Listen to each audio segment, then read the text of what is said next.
say that you shouldn't think in Averis. I can tell you shouldn't think about it with his art.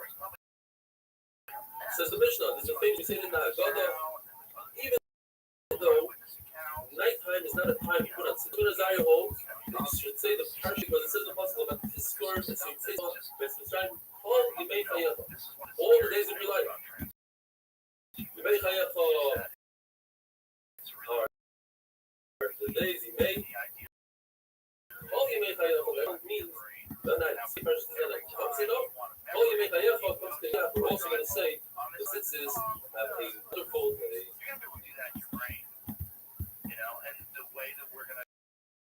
Buy into it is because our memory sucks. That's how they're going to sell it. Yeah. Do you remember your phone number? What address is it? Yeah. 7212 Berkview Avenue, Malibu. You used to remember your phone number.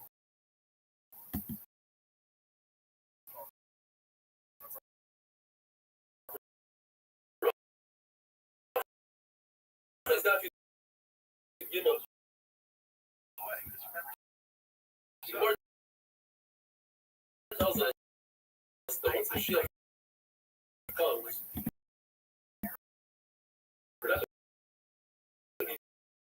mentioning from both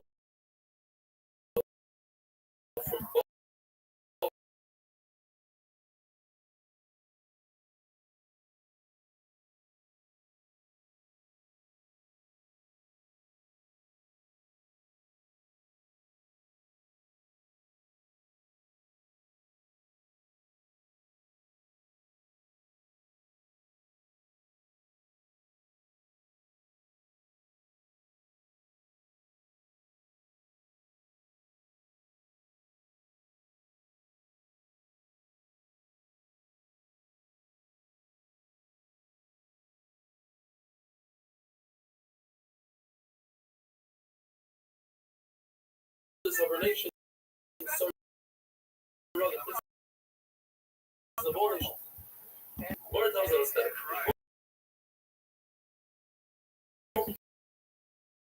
hold up.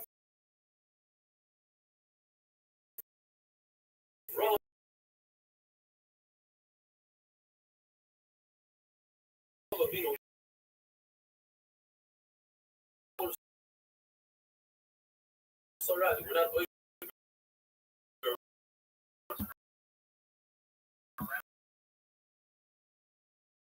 this so that we finish the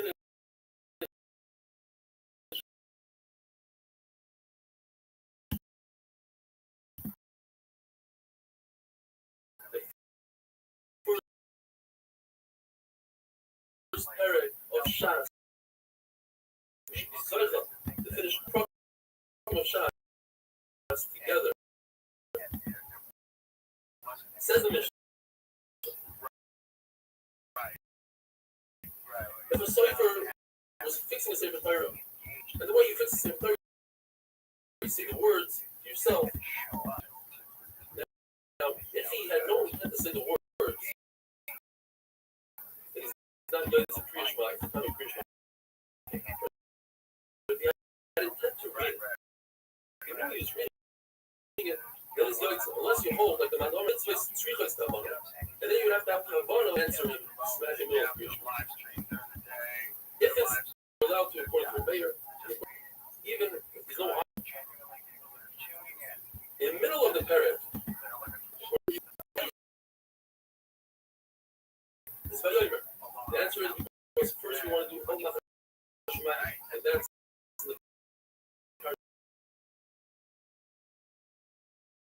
Shema. So why is Vahoyim Shema second? We got Kaira, and Kaira is only during the day. Rabbbi holds that creation of Lashon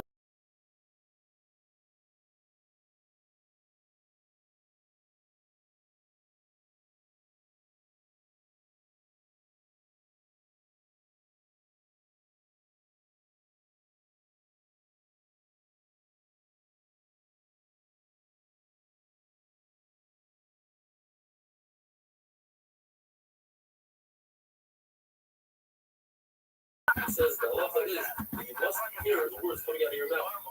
Even if you don't hear the words coming out of your mouth.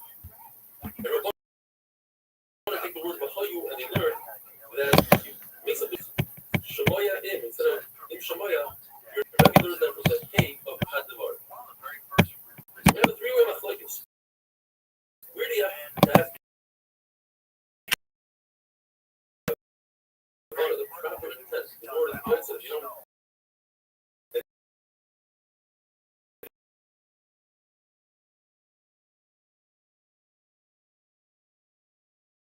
it's just first possible. Therefore, in Rabbah hold, they hold that you have to stand. In other words, if you're walking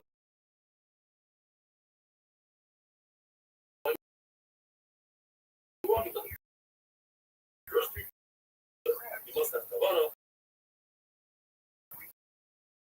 because it says Alav Abecha, and therefore the whole you have Kavanah. Because it says Alav Abecha,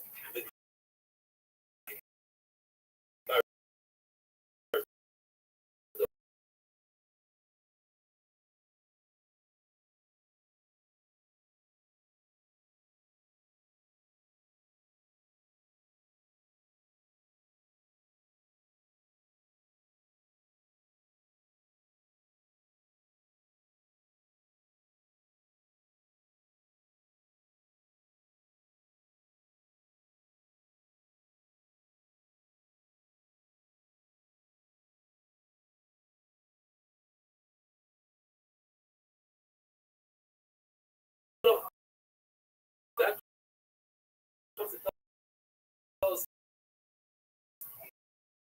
the halacha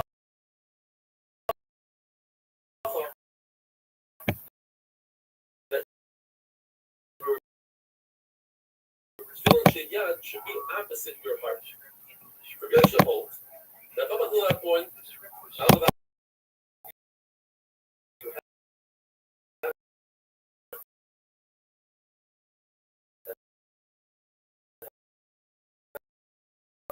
the matter was is the name you must teach your children Torah so that your children can talk and learn. Torah in the pasuk of Shema, when you say Echad, if you are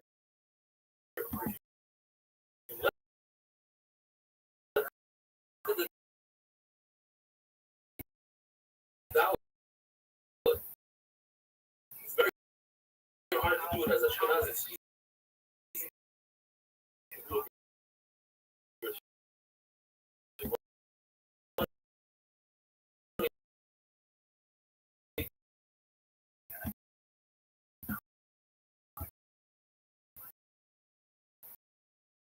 Then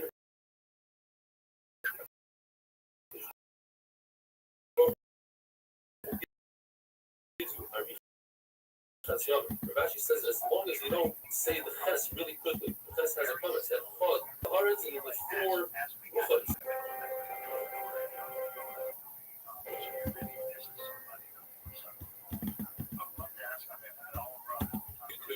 Under Rabbit Shemesh Tafaymi or Eli Stefansky, and come see for yourself why, since the beginning of brachas, there were 1,000 views per share. We learned in the Mishnah that there are certain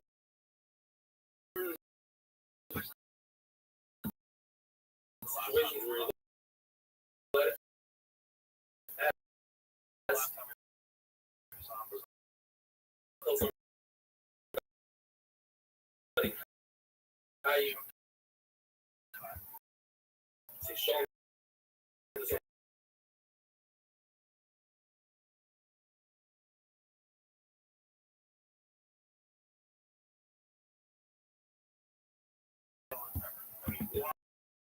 Between paragraphs and not in the middle of the paragraph. Then you can say hello to something answer them in the middle of the paragraph. The fact that didn't answer Rabbi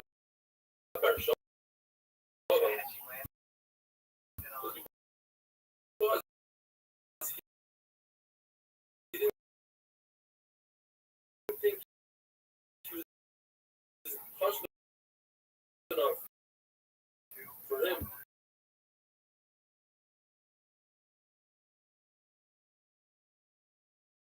since you accepted the fast, you won't be eating, you didn't accept the fast, you won't be benefiting and having enough.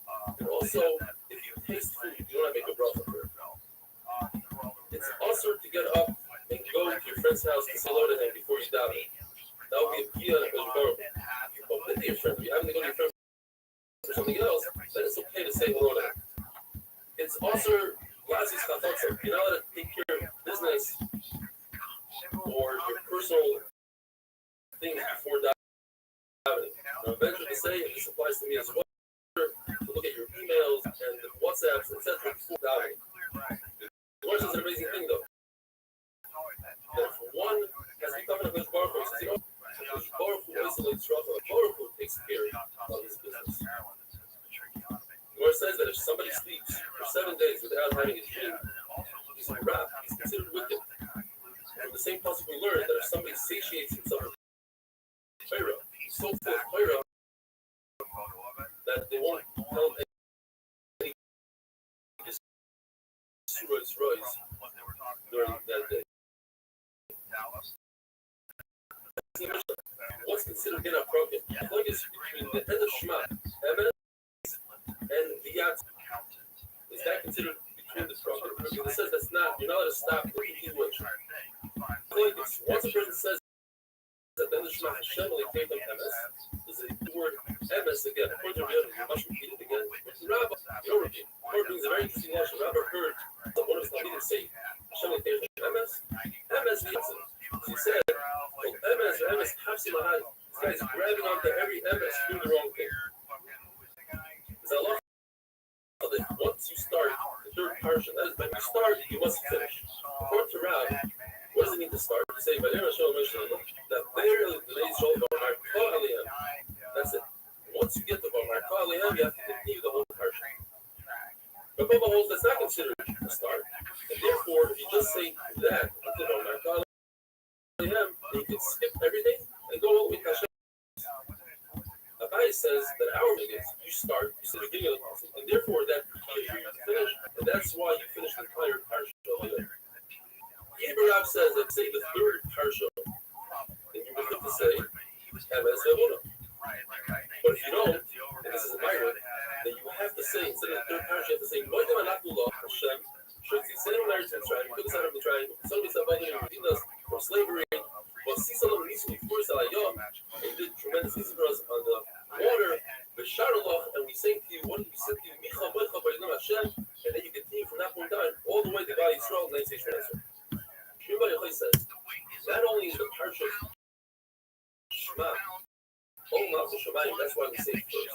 But the parsha Shema has three parts. Vilmon, the Lamed, the Lasos. It says in the Shmini Bar Tamar that this is the word Torah. The Lamed, that the Kashal, the Shinat, the Levanecha.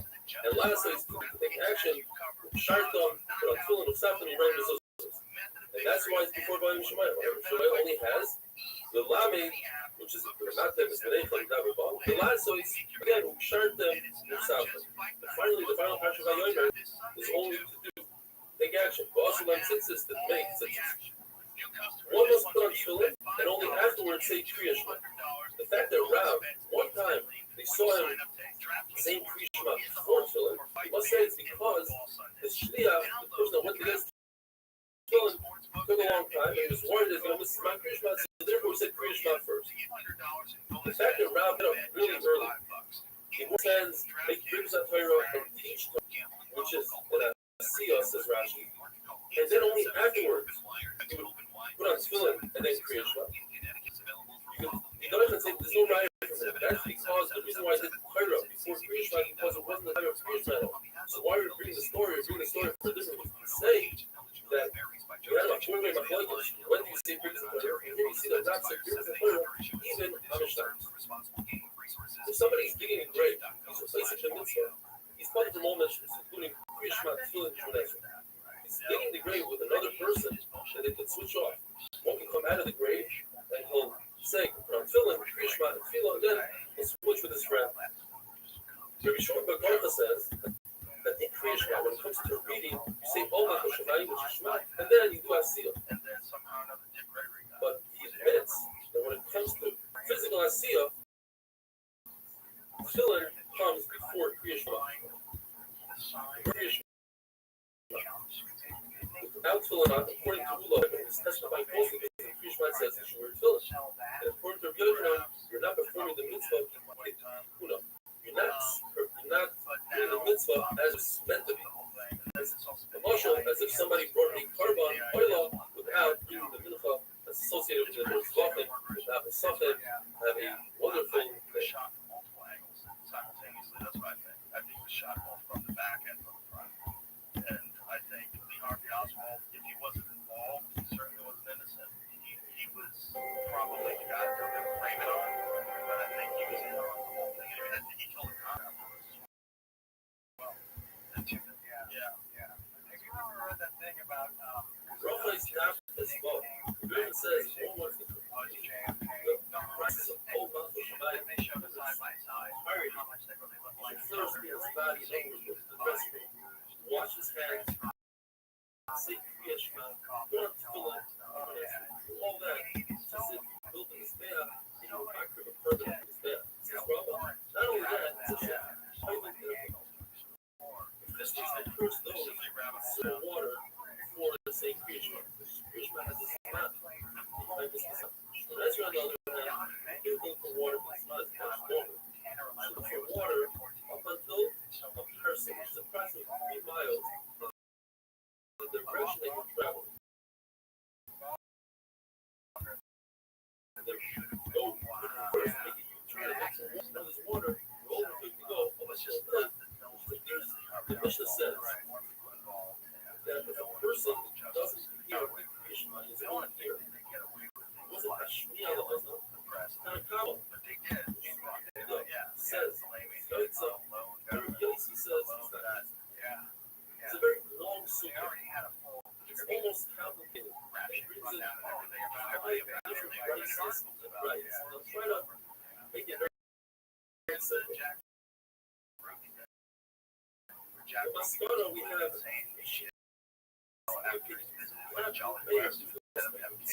don't hear the recite brothers. In other words, start out initially without hearing it in my ear, and you're going to.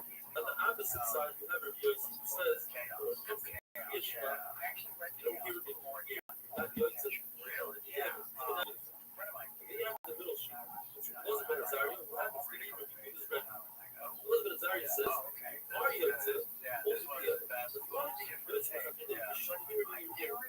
these sheets. How do these sheets match up with the following five sheets? I won't mention those expenses 90 minutes. So the creation I'm going to have 4 minutes, right? You have to remember this. Plus, you don't have to hear it in your ear. You only have to in the fabric. It says, it's in your heart. Rabbi Yossi says that you have to hear it in your ear. It says Shema. You must hear it. And then you have your little you should that's the person who's radically how you can speak. And he says it from high. Old Rice says he's only going to be only 2 hours. The big question in the city is how does review really fit? They say that perhaps he says that the mayor just approval will actually affect people. It's very likely Charles Manson, CIA has very likely groomed him when he was in prison. Right, so that says him mind control techniques. He worked on acid and taught him how to be sober, protect the acid, and how to intellectually commit murder. All these facts. Yeah, it's a kilo. That must be going for days. Then you have the halacha of the show. Which is a Muslim story. It says that your heart should do so. That will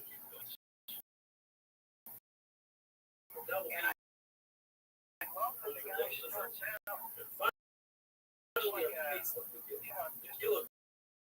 It says that did so the third. So 42. like that. Right, so Back anniversary. So you're showing them, And he starts realizing, well, this guy was full of shit. Oh my God, look at this. Hold on. John West. I know, it's MK Ultra. This is real freedom of information act. Get the document. Oh my God. Operation. that's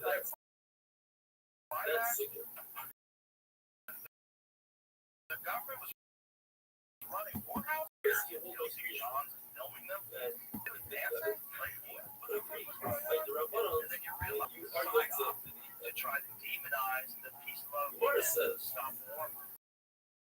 just like And then what they really want to do is stop the anti-war movement and to curb political change that was happening. And so their strategy was to turn hippies into birds. It kind of worked. Yeah. It's all screaming like crazy.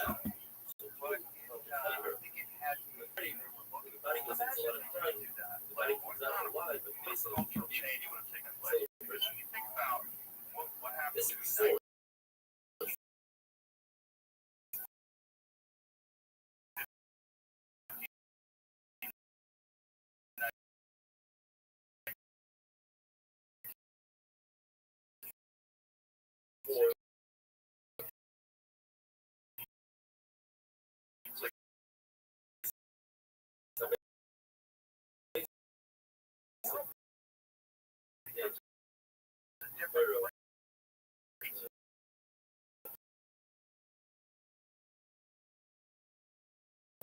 So it was a concerted effort of the anti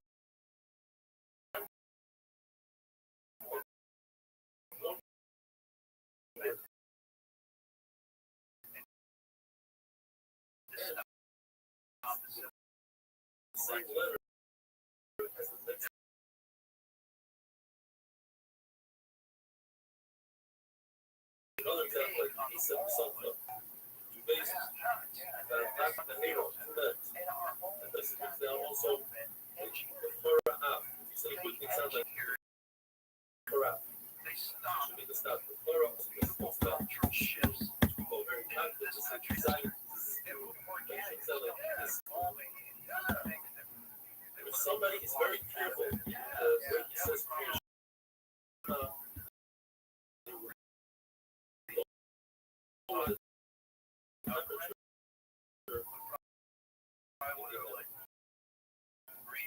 or if the Bible says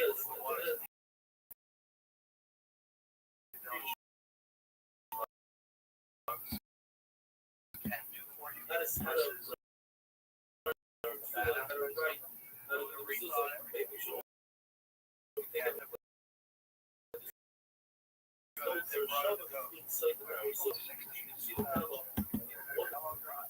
Yeah, it was effective.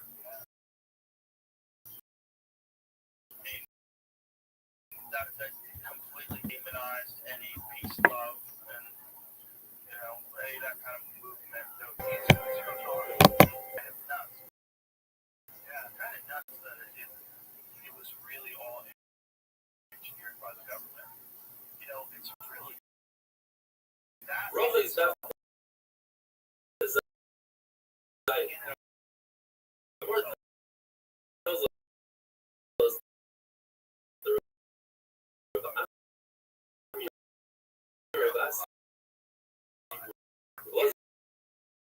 said, I'm a class and I'm going to learn Torah now, and I'll come back with what I learned. So he came back with the following. The person makes a mistake in Holy Krishma. Let's say he misses a word. He must go and repeat the entire Shema.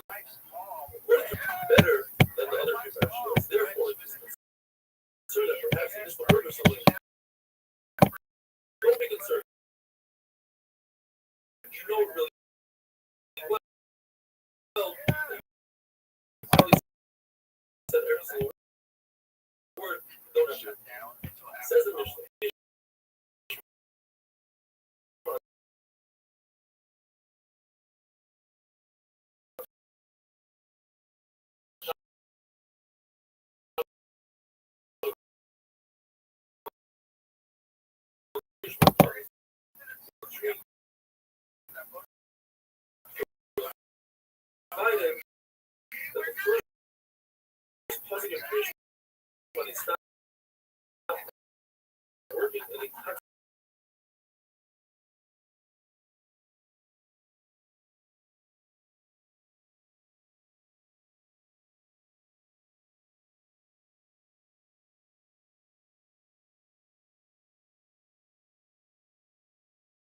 between is shortened to 3 or 4 words. Like you see in the picture, this is from a set of servicemen in the English Army in 1940.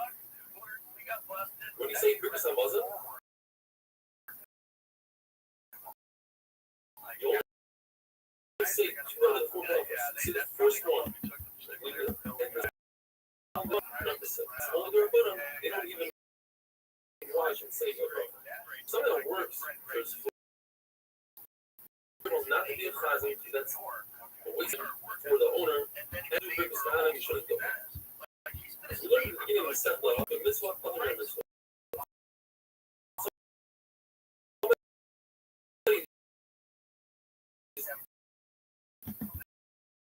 Occupy any mitzvah.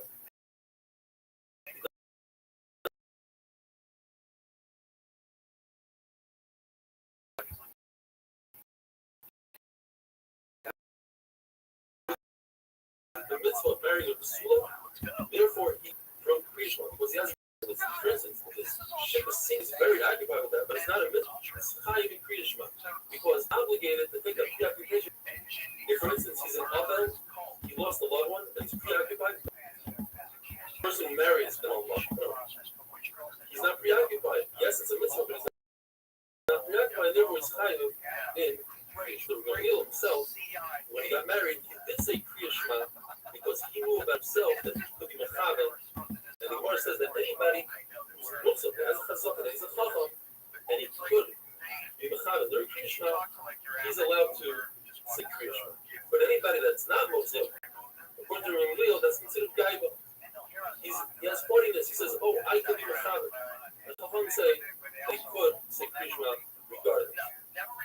And although who just lost a loved one is also debate. Unless he's what we call an instance, somebody who's spoiled, let's take care of himself, and he's not bathing for enjoyment, but rather he can't live without it. And that is in a time that the Isser of the Chatzah, of bathing oneself, is the Rabbanim. The first day is the Isser Deraisa. But the first night, according to some, and after the first night, according to everybody, it's only the Rabbanim. The Rabbanim weren't back when it came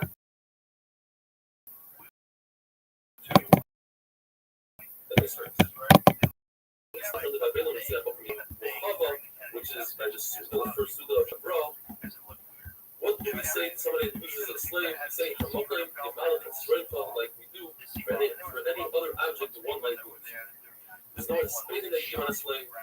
According to Yossi, if the Ebed, the slave, wasn't kosher, was not chacham, then you could say, "Oh, ish toiv the nema, and on yoy." Wow.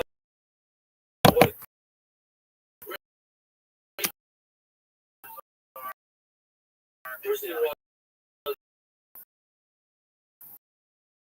and that's how we earn the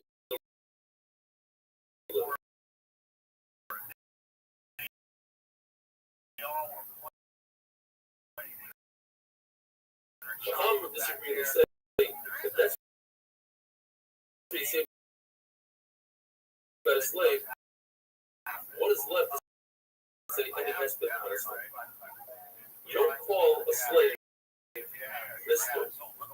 or Abba or Ila, which was in those days a way to call somebody in the night, for a month, and we don't have any more. You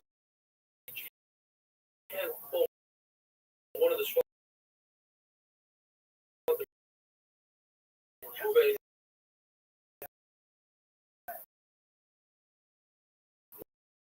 one of her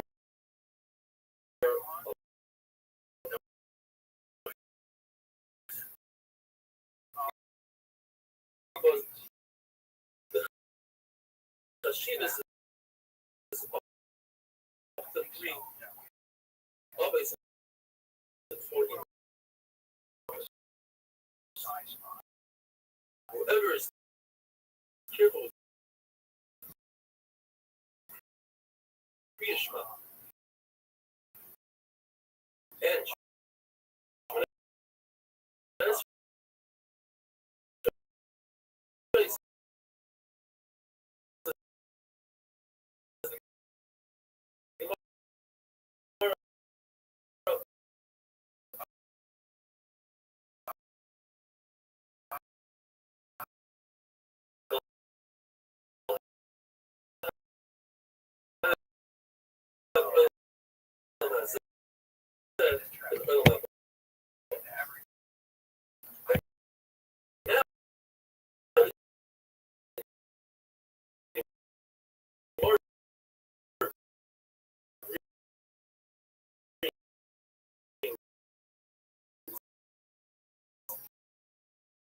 many different fields that the Amoraim and I would say after Shemona Esrei, in order to make the Shemona Esrei their home. And the time permitting,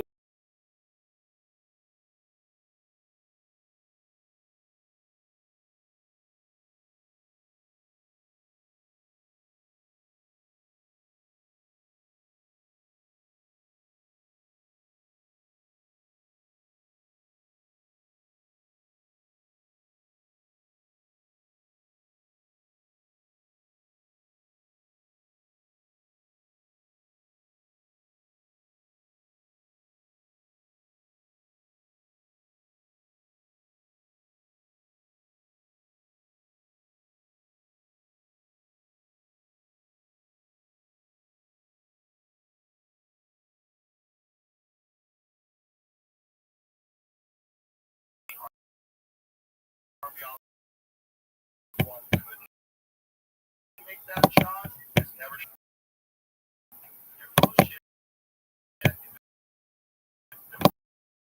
Rifles on.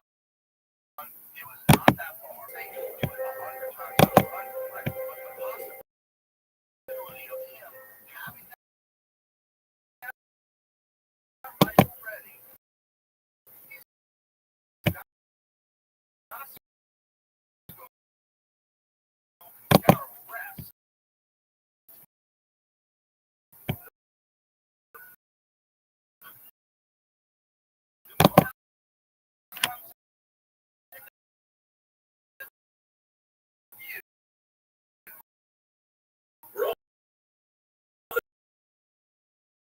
is that inside with the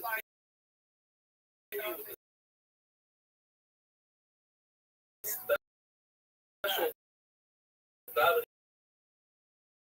that I'm going to insert it at the end of their Shemona Esrei.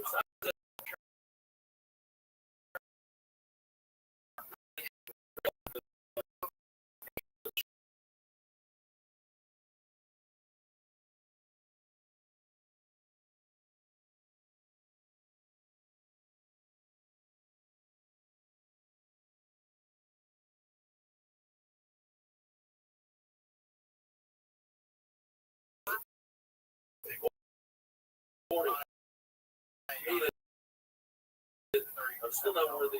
And he wants them to should sin whenever I sin, please erase completely. My brother Rabbini, this is what we say every day after Shemona Kai. It's all the Shem Miros, etc. And then he goes on to say, save me from a Isha Ra, from a bad woman and a bad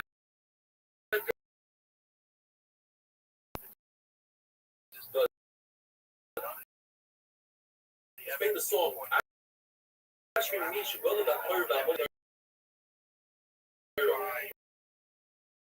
Praiseworthy is a person who grows up with Torah.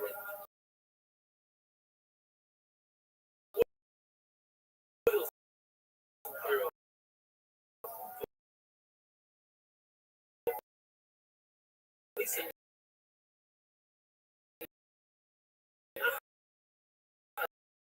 that's right. And gates a beautiful nachas to his creator, and he dies with a great benefit.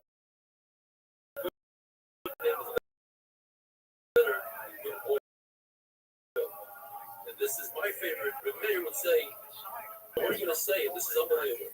If a person says, I'm an Amaris, what good is it that I'm learning the effort a person puts in? You can learn the same amount as somebody else, and that person understands more than you. You get the same amount of stars as that other person because you have the same intention. Rabbi used to say, a person should always be conniving when it comes to the Yitzhar to try to trick him when it comes to Yiras Hashem, a person whose answer is soft.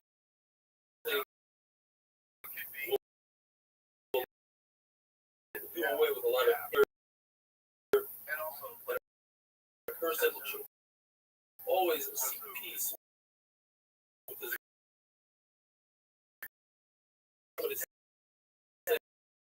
hello to him first.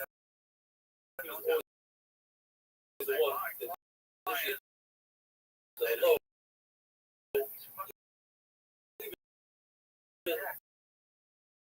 To a non-Jew in the marketplace.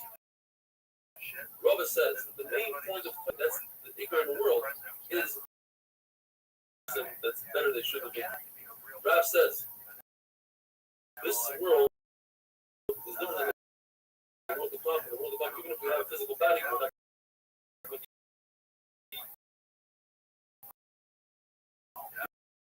dealing with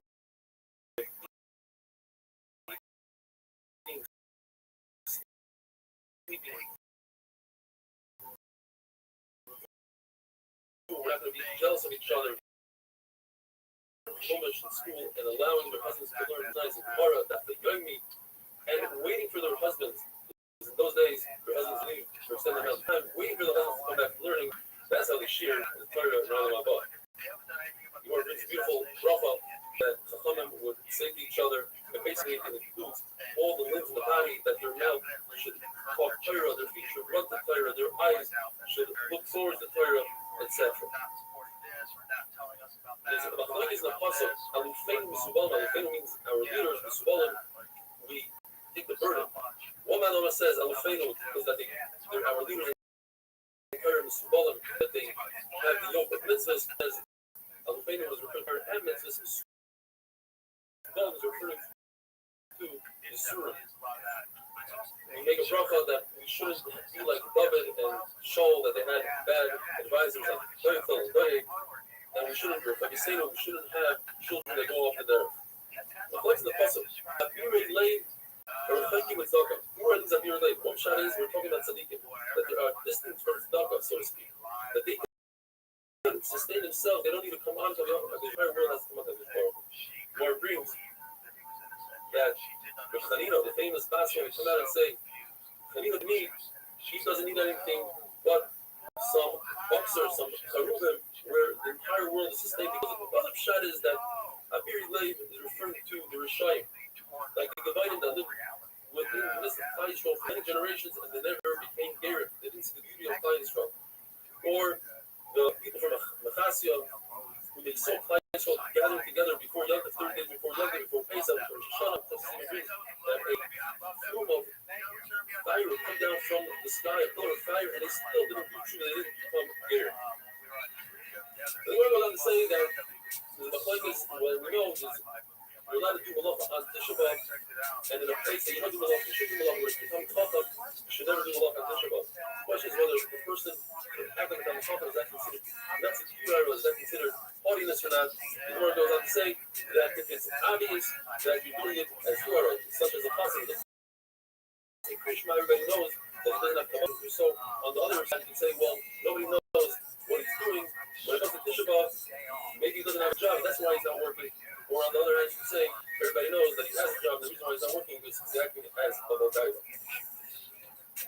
And basically that finishes, now we finish the second parak, and the Mishnah says in the third parak, Mishnah Mesa, if you have a deceased one, a loved one in front of you, it comes from Kriya Shema, from Tefillin, from Esrei, and there's a machlokes in the Gemara whether the body has to be right in front of you, or even if it's not in front of you, and we'll go into it tomorrow. Have a wonderful day.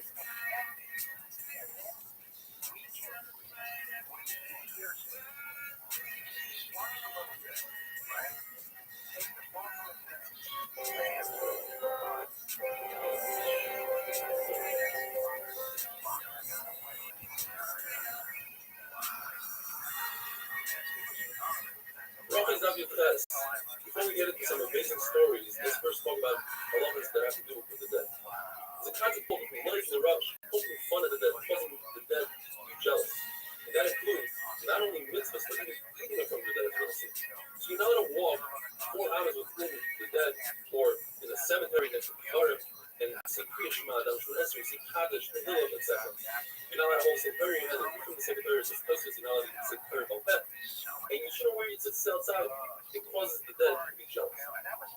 If you see a funeral procession, you must accompany the procession. Otherwise, the dead is going to say, why doesn't this person come to my funeral? If you do, says the Gemara, then it's as if you accompanied the for himself. It's also to eat in front of the dead, and therefore one has to eat. The house that the dead person is in, go to his own home, go to his friend's home. If you don't have a friend's home, go to the wall. It says turn your back to the dead. As an oval, it's also you may say it's also to lean, it's also to eat and drink wine. You shouldn't, says Rashi, you don't need to make a bracha, not a bracha Rishana, not a bracha Freda, according to other Rishana, it's also to make bracha. And it's also for other people to do mitzvah, and according to Rashi, other people don't have to do the bracha. But on Shabbos, all those halachas don't apply. You could lean, you could eat meat, you could drink wine. And the machlokes is whether or not you're chayav in Torah.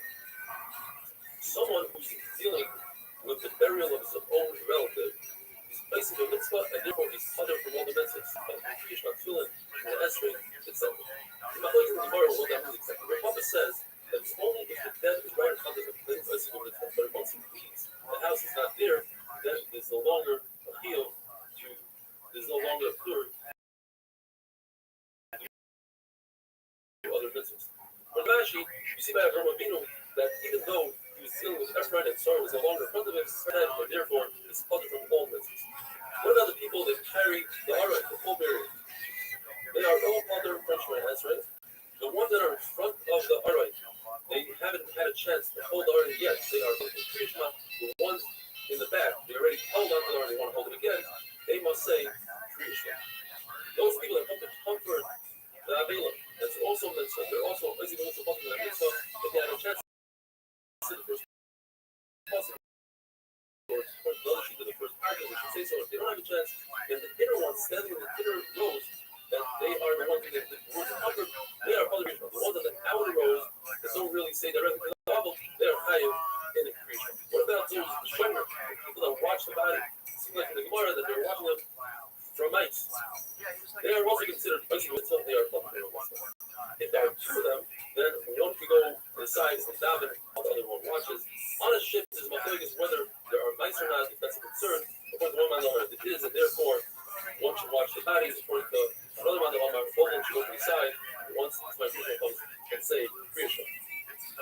There's an Isser to treat bones of the deceased without respect. The same law applies to cemetery. Therefore, you don't take bones and throw it in the sack, throw it on a donkey, same thing with the cemetery, unless you're concerned that people come and steal the cemetery or do something to the bones, you can throw it on the donkey. Now, the Gemara discusses, and here are all the beautiful stories. What exactly do the dead people know? What do they hear? What do they understand? We're talking about like the Rush, now we're talking about a dead person. What does understand? That a dead person can feel pain. Some say this is the shaman feeling the pain. But if an insect is eating the body, he feels that pain. If there's a mouse called Yuma, he's in charge of the dead, he announces that a certain person is going to die soon, within a day or so, and the other dead people, they know that he's coming up. Dead people get information and news from visitors.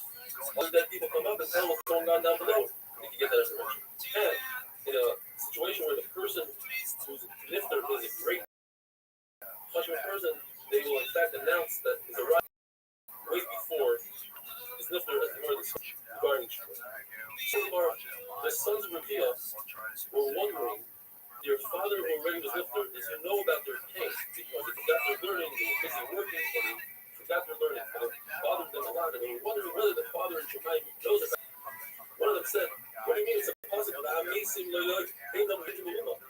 people don't know anything. The other one didn't learn direction. Mason is referring to the Rishayim. They're in this world, hating Yod Yehuma. You're not concerned about that, but Tzadikim, even when they're dead, the Tzadik is always concerned about and what the future holds for him. Where it talks about Yom and Yayada, that nobody like him in the first Mikdash, the second Mikdash. The Gemara says perhaps he was toivel in the ice, he cut open the ice and pushed it inside, or it means that he went through the entire Sefer of the Meirav, which is the hardest Sefer, it says, one day, one short day. What the fuck is this bullshit? It's an amazing story. There's one pretty chassid, usually when the verse is chassid, it's referred to as by light or the Baba, that his wife really bothered him. This in the cemetery, we're talking about Rosh Hashanah night. She was sitting in the cemetery and heard young girls that were listening, they were talking to each other. They said, let's fly around the world, let's see what's going on. Says one, I cannot fly, I'm buried in the Rathsel Shekhanah to read. So Saf explains, since the body didn't decompose, therefore she couldn't fly.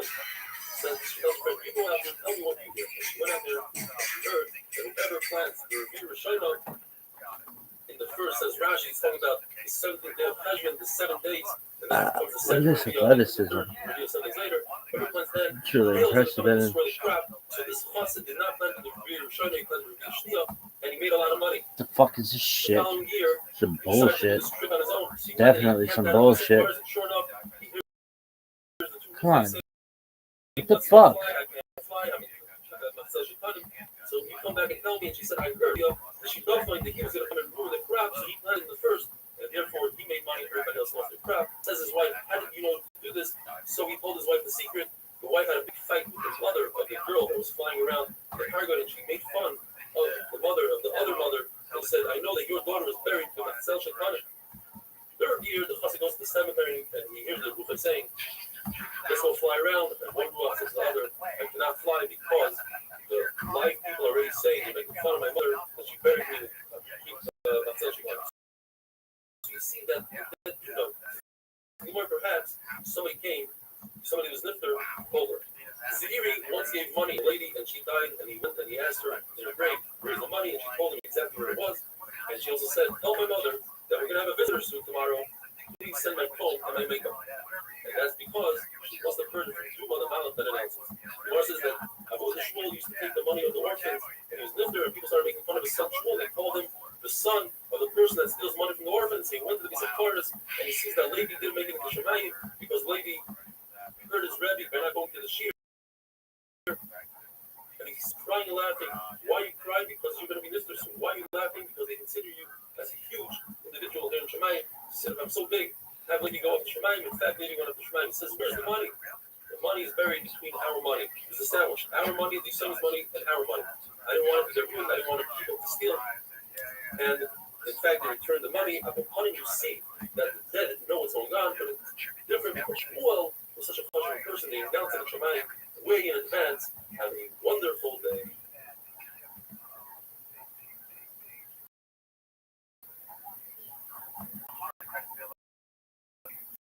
Ones that can't really be, considered. We know them to be, no doubt, after all the extensive research. Yeah, no doubt.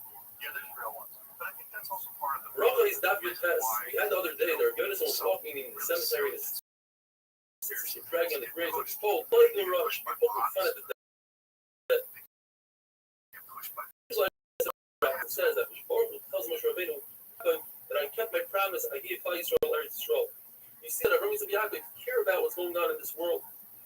Moshe says perhaps they don't really care. Just Baruch wanted Moshe Rabbeinu to speak to Rabbi Yaakov so that Rabbi Yaakov can have a person like the Moshe Rabbeinu for everything that he's done for their descendants, Klal Yisrael. The halacha is, you speak about a mace, it's as if you speak about a rat. In machlokes, either they don't care, they don't know. Speak about it, Adam Chashav. But he spoke about Mar Shmuel after he died, and he pierced his head and pierced the membrane around his brain. That's because Hakadosh Baruch himself cares that he spoke about the Chashav person, but not necessarily that the Chashav person heard it and knows that even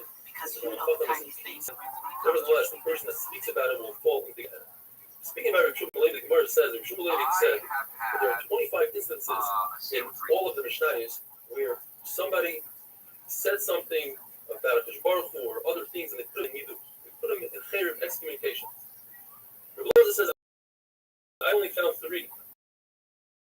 What are the 3 instances? I have had The Kavod B'Mahalo says that if somebody has this husband suspected or given to him,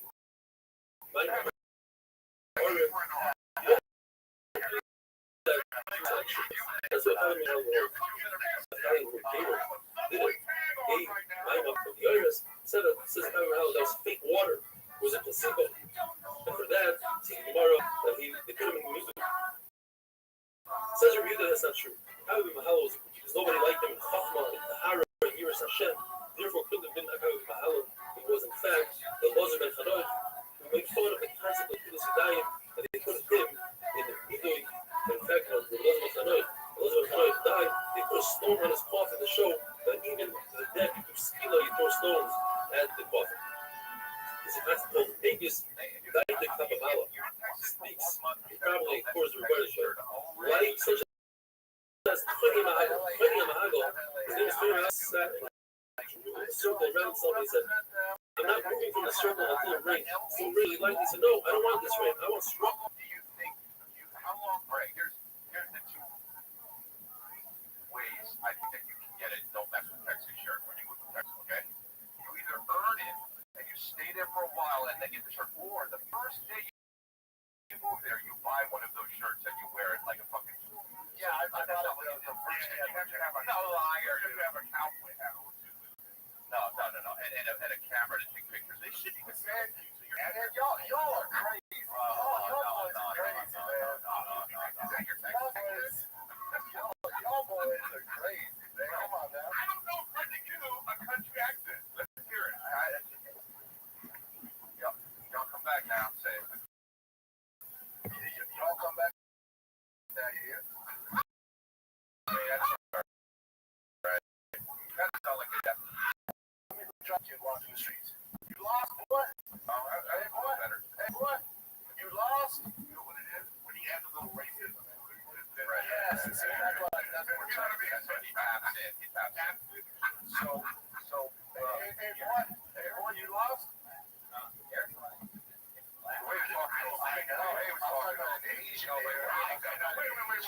Wait, who racist? Now, honestly, what happened was, Brendan was like, he's tapping into when he like watched Mississippi Burning or whatever with the fucking with yeah. Well, but also, let me with McConaughey, where he's like pretending. No, that's to kill. No, that's 15 years of slave.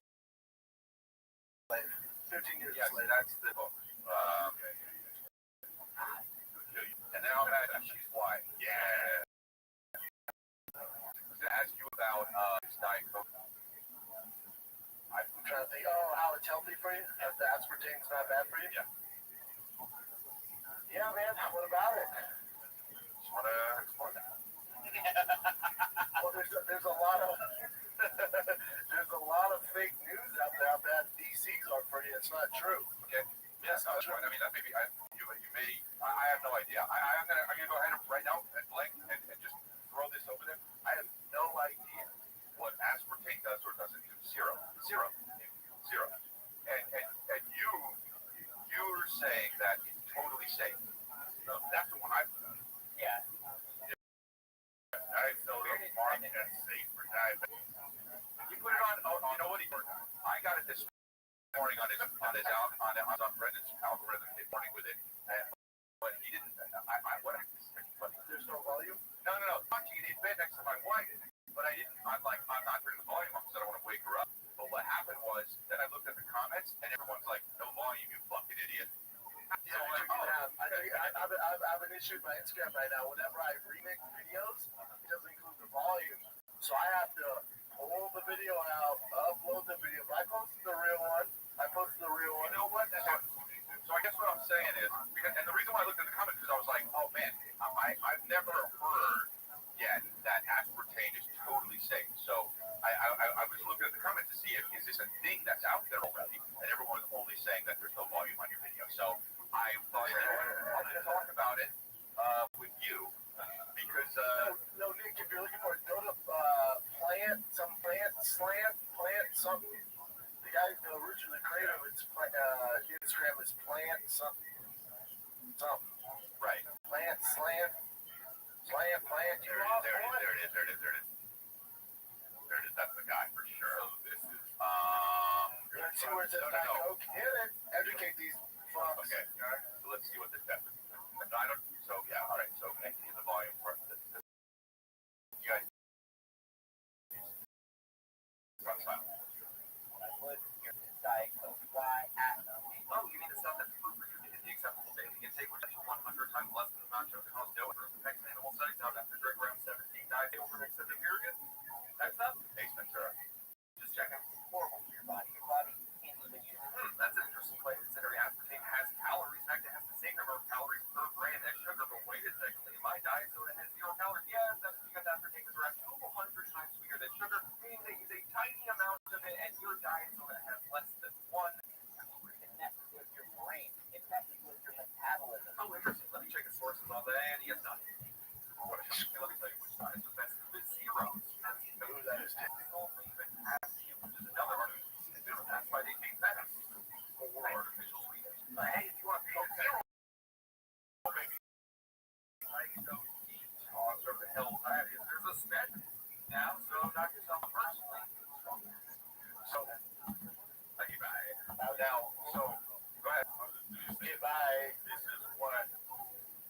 This is what I hate about the internet because so you have to like guys. He looks like he's taking care of himself, sure. And he's putting out facts about whatever. He's saying all this stuff. Feels believable, sure. Okay. Like I saw if you just saw his video, yeah. You'd be like, oh, his video, I'd be like, oh, I didn't think that, and that would have an effect on you. And then this like upstart young dude comes in like, yo, bro, get your facts right, and now I'm like, now. It doesn't make me think the other guy's right or that guy's right. It just makes me think, oh, don't believe shit on that. That's exactly the same. That's exactly what I think. Hey. All I do is if in favor of Diet Coke, I'm like, yeah, that guy's right. And I just keep cooking. So listen. So I guess what I'm saying is, I guess what I wanted to ask you because we all do this is. You can really find anything online that supports whatever you believe. Oh, I just got into this with Brian Cal the other day because, he's all, pro-vax, all this shit. He keeps sending me all this shit. I go, Brian, stop sending me that. Because the same shit you're sending me, I can find on different points. I understand. You're not a doctor. I'm not a doctor. I sure as fuck don't care what you think about that. Yeah. You send me these videos. Helping me. So I guess, and that's why I saw that video with you and Brian, and then I saw this, and I was like, that's what I could think of it. I was like, I can take all the information by whatever, but like, have what? I said I don't see. I'll be like,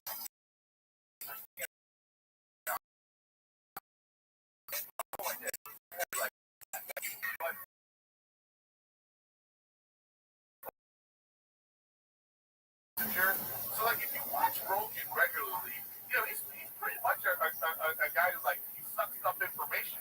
So he'll let people talk about stuff and he'll just like he'll mention some shit, right?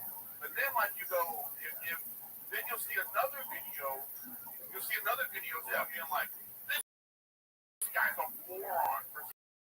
Yeah, no, I know. But I'm like, yeah, but he got that information from someone else. No, I know. I don't know. So then I think of like when people are like, yeah, but the government is lying to us. I go like, yeah, but the government's made of people, and people just lie. So how the fuck would I know what's really happening? Right? So it's like simulation. So right, exactly. So why do we? No, but my question is, why do we ever do anything because anyone ever said it was healthier? I'll tell you why. It's because we had this belief that we have elected officials. I don't know, but we believe like the FDA have our best interests at heart. I don't believe any of that shit anymore, though. We believe that, we believe all these things, and now we're in a situation where we're like, well, I don't know, we have to parse this information. Yeah, no, it sucks. It sucks because when COVID happened, obviously, I was like, oh, literally, I started wearing masks, and I was like, oh yeah, I just think that, why the fuck would government lie about that? And now, you're like, baby. No. But hold on though. This is how. But when that happens, you just go, all right. If I was in the government, this would be. I wouldn't lie about this. Yeah. I would want people to be healthy. That's what you want. That's what you want to think. And then you think. You also believe in the land moving. The what? The land moving. The landing on the moon. Jesus Christ! All this Diet Coke is going to drop my land moving. Moon landing. You're like Foghorn Leghorn. That's moon land. That's it. Come here, boy. Land mooning. That's what you call that. But yeah, no, I don't know. I don't know. I get it. Look, if we land on the moon, you go, back in whenever it happened, we go, yeah, we did it. Because who the fuck knew any better? And now you see all. Look, I honestly don't give a fuck if we landed on the moon first or not. Like, that's not something I actually care about. You should though, because if they're gonna lie about that, what else are they lying But I about? understand what my point is. Right. There's a whole history. Well, they've obviously lied about a lot of stuff. Obviously, okay. We don't know for sure what, but something we do. Well, no, we don't know everything they lied about. Is what I'm saying. No, yeah. But the point I'm trying to make is that that there is. How can we ever know anything? What anyone says? I don't know. Perpetuating a lie because the process is easier to do that, even if your common sense, because even if you look at JFK, you're like, well, what? Like, you're gonna ask yourself, what exactly happened? Maybe you'll never know, right? You can look at it like, okay, so this guy's up here, he's killed. The assassin that killed him is killed. But he's just pulled up back. Well, currently, look at that. Currently, look at that scene thing. It's like, dude, that's never gonna go away. That's gonna be the next, big thing that JFK. That's like, And people are gonna let it go. they're not gonna let it go. And the government's still operating like it's the fucking 90s. Yeah. But what they don't realize is with the internet in this day and age, they're never gonna let it go. They're never gonna let it address it. They're gonna put out a video and it goes to this point. Exactly right. Yeah. They've been spamming this video, and now the new one that came out, the new thing is that The minute. Trump was, he was there, an informant. Oh, right, I saw that. Yeah, the guy was like, wow, hilarious. Just open with that. Yeah, just say that right away. Dude, I love so Brian used the clip of Rogan telling him to shut the fuck up to promote his dates. And the first comment goes, Will Sasser goes, upcoming show. Yeah, Brian will literally put upcoming shows on any video he posts. Why are you posting your own stuff? Oh, this person wrote. Oh, the comments are great. Look at the person. When I turn around, you better be wearing a lab coat. Somebody said. Hell yeah. That's the funniest clip. It's so fucking good. I was thinking about this the other day. Dude, there are so fucking many people that come up to me and say, you better be wearing a lab coat. That's the weirdest thing. I don't even know how many people have seen that. It's so crazy. And it's just like on a line from a television show that people say, you better be wearing a lab coat. It's hilarious. I don't even remember it. This went so long ago. I was drinking at this time, that's why my face was fat back there.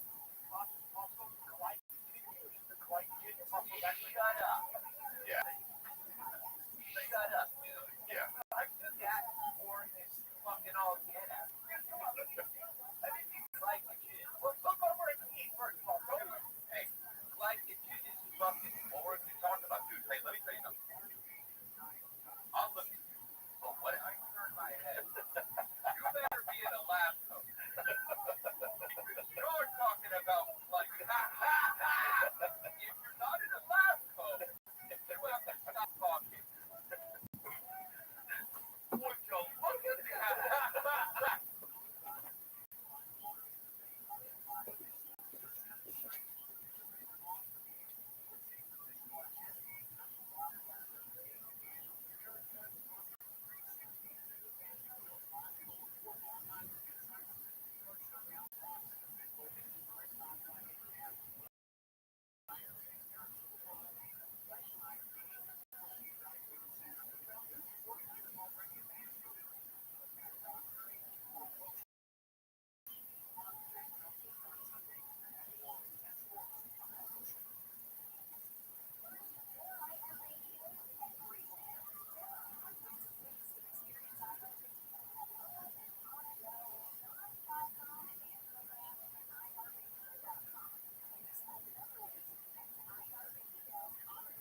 strong rain. It's really strong. He said, no, that's too much.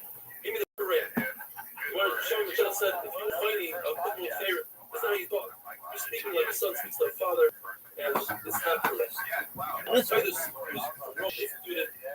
Zecher, the perfect place, a hard should take and go and put him on a spit, on a skewer, and roast him. And Shimon Shadach said, you deserve favorite because people don't think now they can touch him outside of Mesa. But that's a bright thing. The famous story of Tanur Shalach Noyim, Rabbi Lazar held that everybody holds that in order to take a Tiferes, earthenware stove, and make it not come, if it's coming, you have to bring it in pieces. Let's say chop it up in pieces, and you want to put it back together with sand. Lazar holds it's hard. But it's not hard. Lazar tried to prove to them with the tree, with the wall, and the water stopped. A pastor came out of Shemayim and said, Rabbi Lazar's right. Nevertheless, they didn't accept his words, and not only that, they proved that he died in the Pharaoh.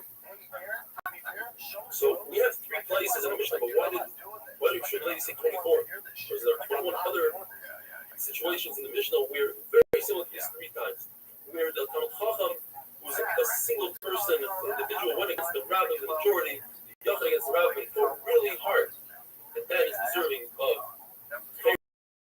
In some instances, there was a other, and he fought hard against a greater person, and that is deserving of neither. It says the Gemara, you don't think out the dead when it's supposed to might miss my creation, unless it's other question like Rav Yosef, they think right before it's my creation.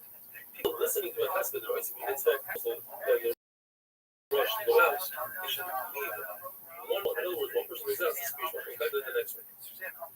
If the body isn't in front of them, then they can all see creation together. And the Avo, sister Quarantine, and he says, he accepts a terrible tragedy that happened to him, and he says, Harvey Chapasi, I've sinned a lot. When the fact that many, or I deserve 1 out of 1,000, says a big answer like that. You say, I fell assault, I think the fellow assault, I think that means that you're saying you're deserving a greater punish. We discussed the other day about people standing in a row and saying, I'm not going to be knocking myself through the outer row. It's not perfect. However, the Lord qualifies and says, see, they can't be heard. Both in here, this part of the Lord brings a pasuk when it comes to Hakadosh Baruch Hu, somebody doesn't feel Hashem, it's a feel Hashem. There's no such thing as he's a chacham. For instance, if a chashuv person is wearing shackles, even though that is embarrassing, against the public, he must remove it immediately. Where those 2 different cases, why is shackles different than all these cases? Let's say tomorrow, when it comes to the Rabbah, we're not laser, they're zero, when it comes to human dignity. So therefore, Rabbi comes to the base of class. If there's a field that was plowed through, and there was a grave there, and we're concerned that perhaps small bones that are Saira are spread out throughout the field, and the Rabbanon, if you're on the way, you're not going to come base up. You get on the floor, blow your way through the field, and you see that's a concept only with the Rabbanon, because there's the rice, you won't be able to do that. Therefore, if an Avo decides, he takes his route, there's a fork in the road, and he says, I want to go through the base of grass, a plane can follow through the base of grass for the covet of the Avo. Same thing for the covet to give proper honor to kings, even Goyish kings, where it says that Elazar Tzaddik, who was a Kayan, would step over the covet. Now, there's a halacha that if there's a full tefach of hair between the body and the top of the aron, then the tumah stays inside that aron, provided there's an opening on the side. So we're not concerned that perhaps most aronas have this tefach. Maybe there's a larger person in the aron or something, and if you don't have that tefach, that's a meal. And in order to give honor to kings, we're not chayshish for that aron that doesn't have a tefach. It's also the concept of human dignity. When it comes to toilet paper and the time before they used to use stone, so you're allowed to carry a stone for the bathroom. And if a person sits his foot not only as he reaches this on 4 corners, he must take off his garment right away, but if it's in a herbalist, which is a shus the Rabbanon, he'll get on. Whether we have the puzzle that says this salam, if you find an object, you must return it. But there's exceptions. If you're finding it as far as your old person, it's not your honor, if you're more money than you take to give it back, you're honored. Why Shabbos is different? The answer is this salam, the special meal, that's what in these 3 cases. And another was a Kohen Gadol. So he's another and a Kohen Gadol. Or he's a person who's going to do a birthday on his son, or to shut the carpet face out. He does not become Kohen. But if he's a base mitzvah, they find this dead person, nobody's taking care of. Then you're going to find out another upcoming why Shach is different. And the answer is because we're discussing Shabbat Taisa by Milan and for Pesach, and it wasn't said by Tumalik. Wonderful thing. Problems that kids have gotten from them. There's a lot of problems because they don't test vaccines in a double-blind placebo-controlled setting. Oh, but they test them against other vaccines. You know that, right? Yes, I do. Like, excuse me, let me just say something. Yes, you're right. If they refer to that vaccine, here's why. Because the chances of a child coming in contact with the kind of activity that causes that is different. Sexually transmitted disease. Rothschild stuff that Rabbbi asked about why is it that the previous generations they had so many nisim. For instance, if they needed to just take off a shoe and start being tsar, and immediately it would start raining. And us, we scream and we cry and we daven for nothing. And don't tell me, says Rabbbi, it's because they were greater than us in learning. In fact, we are greater than them in learning, says Rabbbi. They, Rabbi Yehuda, only learned the sequence, says Rashi, the time of the Mitzvah of Asher. We learned Rosh Hashanah. When Rabbi Yehuda tried to learn Mitzvah, he had a great difficulty. He said it's like all the questions that Rav and Shmuel, Rabbi used to ask. When we learn Mitzvah and Yadais, how a branch transmits come into the fruit, but if the branch is really wet and soggy, it doesn't. You have 13 shatim in there. So what is the shot? Shot is nations. They were moist nefesh and kiddush Hashem. There brings a very interesting example. What it means to be moist nefesh and Hashem. Rabbi Barahad was walking the street and there was a woman wearing a red scarf about them that he felt wasn't appropriate for a Jewish woman to wear. She ran over her and ripped it off her head, only to realize that she was a goyah. She could wear whatever she wants. And he was fined 400 zuz. She said, because her name was Muslim, which sounds like 200 times 2. You see, that is serious nefesh. To put myself in a position where he owes money to make him a chaf for terror. The Gemara says, Rabbbi will position himself by the entrance of the mikvah. So the women don't play with it, asking questions about tefillah. They ask, what about Yitzhara? Because the women appear to me like white beasts. I don't have a Yitzhara. Rabbi would also position himself by the entrance of the mikvah for a different reason. So that women can steer at his beauty, and they can have children that are as beautiful as him. And as the Marbah Mitzvah says, they can be clearly entirely beautiful. Yes, Rabbi, what about Ayin Hara? Not worried about Ayin Hara. He says, no, I come from Shevet Yosef. There's no Ayin Hara. Why? It says by Yosef, Ali Oy, he's above Ayin Hara. Or V'yidgula, he's like a fish. Fish not Ayin Hara. There's the water covers Ayin Hara. The eye that didn't go as by Ifar will not be Isaac from Sesame. Our covenant with Krishma, so even if the covenant is the age of Chiddush, it's covenant with Krishma because we don't want this father worried about his son's Krishma. He has to go to work early in the morning, can't schlep with the children. Tefillin, a covenant won't have a guf lucky. Women, as we know, are covenant all mitzvahs as Seisha. That's my problem. Anything that has to do with a specific covenant, a specific covenant, during their penetration, women are covered in tefillin. And the chiddush is that I would think that they could hide in tefillin because tefillin and mezuzah, and in the mezuzah they don't hide. For mashmon, women are different. Now, they are hide in the mezuzah. Why? Because in the mezuzah it says that if we made the mezuzah brings longevity, and women need longevity. I would think that the mezuzah would be positive because it says you're not going to space and then after it's tzafta. There's a hekesh just like they were public. They should be possible. A woman is chayv in Shemona Esrei. Shemona Esrei brings rach. This is man drama, nevertheless, because of the rach. What about kiddush on Shabbos? It's machlokes whether they're chayv with the raisa or with the rabbanon. They're definitely chayv. According to the rabbanon, they're chayv with the raisa, but it says Zochar Shalom, Shalom B'Zochar. Whoever's chayv in keeping Shabbos is chayv in mentioning Shabbos is doing kiddush. According to Abaya, it's only chayv the rabbanon. Because Hamazon, they are chayv. Though Moshe Rabbeinu says that Klaisel should eat in the evening and morning, so it seems like it's a sensation like Rama. Nevertheless, they are chayv. We don't want to prove that perhaps because the mother of a woman is for their raisa because she can be married to her husband. So the mother is not right because in the same place it says that a hadad can be married to his father. And certainly the rabbi said that the father only ate a shear less than a severe satiating.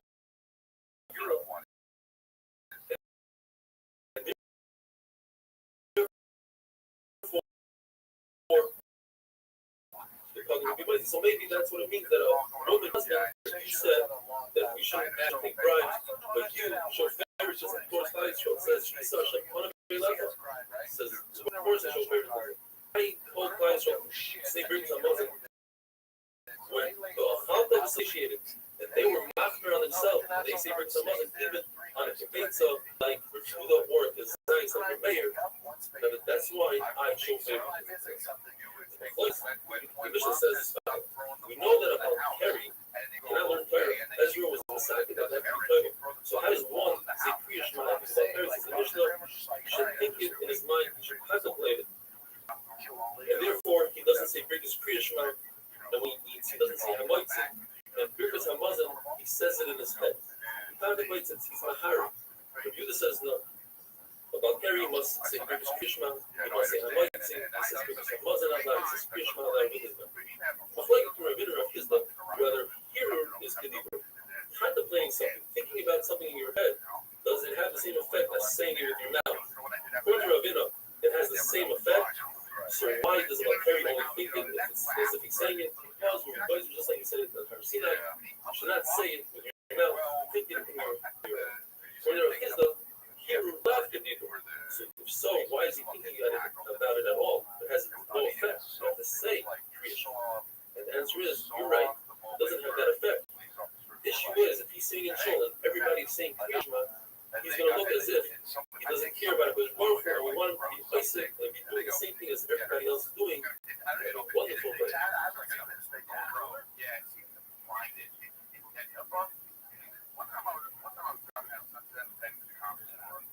I might have been going 37, like for real, like I was and I look over and there's next to me. I can see this guy was he just looks and he goes, slow down. And I just wanted to look down and I was like, yeah.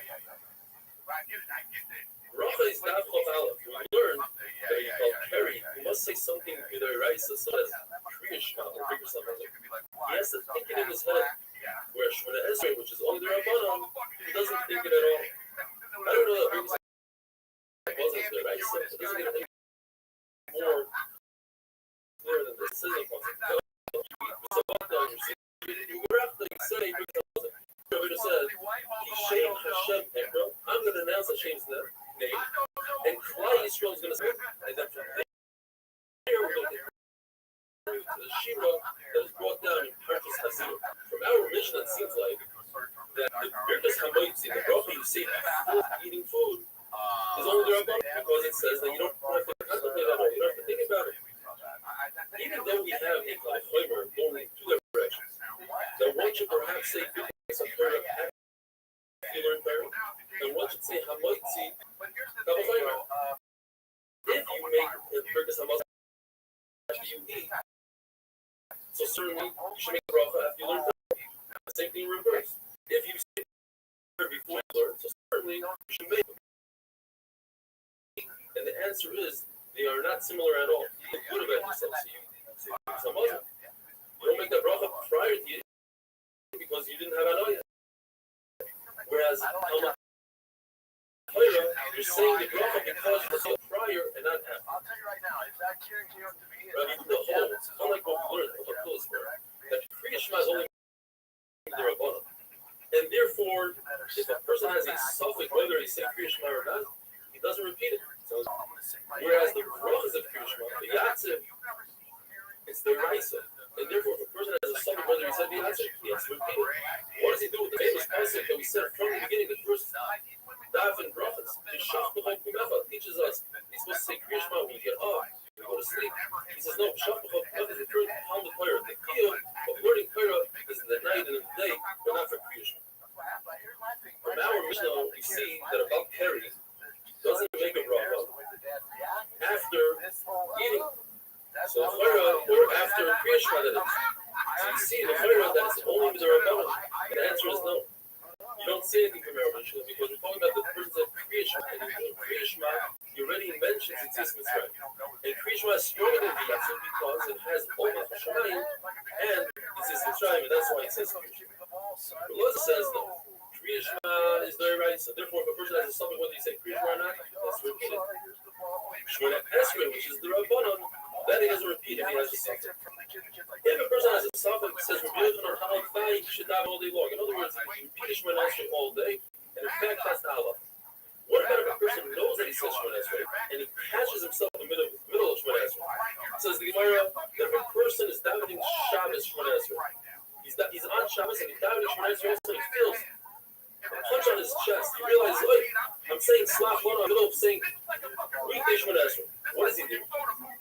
The halacha is that he can finish the bracha. What is the reason? The reason is because in reality we should be saying Shemona Esrei weekdays on Shabbos, and in addition to that, add the brachas of Shabbos. But because of the tircha of Tzibur Chacham, they don't say Shemona Esrei. So therefore, he finds himself saying the bracha, regular weekday Shemona Esrei, finishes it off. Whereas if you realize that he already said Shemona Esrei, and now he's saying it for the second time, he's in the middle of a bracha, he stops right there where he is, and he doesn't finish because he has the fear of the same. How about Bikay? Nevertheless, he could say it Shemona Esrei again as long as he shows that he doesn't double, meaning he adds the each of the middle brachas, he adds something of his own that makes it personal. If a person comes into the shul, this is a lawful experience. He finds the tzibur davening. According to Rav Huna, if he could finish Shemona Esrei before everybody gets to the chazan gets to Moed, then he should start Shemona Esrei. The problem is you don't want to be davening Shemona Esrei while everybody daves on Moed, but then it looks like you're on the Greek Moed. Or pointing, Rav Huna, he has to be able to finish Shemona Esrei before everybody gets to Kedusha. Then the machlokes is whether a person can say Kedusha by himself or not. So we the paskin that a person can't say Kedusha by himself. The Torah comes out that he should be able to finish where everybody gets to Kedusha. Now, according to everybody, while you're saying Shemona Esrei, you cannot stop for Kedusha and Baruch etc. The machlokes is whether you can stop the middle of Shemona Esrei to say Ma'im Yehei Rabbah. According to everybody, good. You don't pass the halacha like that. Means now that today, thinking back in Shemet, this is a question that comes up that our saying it should look in places and see the halacha. About Perry is also to learn Torah. How do we know it? From the concept of Smuchim, since there's a puzzle in regard to Perry that says the puzzle that says, this is learn Torah, so we make the connection, it's also to learn Torah.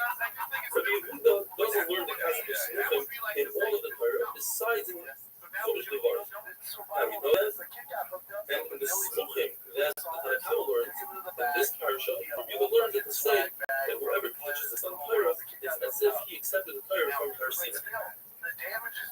When it comes to a Hashem or a witch, we can't keep alive. So we learn it. The Yehuda learns it from Avi and Doikel. He doesn't learn the concept of Smuchim. Yet when it comes to Chumash Devarim, he does learn the concept of Smuchim. It's whether a person is not allowed to marry his wife. He's allowed to marry his father's anusa. His father rapes somebody, he's not allowed to marry her. But they're usually not allowed to marry and wife. But he learns from Smuchim. It says in the pasuk, Loika ishes of him, but Loika not. The Galler, if you learn, is called an anusa. Why? Because the father's pasuk talks about an anusa. In the Mishnah it says that there are three people that have zera and they're not allowed to learn Torah. One of them is a Zav, who's not about Perry, who saw Perry, a Nida that was Poilet Zera. And a woman after relations who had Zera, they are not married unless they go to the mikveh or review the holes that they don't have to go to. Mashma, it's only in these three cases that review the holes they don't have to go to the mikveh. But the person is about carrying out any side effect, any defects that just want to about carrying. Perhaps he holds, and he has to go to the Lord comes out and says, at the end of the day, review the holes that about carrying is also the Lord Torah. He just holds that when it comes to Judas, Krishma, etc., he made them like because they're parents. In other words, since they are the Rabbanon, so they're allowed to say them. We would be in bed and we'd be like, why is Dick not jumping out yet? And then we just hear Dick go.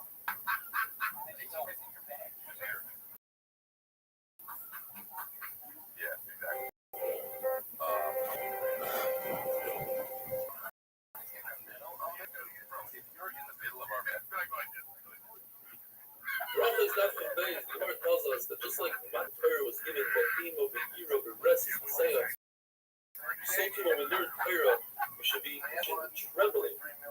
Therefore, if one comes about coming, but it wasn't his fault, he became a Zog of a Torah, while Anida of a state, he could learn Torah. However, if a person becomes coming through Harry, which is an issue of Halus Rosh, there's actually 7 Shitas. The Ganagana says it's impossible to learn Torah at all. It came through Halus Rosh, and Torah is only Beresis Messiah.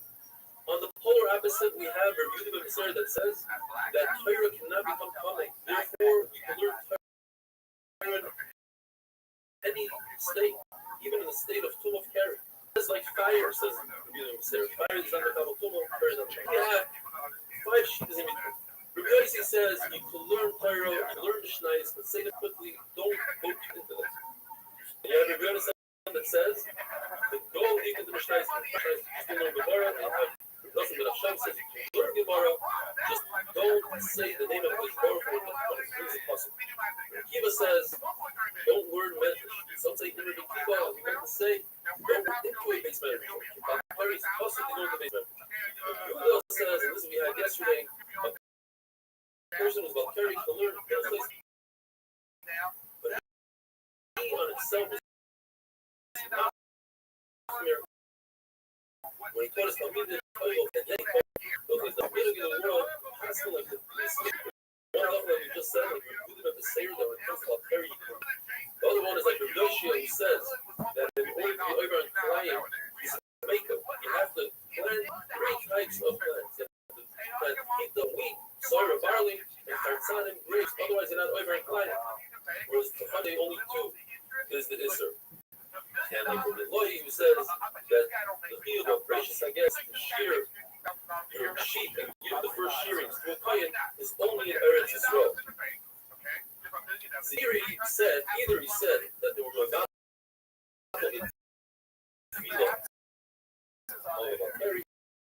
or he said there were about like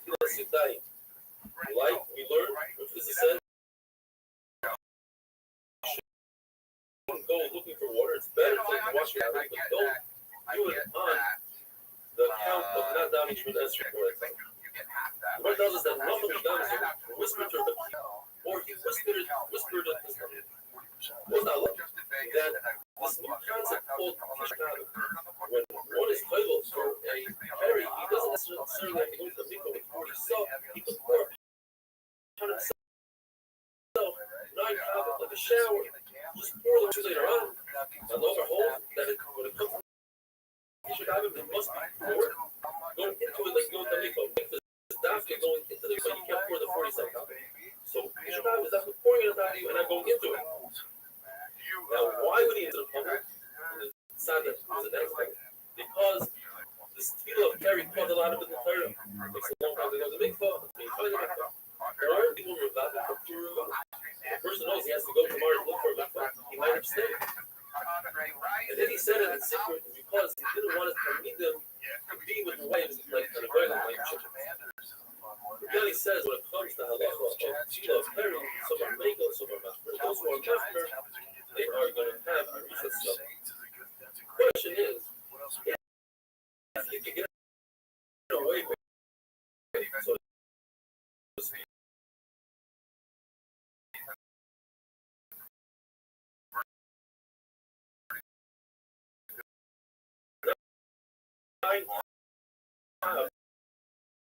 water, or go to the mikvah, and therefore become instituted. One holds that about carrying the table, the rainwater of his necessity, just like a regular mikvah, 40 saw rainwater. If Nachman had a special vessel that held 9 cabbages, how did he use it for carrying? So I told him, what do you mean? But the Kiva holds that only somebody that's sick and the carry came against his will, he could use 9 cabbages. But you're telling me, yes, I'm talking to consider that this person is typically, but it wasn't like something. He brought the carry upon himself by being with his wife. Therefore, he can't use it. Says Gemara, halachically, Rav Nachman's plea was broken. So, according to people in Rosh, vessel was repaired. Why? Because this is the exact opposite. A chayla who brings upon himself, carry, like I'm talking, he use my cover. A chayla that carries pain against his will doesn't even need to be covered at all. Ezra was attacking the field of Perry and said that both people were 40 stuff. What about somebody, a regular person, a person that took a king against his will? Abai says Ezra was also attacking that, and that's the right stuff. The right time. And according to the way the Safi the night is such a thing. Rava says in halacha, somebody who's healthy and you bring upon himself the tumor, and somebody that's sick who brings upon himself the tumor. If somebody's sick and the tumor comes against his will, blindness, I don't know what that means. or somebody who's sick. Now, anything not even 9 cents. According to everybody, Torah is different than somebody's learning. Somebody teaching Torah when he's healthy or he's sick, when he's growing upon himself, needs 40 saw. But if it's happening against his will, he can teach with 9 saw. And some are before and say, since he's teaching Torah, he needs 40 saw. Some say that about Torah needs dafka, karka, has to be a real mikvah. Some say no, like you mentioned before, it could be like in a bathtub.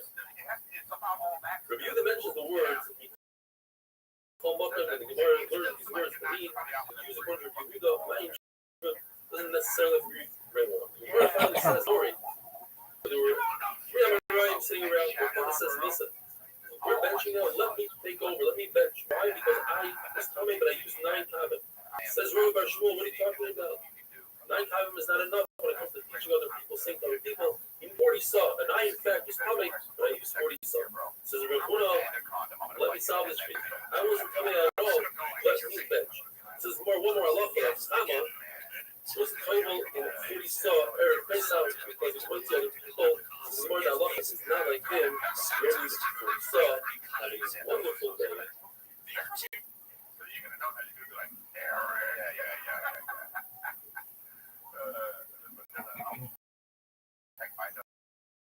Silhouette. You mean text what? Yeah. What? No. My sound is on phone. That's right, you realize that you forgot. Rather, you should finish off on Esrei, but you can have every single problem. You can complete and you can have everything. The person is about Torah, explaining from the Torah, and he realizes that it's about Torah. You should say everything really quickly. And according to Rabbbi, you can only say Sukkim, that's it, and then the rest is something else. It's closer to David, it's tons of weights. So, seriously, just put it back to it and make sure it's on the same way. It's a different ability to turn it back to it, so just put it on the side 4 hours. If a person is down and realizes that down in the wild in his place right next to him, it's considered a quick little sin. According to Rabbah, it's not a good thing. That's what you get. According to Rabbah, it was a Kiddush, but that's what if a person has a medical condition, he has an uncontrollable bladder. So you must wait until he stops walking.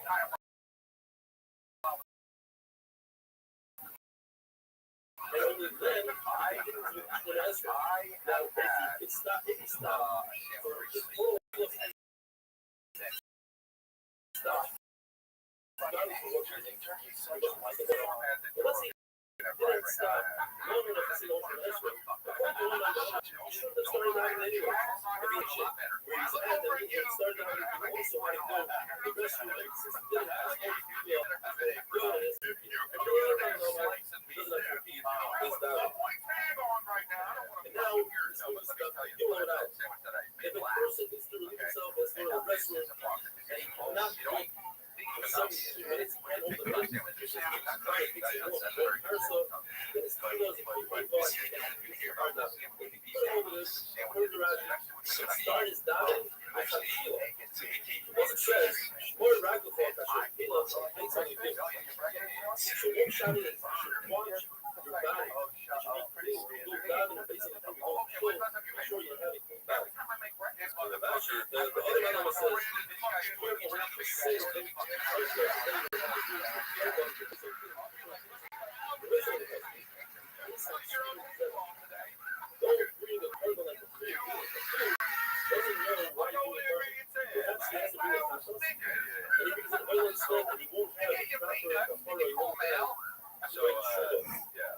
Brendan, you made it.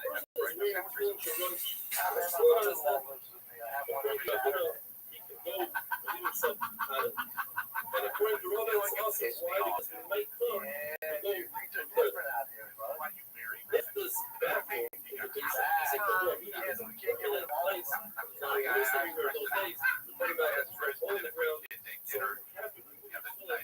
don't know.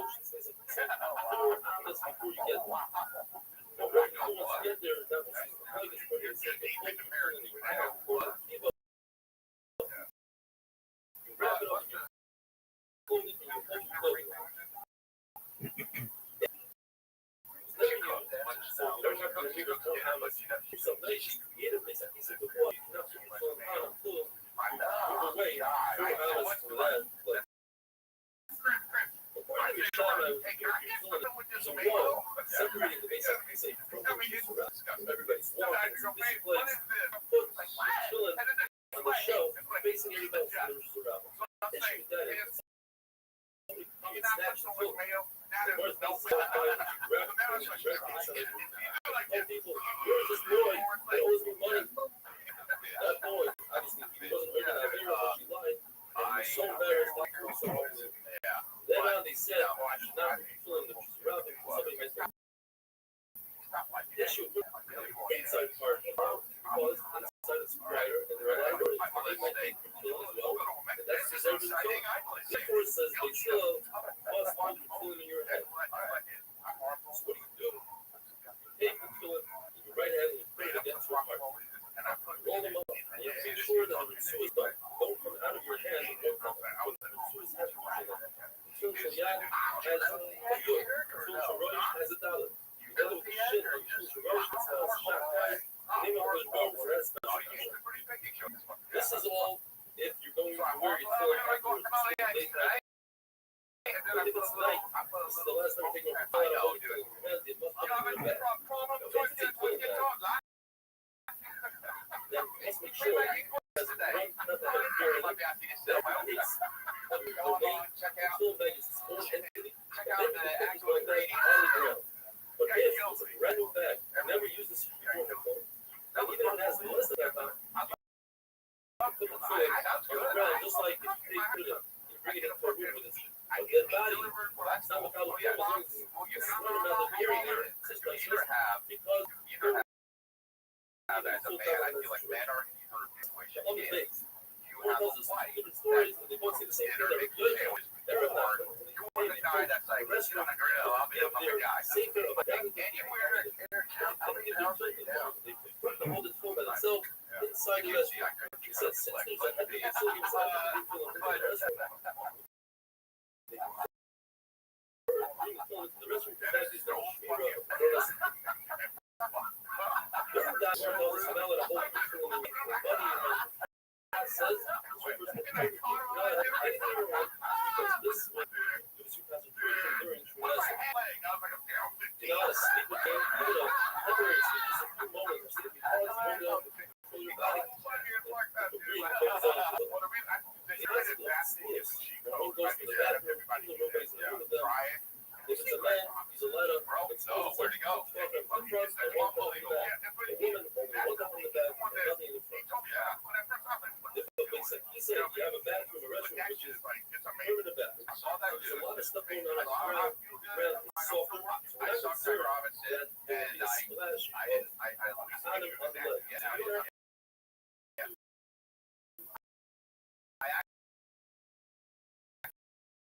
Wash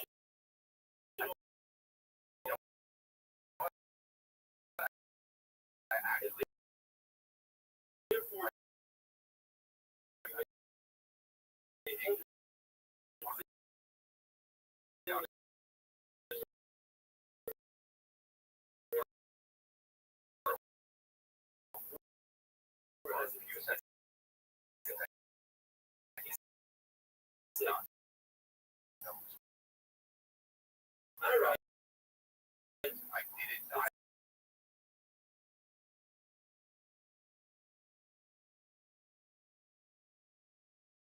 work to do. Yeah, I still got work to do.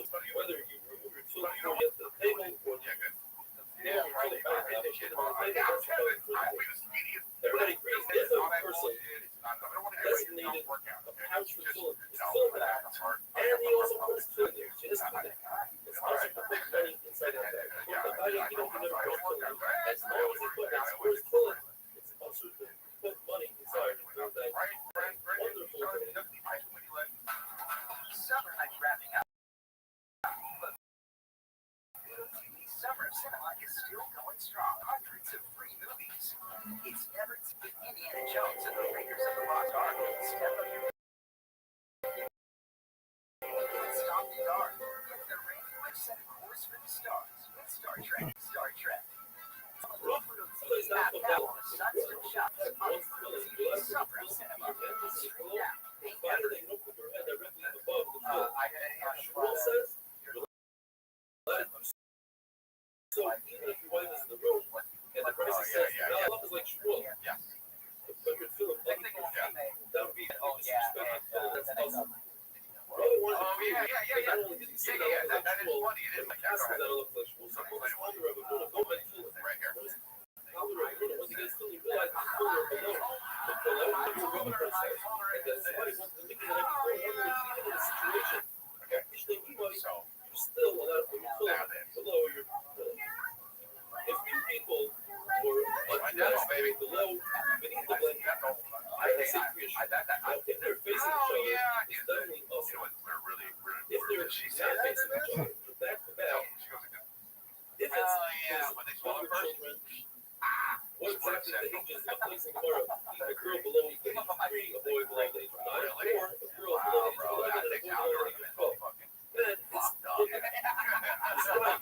Whereas older children, or just another person, according to Shmuel, is the place of price of weather. Not the point of heat source. And he asked Shmuel that it's a older without the Hamzah. And according to Rabbi Yosef, is a different one his wife and other people's wife is older. You should never play with other people. It's possible. But it's not observed by the levels that rears that are pushing each other. They are not considered comparable, and therefore you can take Krishma even if they push each other. Now, like it is, in order, a lot of mitzvahs, the Rosh Hashanah, Lord, making the bill. Like a person is unclothed, it's also to make a bracha. When a person is unclothed and sin, it's also because he doesn't have cover of his area. But a woman, if she's saying, it's supposed to be her today, is the ears the aircraft like that are not considered aircraft for them. The preface of a woman limited coverage that is not necessarily everyone. Anything that's completely covered is also for a man, because a wife, the same Yishma, in front of that. Now, if it's that is one, it's also for the man, the other woman, if he also gaze at the thigh of a woman according to the Guru above the knee below the knee is considered a table. Therefore, the way the Quran explained, it's worse than a pinky because even if you're not staring it's still usher to look at. Holy Sha'erva, the voice, a singing voice of a woman is considered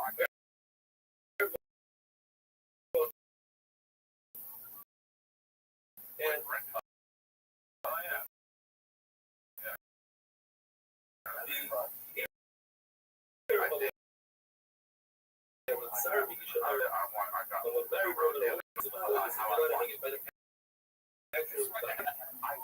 if it's to the back,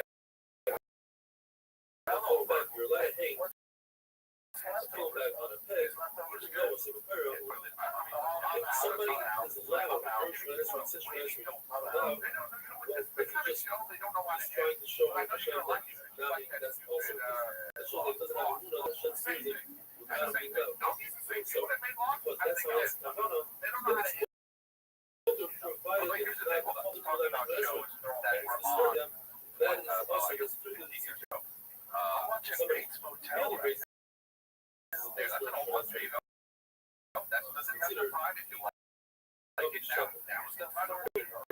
they're joined. They're endowed with their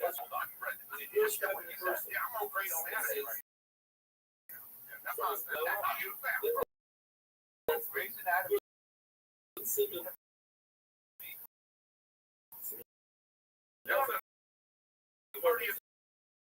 story,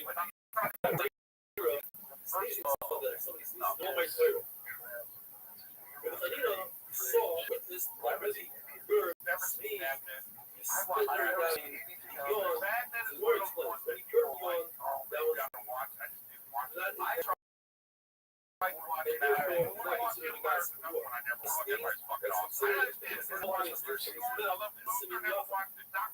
when he spit, he didn't spit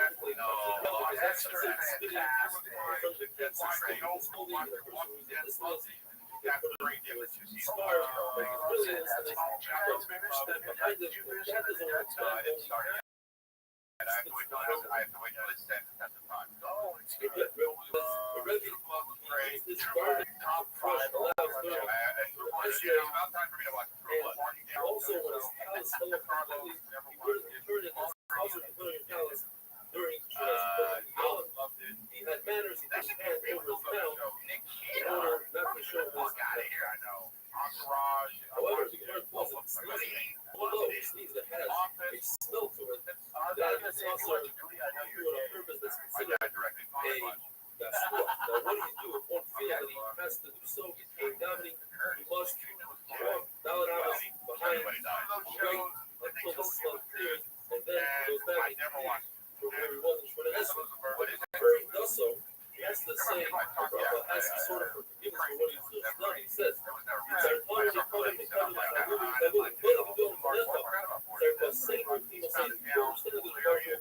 embarrassed we are with Hayenu in our life, that we say when we die, even if we live, and man gets in the world.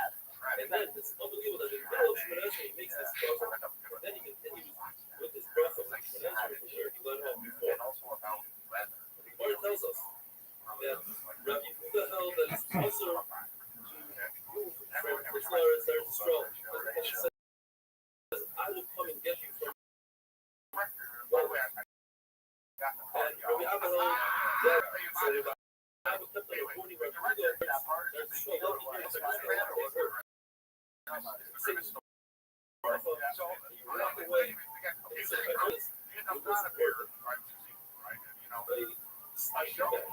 And he's not dressed. He wants to say Jewish, but it's too cold for him.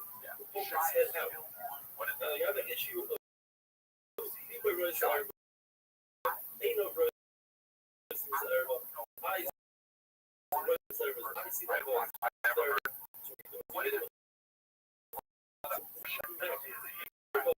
That's an issue. You put the cloth a little bit down, and that creates. If a person is walking the street and this expert, this soil, one other says, your hand on your mouth, and continues saying, you walk. That's still, everybody knows, that's sponsors to the well. One other says, you put your hand on your mouth. Doesn't work. Have a wonderful day. He won't talk to you about that. Yes, I understand what you're saying. I'm just fucking like you're on a fucking joke. I don't know. I feel like people, like maybe it's probably community, like that. That guy is all crap. Right. He came out like that. I never heard about crashing. Rothschild is not so bad. The big man is like that because he's standing for the king. You have to dress properly. If a person is in the restroom and he realizes that his ring is colored, he should just jump up and run out. That would be dangerous because the first discharge must last. But he was spent on his civility. What a person has so you know, on his face. You're up there the time because he says, "Call the show." Towards the barrier that says, "Those are three." Says the positive, all my bones, all my limbs are saying praise. Therefore, every single part is doing the person in front. On the left is the source of the smell is there. Further up, when you have to distance yourself 4 hours from the source, not so much from the smell. For the it doesn't matter where the source is. It matters where the smell is. That point of distance yourself 4 says, what kind of place are we talking about? Dog, pig, chicken. Place says that in chicken, it's turkey, or a lot of chicken. According to Robo, the only time dog and pig works are also the sacred when they are used to carry hides, and therefore it's a very foul smell. Now, if you can see the soya, it doesn't matter how far away it is from you, as long as you can see it, it's supposed to say Krishma, my brother. If it's 10 feet above or below you, then it's mutter to say Krishma, that's considered another domain. If it's inside a glass jar, it's mutter to say Krishma, my brother. But when it comes to Erba, if a glass separates you and Erba, that doesn't give you a head there, because over there it's still an Erba. If you have a very small amount of soya, if the soya is in a hole in the ground, you put your shoe on top of the hole, and that's okay. What if the soya is stuck at the bottom of your shoes? That's a big one. You're allowed to say. And I love it. Soya is coming. So anybody, but if somebody that's hard, and the material won't try to, the person that's hard remains hard. That's not his domain. Says if I am so, the same applies.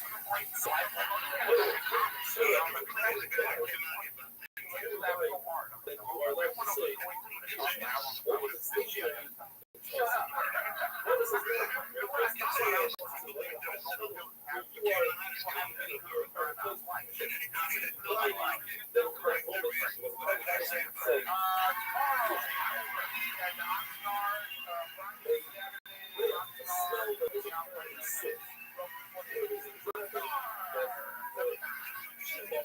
They would see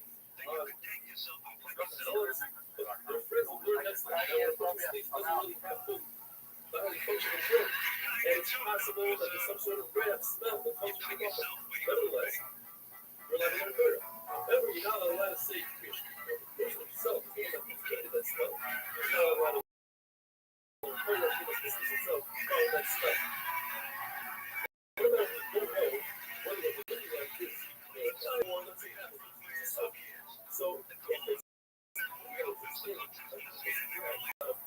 if it's similar, right? But some fish are very good. It's in front of a screen coming out of a person. But once it hits the ground, it's not a cigarette. So therefore, when someone's wearing a blazer, it's not a however, when it comes to some you're only thinking like, showing it to yourself. So in that case, if it's there, that's all what you read. It's also right for the trash and translate. Everyone says,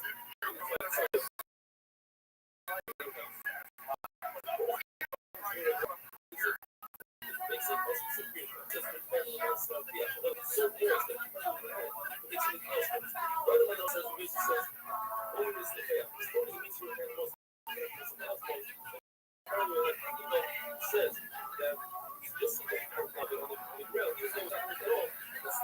What's the shoe? So you have a number of shoes. One shoe is that on the outside, so long as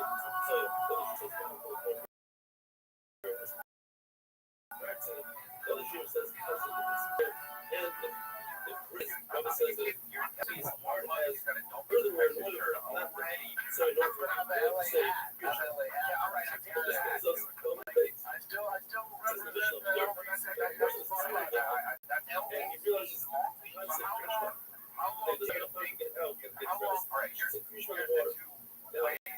one, we're talking about the secret. So when he goes back to the actual it says that he was told, the secret, they were not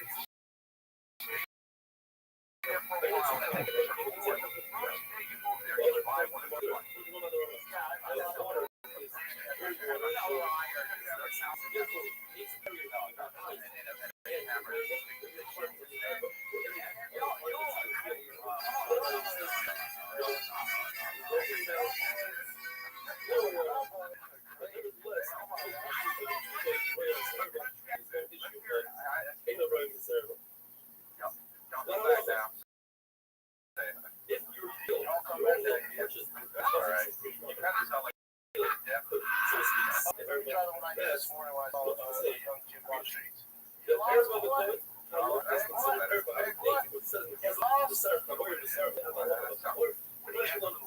considered in Arabic. It's actually there's a vessel that extremely soya, and that was completely clear. Nevertheless, it's also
Rothschild is not for love.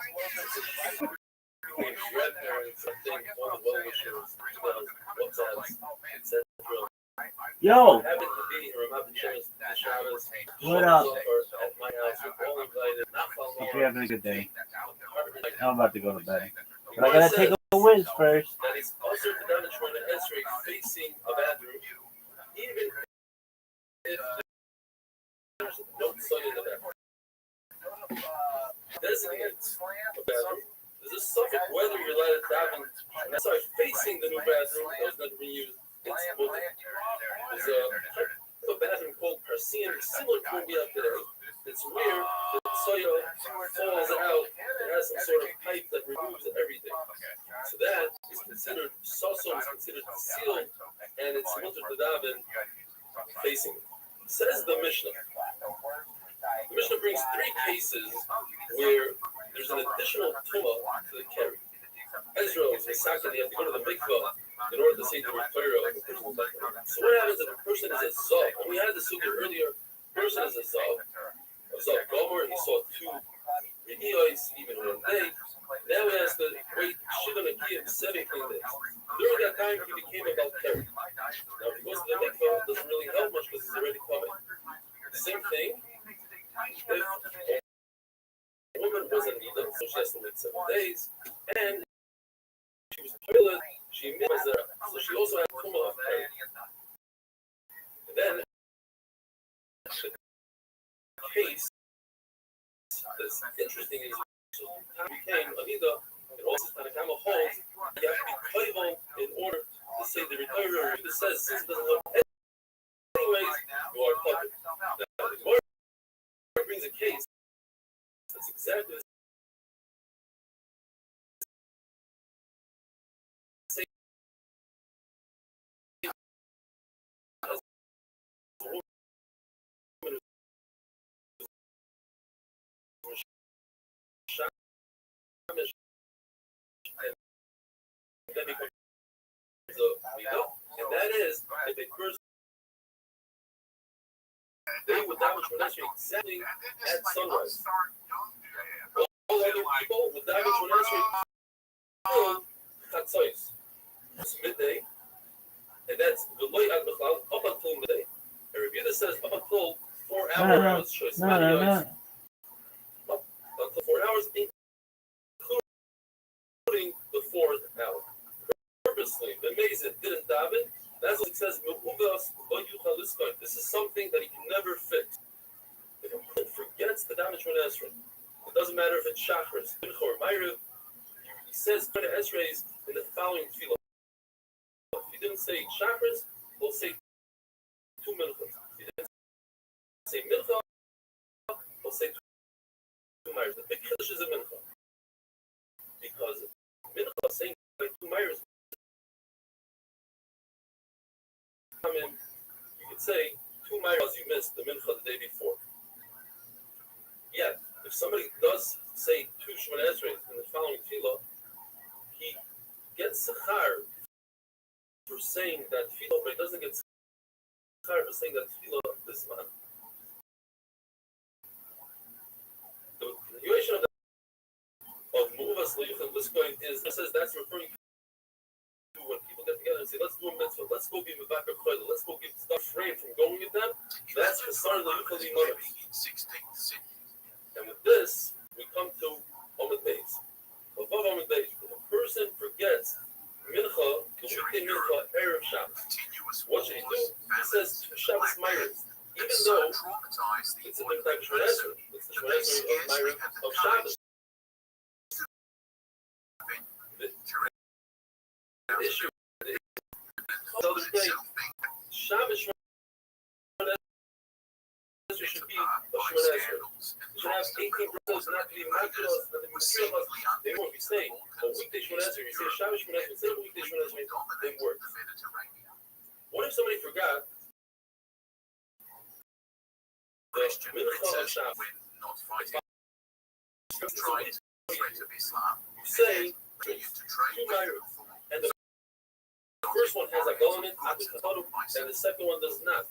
But the halacha is that the Shemona Esrei that you're first should be the one he mechuyev. So the first one is Ma'ariv, same Ma'ariv. The second Esrei is Tashlumah. What if he reversed it? He said the first four is Mincha, and the second one is Ma'ariv. Halacha is he has to say a third one because he's not Yotzei. The kasha is that Gemara brings down, we say that a person says how he forgets to say Havdalah, he doesn't have to repeat Shemona right away. Gemara says it's a kasha, but the halacha is you have to say a third. In that brayso we learned that if somebody forgets to say Masha Baruch or if you say Talam Adar, he must repeat the Shemona Esrei. Now going into the davening, why do we have Shachris Mincha Ma'ariv? The first sheet is Rabbi Yossi. It's based on our Avos Avdashim. Avraham Avinu, he instituted Shachris, as it says Vayashkim. Yitzchak was Mincha because it says Yitzchak Sarah. And Yaakov Avinu was Ma'ariv Vayashkim.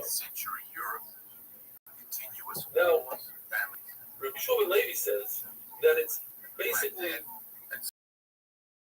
based on the Avos, but they were so they compared it to the Korban. So it's like the Korban that you bring in the morning. Everybody says Mincha, the time of Mincha G'dayla, meaning 6.5 hours in the day. The Erev. Rashi says until Sheikha, the learner until Tzichavim. Other Rishonim say until Shimshon Brura says that Mincha should be said and finished. Mincha should be everything before Shkina. If you have it, and you have until 15 minutes before Tzichavim. But the Shur points out that it's better to daven the Yechidus before Shkia than to daven with a minion after Shkia. Mincha is like the comment of the evening, which goes until the evening. Yechidus says until halfway through the meaning, 3/4 of an hour. Ma'ariv is because the varim of the oil of the microphone and the sand all through the night. What's Musaf? Musaf is the Musaf Doila during the Saturday, and that's why it's a Musaf that goes all day long. It says it goes until 7 hours of the day. Here, all Surah Toivos have a wonderful day. Others proposed going west and found America just waiting there to eat it. September 2022 marks the 501st of exploration received by and the unshakable belief that he get to India via an as yet undiscovered the Zmanim of Tefillah are applicable, which includes the entire hour. So, the Esrei of Shabbos, when the sun goes until the fourth hour, that means including all of the fourth hour. It doesn't mean until the end of the third, but rather it goes into the fourth, until the end of the fourth hour. Mincha is until the end of Flag Mincha, the first part of Flag Mincha, which means as follows. Let's talk about this. We have Mincha. You take the daylight hours of the day and divide it by, it's not necessarily the hours that we have today. That's always exactly in the middle of 6 hours of Flag Mincha, or the Doila is a half an hour after 6.5 hours. Mincha Chana is 9.5, 2.5 hours for the night. Take those 2.5 hours for the night and divide that in half. Flag, that's 5 minutes. What could you do? Say minutes, and still the first quarter of that flag. In other words, 1.25 hours for the first part. Goes all the way to the end of the sun. Therefore, where should you feel as a brother? At 6.5 hours again. So which one comes first? Resources first, because also without the fire, you can't dominate past the end of the second hour. You only have a half hour left. Rabbi Yehuda ben Bava testified 5 things in the second sentence. And we kind of like the second sentence. One of them is that we teach a Tana, whose mother married her off and eventually her Rabbanon, in order that she shouldn't be hefker. In certain situations, we teach her in meal, that is, to say that one wants to negate the marriage, and therefore there's no marriage. In a situation where two sisters are doing this kind of marriage, a brother and her older sister was a Doila married to another brother. That older sister's husband died, therefore she falls to evil. She cannot fall to evil in this because will be two sisters married to evil. Therefore, we teach the younger one to meal and she'll be a Yevamah. We also recall that point testimony that you can marry off a woman based on that they left with one witness testifying that her husband died. We also testify they did steal to a chick who killed a person. For something on his bath, it's enough to be considered old wine, it's enough to be 40 days old. And finally, for our Samuel, it was that route 4 hours, in other words, the entire 4 hours into the day. And that's why we constantly do the Shabbos 4 hours into the day. Rav, except Shabbos, he did an early Shabbos, what we call today, after the flag, because he holds up the Yehuda that flag is the end of the day, and after flag is already nighttime. Chachamim say you can only do Metal Shabbos after Shkir, since Chachamim is anyone from Shayna, but they hold that Milcha goes all the way to the evening, and whoever does the Mara that you can do any way, if the entire congregation daven, whatever, they thought it's night. They daven Ma'ariv for much Shabbos, but the school didn't see that it's only throughout the day. Tefillah works into the Tzibura, but if the individual makes a mistake, he has to repeat the daven. Rabbbi sat in a base of Merchatz in a sauna before the Gzeira against doing Gzeira, and he was Mekabel, then after he was Mekabel Shabbos. So first he was Mekabel Shabbos, went to the sauna, and then he caused Gzeira. Rabbi Yehuda, who was the eldest lover of Rav, he davened Mitzvah on Friday behind Rav, who's davening Ma'ariv of Shabbos. And you see from here that Rav didn't take his 3 cents back, he didn't waste a shalom because Rabbi Yehuda was still davening Shmonas. Learn out that if somebody's davening behind you, you're not allowed to take the steps back. You're disturbing him, or the Mishnah was bringing that the Shekhinah is there. However, if it's out of the full hours of the person, you're allowed. The only reason why Rabbi Yehuda was allowed to daven behind Rav is because he was also his friend. But a regular person, a regular Talmud is also to daven behind his Rebbe. If he does, it causes the Shekhinah to find himself. Just like if a Rebbe says, showing to a Shalom says that Shalom left on that also called Shishim people. And if a Talmud opened up the yeshiva without asking permission to get shiurim, that's the sound of the Shekhinah. A person couldn't make it on Shabbos and could finish before nightfall as long as he repeats Jewish matter. Shmuel says that a person can daven must on Shabbos itself and make Havdalah on a cup before Shabbos is over. It's a very interesting story. The Gemara says that in the name of Rabbbi said that Rabbi Shmuel bar Yossi stood at this particular pillar and he davened the tefillah of Shabbos, Ma'ariv Shabbos, on Erev Shabbos. Says that's not what happened. It happens to be it wasn't a pillar, it was a pomegranate. And it wasn't Shmuel bar Yossi, which was a Lazar business. And it wasn't Erev Shabbos. On Shabbos, rather, it was Shabbos on Motzei Shabbos. It's not like this whether the Ma'ariv is obligatory, you have to daven it or not. The Gemara brings in, therefore, our Mishnah says, and our Mishnah holds, it's not a case. The Gemara brings a very famous story that Rav Shimon bar Yochai asked Rabbi Yeshua, you have to daven Ma'ariv or not? And he said, it's a Rishon. And he went and he asked Rabbi Gamliel, who's the Nasi, and Rabbi Gamliel said it's a Koyla. He said, wait a minute, Rishon says it's not a Koyla. He said, that's when the Lord is called. Everybody comes to his friend and he says, ask me. He said, do I have to have Ma'ariv or Rabbi Gamliel have to daven Ma'ariv? Or Rishon said, I don't have to. No, so Rabbi Gamliel says, is anybody here Mechulot? Rishon said, no, nobody argued that. But they said in your name. That Rabbi Shimon bar Yochai said that he said that Rishon says he's alive, I'm alive. How can I argue with him? Rabbi Gamliel ordered Yeshua to stand as the shiur went on. And the Sibur was very upset. They said, last year when it came to Rosh Hashanah, asking that it's in Kippur, and Rabbi Gamliel said, I want you to come on in Kippur. The child is not in Kippur with your stick. And he constantly, when it comes to clearance, that he made Rabbi Yeshua stand like he did today. We have to get rid of Gamliel. Who's going to be instead of him? Rabbi Yeshua can't be Rabbi can't be instead of him because he knows Kusavik.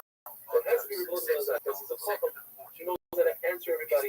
He has Kusavik. He's 10 generations from Ezra, and he's wealthy. Go deal with Asa. Rabbi Elazar is asked my wife. The thing is, so yes, his wife. But what if they remove you? It's better to be at the last cup that breaks the next day than not to be anything. But you don't have white hair in the story of Pesach. That day, the nest, and he has 18 rows of right here, Beis Hashem, like they say in Pesach, the Rebbe says, tomorrow will Torah and Hashem have a full day. Around the southern tip of Africa, the first European to demonstrate that a maritime peace was possible. Columbus was laughed out of court, and Portugal rubbed its hands at the prospect of a maritime trade fleet to the east. Like Nazi Arabs. Dejected, Columbus had come to here and headed to Egypt, popping up from last of the Islamic strongholds in its ongoing conquista against the Moors. Isabella I of Castile and Ferdinand II of Aragon had jumped in rage and were keen to see growing power added cash flow. Benches full of Oriental viceroy would provide them when Columbus showed up, put up, and gave his idea to her. She passed it on to her own advisors who, like Portuguese scholars beforehand, dismissed it as untenable for the time being. In fact, these people were proper people who were royal. Seeing as she had put so much ancillary work into the project, however, they retained him on their payroll, keen to prevent Columbus from giving anyone else the fruits of his research. Any time in Shas that's mentioned Yoy by Yoy, it's referring to that. The ambitious Italian was having none of it, however, and he set out for England, hoping to sell his idea there. But once again, it fell flat. He was about to set off for France to see if the French fleet began to have a go, but Isabella summoned him back to court, and like agreed to fund the voyage because damage was work out to bring their rivals further, who had managed to wrangle control of southern Atlantic shipping route, the Treaty of Kosovo some few years earlier. This meant that the entire west coast of Africa, south of the Canaries, along with its adjacent Atlantic waters, was basically a Portuguese playground. All Spanish Heavy ships now required a license I made a and the mistake by payment buying of him. He hefty went back to tariffs the like went to the to door, he saw sail that the through there. walls of his house were black. So He realized Columbus got his ships, deals with and in 1492 things that make sailed his house the ocean black. blue. He says, The rest is history. I see you're a plumbing, Which which was brings on us the back. to I see you don't 1493. understand the need of On light his show return voyage to Europe, harness. Columbus It first says, I docks accept. in And I asked for the Lisbon kilo, harbor, I'm sure didn't strides the into kilo. the Portuguese royal Says the court, Gemara an amazing and thing. rubs He King says, John's nose in it. well, at least The king speaks the you might dummy be in in honor of my Castile forefathers. of And he, their treaty, his great-great-grandfather was advising Philo. them that And look at all the toilets, all the museums islands that now came belong from to Portugal, Philo, all given their throughout ownership the of the wheel. Atlantic. And in fact, And what's Rishon more, was Michael. he's about to send Gemara the keeps it in Armada once Rishon was Michael Gamliel, to secure this state territory Gamliel would and do. seek He said any the Lord, Spanish and the Lord presented heirs the red to man's words of Yeshua. He said, Isabella let the and person that wears Ferdinand the clothing, had like wearing the $9 clothing, cash referring to to the Gamliel. engage in The another one who doesn't, protracted the war person with with Portugal. Zaria, you shouldn't So say, give me your Ferdinand cloak, let me wear captured it. his own Rabbi countrymen Gamliel didn't from accept it. now Says Pope Rabbi Kiva, Alexander let's VI close the doors, let's to not intervene allow on their behalf, the claiming that it was servants, the unfair slaves of Portugal Gamliel should to get come to and own sway their us. entire ocean. So The Pope Yeshua agreed himself went to to the create village. lands A person, 100 leagues west the of son of the a Kohen, who Azores does the would belong zealots, to who stole the Castile. Ashura He Gimel. grabbed He all the was way the up to son of Nasi, of a Nasi. Therefore, you should be the Nasi. The question is, so he accepted. But The he question is, nevertheless managed to what do you do with negotiate the Zayah? shipping He's ready with to Nasi. Northerners a You little don't go further lower west, in Kusha. which They would said it. effectively give him Gamliel full said, ownership 3 weeks west for of a straight and line of course, we can past do the the Zayah. east It's into withdraw Brazil, 4 weeks away. Brazil, Because what that would will become bring known as the Treaty of Tordesillas. Reb Zera, Anyway, says this the Gemara, created an obvious problem was very when the weak. two He saw sides fire, but he eventually wanted met to up on the far get side of the so world, he said where that the his friend Portuguese had stood established up. trading So he outposts on the stood Spice up, Islands able to stand that up. the Spanish And he claimed heard the following Allah gradually from in their the sphere of Rebbe influence. that if You see, somebody the Spanish is insisted that the with demarcation meridian of the Treaty of Tordesillas went fully around the globe, if he has which, according to their estimation, the option of would situate the Spice Islands firmly in their own hemisphere. But the Portuguese were indignant, and by the time it became a serious issue in 1519, the new Pope, Leo X, now broke up a beneficiary of the peace. So decreed, running through Asia, he sent the 7 of this disparity. If a person is See substantial and they're not conflict holding and that Michigan, rivalry it's between sponsor the for that two position nations. is only the equal. Now, Says the before Mishnah, all this there's blew up, returning back to the post-Columbus agreement of learning 1494, says the two sides accepted the Atlantic Treaty by the Code, and the Portuguese themselves soon initiated an expedition led by Pedro Alvarez Cabral on a civil mission to reach India via the west, which they sailed south from till they reached their colony at Cape Verde and I Island. shouldn't say I'm coming hard for a Walking around and my heading friend should be directly Michelin onto and the Elfin, I should easternmost put it up. tip of the Bulge of Brazil. That at least I should say, Before what the is it about scouts Michelin could guys? go, Something from the Bruce Yoshi, said I meant farther further south, I don't know if you have panels from streaming, such as one week, I need to ask you, and then the military, I must give claimed you the a territory what of God what's and it, the king. what's the time of the world, and This also the shotguns, fortuitously accurate bump etc. the easternmost When promontory Eliezer of was South sick, America has prompted he told some us scholars if to you want to learn suggest about that the all the following Portuguese things, and he says it in this is order, it's very already interesting. knew about the distance of land Number one. Atlantic. Number two, children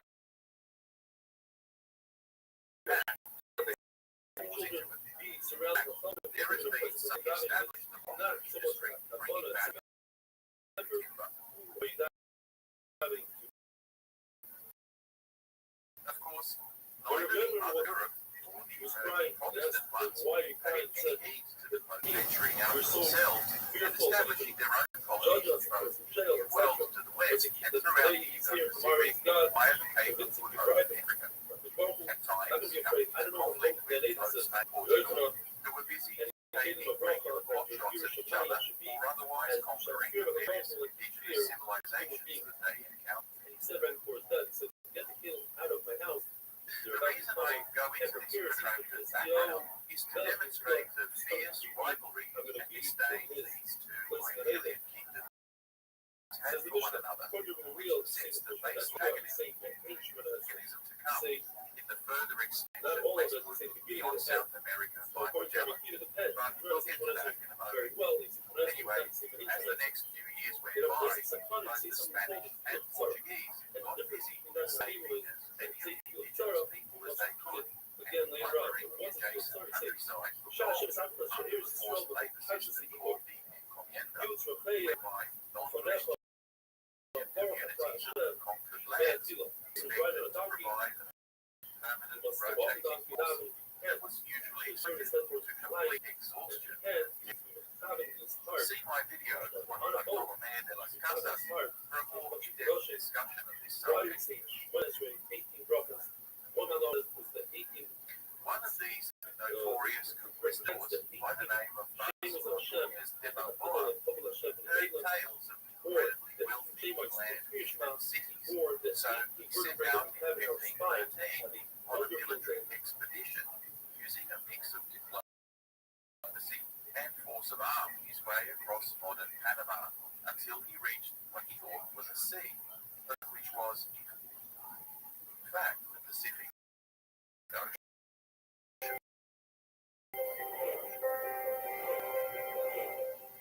Having divested the regional natives of frequently also their livelihood, Roughly south of Fence, as you might have heard, tonight was offer of my first grandchild, my grandson, and I want to thank everybody from the bottom of my heart. We got close to 400 emails, WhatsApps, text messages. I want to assure you, I read every single one. I just can't reply to that many emails, WhatsApps. I really thank you from the bottom of my heart. It means a lot. It's very touching and moving that people went the extra mile and sent me messages of encouragement and mazel tov and welcoming to the grandfather club, etc. We should all share and sip this together. The Gemara tells us that Shimon HaPekoili, he's the one that put together the Shemona Esrei, the 18 brachas that we say every day. And Shmuel HaKatan is the one that added the 19th bracha. Today we say it's called Shemona Esrei. We've seen 19 brachas. 19 brachas belong on Shimon. It's against the meaning that inheritance. And the Gemara tells us that a year later, after you're davening for the Amid, he was a shechor, and he simply forgot that he put together. The halacha is that when a chazan forgets a bracha, we don't remove him. But if he forgets the Malshinim, we must be concerned perhaps he himself is a min, and that's why I'm not saying it. Maybe Shmuel HaKatan became a min. Just because he's a tzaddik, and just because he ordered it, doesn't mean anything. Says the Gemara, the reason why they didn't remove him is because he started the bracha. And that proves he's not a min. A min wouldn't even start the bracha. Now, if a person is a rasha, and then he did tshuva, it's very possible that he ends his life as a rasha. If a person starts out as a tzaddik, will he become a rasha later on in life? And this is also the machlokes whether or not Kohen Gadol is a person. Kohen Gadol we know served as a Kohen Gadol for 80 years, and he died as a rasha. 7 brachas of Shemona Esrei on Shabbos. It's fine. We call it Shemona Esrei. The 18 brachas is really 7. They respond with the 7 kolos that David said in Kol Hashem Alamayim. The 9 brachas we say on Rosh Hashanah are to correspond with the Ascharos that Chana said, which was on Rosh Hashanah itself. On Rosh Hashanah, Sarah, Rachel, and Chana were nifgad that Baruch decided that they should have children on Rosh Hashanah. On a Tainus, in addition to the 18 brachas, we say 6 additional brachas for a total of 24. And we only say these 20 on a day of Rachamim, like a Tainus. Why? Corresponding to the 24 Renalos, the Shirais, the song that Shlomo said, as they brought the Aron into the Kachah HaKadosh. So Yeshua says that you say Me'en Shemona Esrei. You don't say a full Shemona Esrei. Everybody is supposed to say the Me'en Shemona. What does that mean? Right, that's the 3 first 3 last brachas are the regular brachas. The question is what you put in between. For the Shmuel, as we had before, it's a kitzur of Shemona Esrei. Each bracha consists of 3-4 words. And Abaya would curse those that would use Havinenu instead of Shemon Esrei. Which means you can say Havinenu every single day besides the Shabbat. Because what do you do with the Havdalah that we put in insert the Shemon Esrei by after fighting we put it after? And you cannot make its own bracha, foreign bracha. Not going to tell you to Rabbi Eliezer. The reason why we don't pass like Rabbi Kiva is because you don't insert the brachas. Therefore, it has to be part of something. The only question that remains in the Gemara is, well, then why don't we just say the kitzur in at the final and a couple of words for Abdullah? The Gemara says it's kasha. Rabbi would not say Havinenu in the winter time because you can't insert the same talum matar with Havinenu, and you can't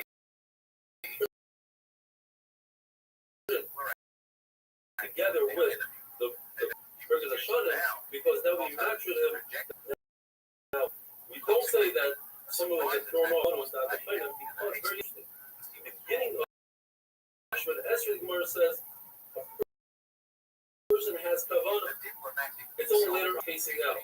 So at the final Lodin Das, then we can insert whatever we want, and he's not going to get confused. So later on, Shemon Esrei get confused, and we don't insert it purposely by Shemet. That's only if a person made a mistake, you can insert it. If a person doesn't say Mashiach Ruach Mordech Geshem, you repeat the entire Shemon Esrei. If a person doesn't say the same Talmud Baruch, you don't make him repeat the entire Shemon unless he's past Shemet. You can always say by Shemet. If a person doesn't say Al Yahweh, he goes back to Ritzei.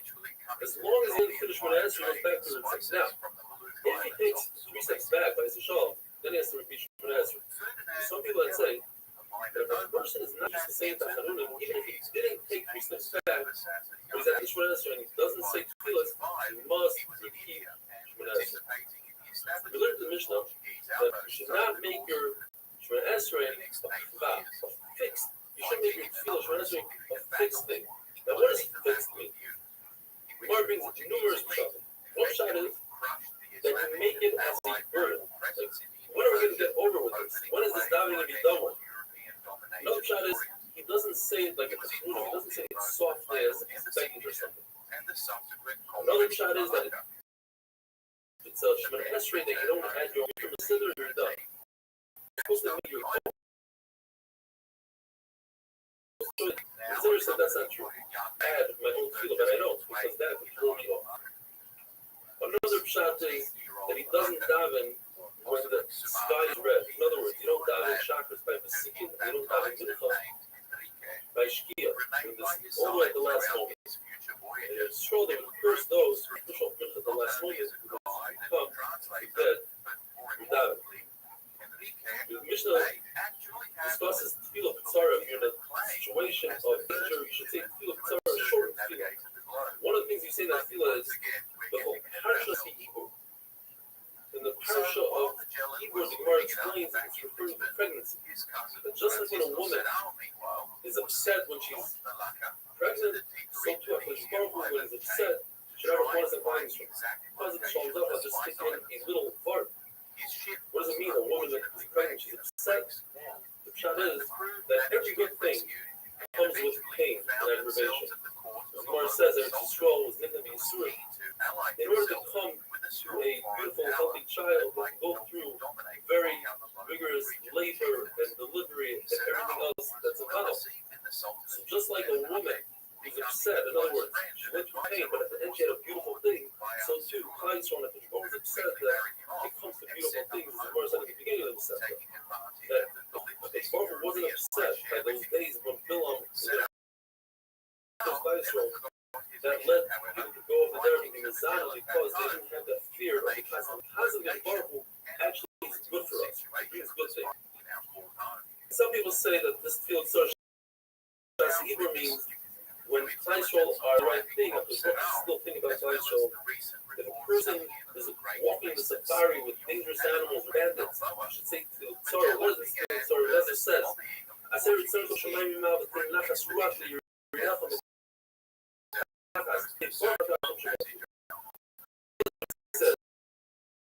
Israel, I say, another one there.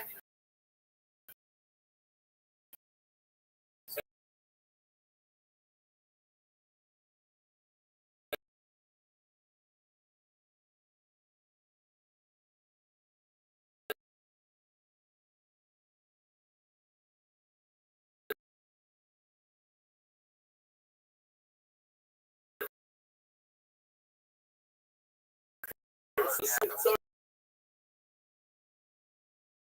a great Shabbos, and Mazel Tov, and Simchas B'Yom. The Portuguese certainly considered the Atlantic Ocean as their exclusive backyard.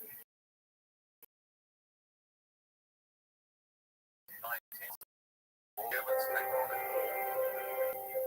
explorers had already made it down to the Rio de la Plata near modern-day Buenos Aires, and Brothers, that's what I'm in. If you're going to watch the Super Bowl today, please remember to circle a little bit further, maybe at halftime and 8 minutes out. And if you do, don't forget to send some pictures. The word tells us that going on the way after you send there at the wait of the comments city. But the not take this up there once you pass Amos, which is approximately 60,000 feet. Rotation's whole. Sequence of numbers that still represents says you could be Rotation is respected of his stood. You want to do bad, she plays of good, and in fact, Allah says it's preferable in a standing position where you say, was a there. You're riding on a donkey, but links whether you get off the donkey and give the donkey to somebody else. Rabbi says you don't because that's going to take away your concentration, you're going to use your back down. A person is blind or doesn't have a compass, he's thinking about such a reduction in his heart. The point is, you always have to be facing the tourist, which is touch reduction. So if you're in a footballer, you face the stroll, which is eventually going to get you touch reduction. If you're in a stroll, you face the climb, you face the reduction. Really touch reduction, you face the I think I'll fire around the place everybody else is fire. In north and south, always facing the friends who had the patience for you. So my question is, what do you do if you have an emergency situation? And you won't be able to dive into relationship with nationality. The father truly used to dive into relationship extremely early. Josh, at least a shopper, since because made his way to Seville in the middle of the night. It has to be slightly they offered their services to the Spanish king, Charles I. And he says, first say Shema, then you say Shema, better to say Shema as you're sitting down. But right after Shema, to say Shema as you're standing up, better to say, when as you're standing, with Kabbalah. The Rabbim before they said a shear, they would grab him, and you knew it was really early, they would grab him and dive. And once they gave the shear,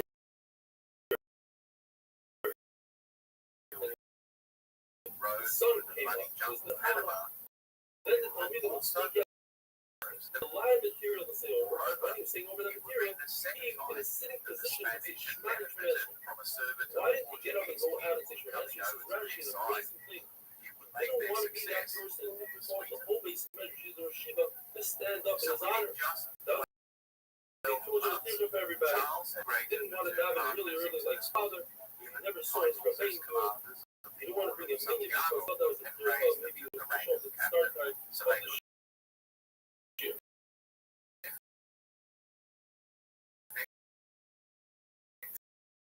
Says the Mishnah.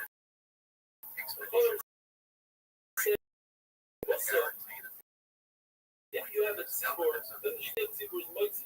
If you don't have a tzibur, even a yachid will do you. Daven, also, Rabbin Shmuel Paskin, and the common they say we had them in the beginning of the cycle, but they used to daven in the exact same way, the pillars where they would learn them. It was daven, Yehidus, chakras, and Muslim. Rabbi Yoshanan testified that he saw Kiana davening back-to-back when Esrei, of course, it's impossible to say that he didn't have Kabbalah, that's why he repeated his Esrei, but he testified to Yoshanan, he knows what he's saying. He told us the story in order to bring out a point that you daven Muslim even before, or there's a similar story, where he said,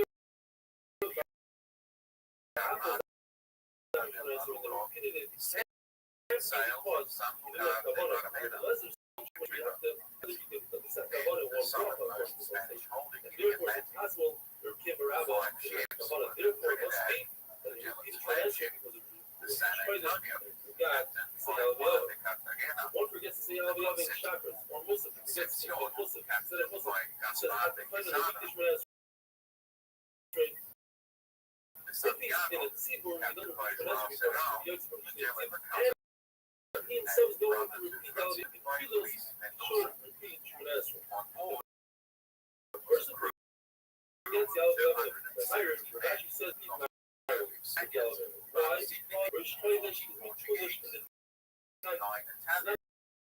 Nor for us, however, a Maimar says that's only in where you can say LVLV in the night of Rosh Hashanah. What they do, Later, he was Magellan's co-captain and there's supposed to be designated astronomer. or he's down in Muslim immediately after Shabbos. To He must accurately wait portray the enough time for principles him of to walk latitude down and and out. longitude I would say this is through any of practically the chart in the voyage. with that we finish But the fourth parak to be of descended this parak. Now we bouts begin of the fifth parak. psychosis. Ein Oinded. So at the Should tell us that that's qualified why information complete and respect and eventually awe of the should give Baruch off Hu, the kissing, laughing, giggling. services It rendered has to to be the crown. completely out the job. Joined by another civilian, the For Venetian David. scholar, little surviving record of the Where entire it says, voyage. don't learn from Chicano. That says by her, Trade Gemara is and like that. She had financial a bitter heart. transactions Not as would be big. managed by Five children. Juan Don't learn from Villagela, Don Bella. skipper of But the he San wrote time Antonio, for the Sefer. who It's stepped not of into a Valero's it's not of a vacancy Sefer. as Hero Sefer. co-captain and Hero. He CFO. was a fear. God of Elf is Now, different. We know. I keep mentioning the word Hard on Spain as if it were an established entity, but in reality, it's ethnic unification Sometimes by the hair marriage has of to the be two dominant interchangeable, kingdoms so of if you Castile compare that and space, Aragon in you should have 1469, fear of the and Kodesh. its eventual You are not centralization of power simply through the Kodesh. Vatican line. Beautiful The clothing, truth of it, glory. at the Wear time, nice clothing there when was you die. still a So what substantial do we do in this autonomy country? constituent Iberian David kingdom, Deutsch says such the that Apostle, this voyage was essentially viewed as a Castilian serve venture. as fear. And yet, a significant number of crew in the Spanish contingent were Joyful vast nationals, trepidation. including What Juan does that mean? Sebastian That anytime Elcano, you are joyful a and happy, talented on the merchant other sea hand, captain you have who that was in a fear. spot of legal trouble The Lord tells who us, gets to him Rabbi later. Asabaya, why are you so joyful? Indeed, many So the Apostle, Aragonese people and who are other, Bolognians you have to be did not fearful. speak Says, the don't worry about it. Castellano I'm wearing dialect, filling. making I'm for wearing filling. difficulties in That'll be communication check. at times. Similar story. In fact, some Sarah sources said, note yeah, Portuguese and that's it. broad proportionately than the Castilians, allow myself to despite say it that being nominally this is a probably Castilian project. Litvak's most favorite puzzle. To be sad, Trouble was, being as sad. crew members This of the varying nationalities preferred Funny to to see serve the the room or the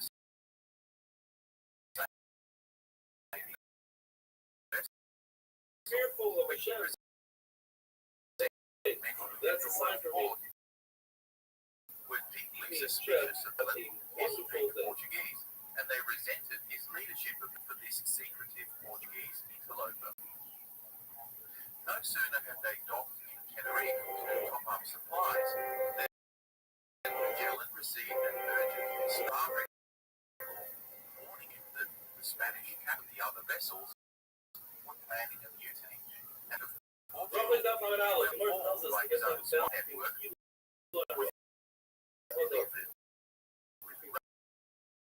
Joyful.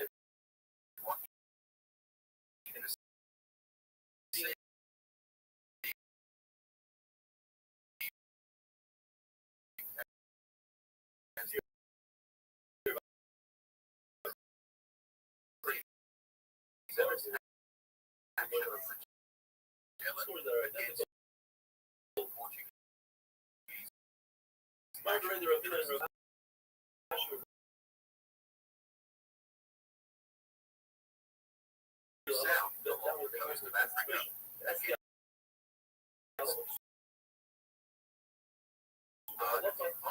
Price of the no other argument about it. For captains, instance, the Lord says, anticipating that the nice the Yisrael Portuguese accepted upon would not themselves expect him activities.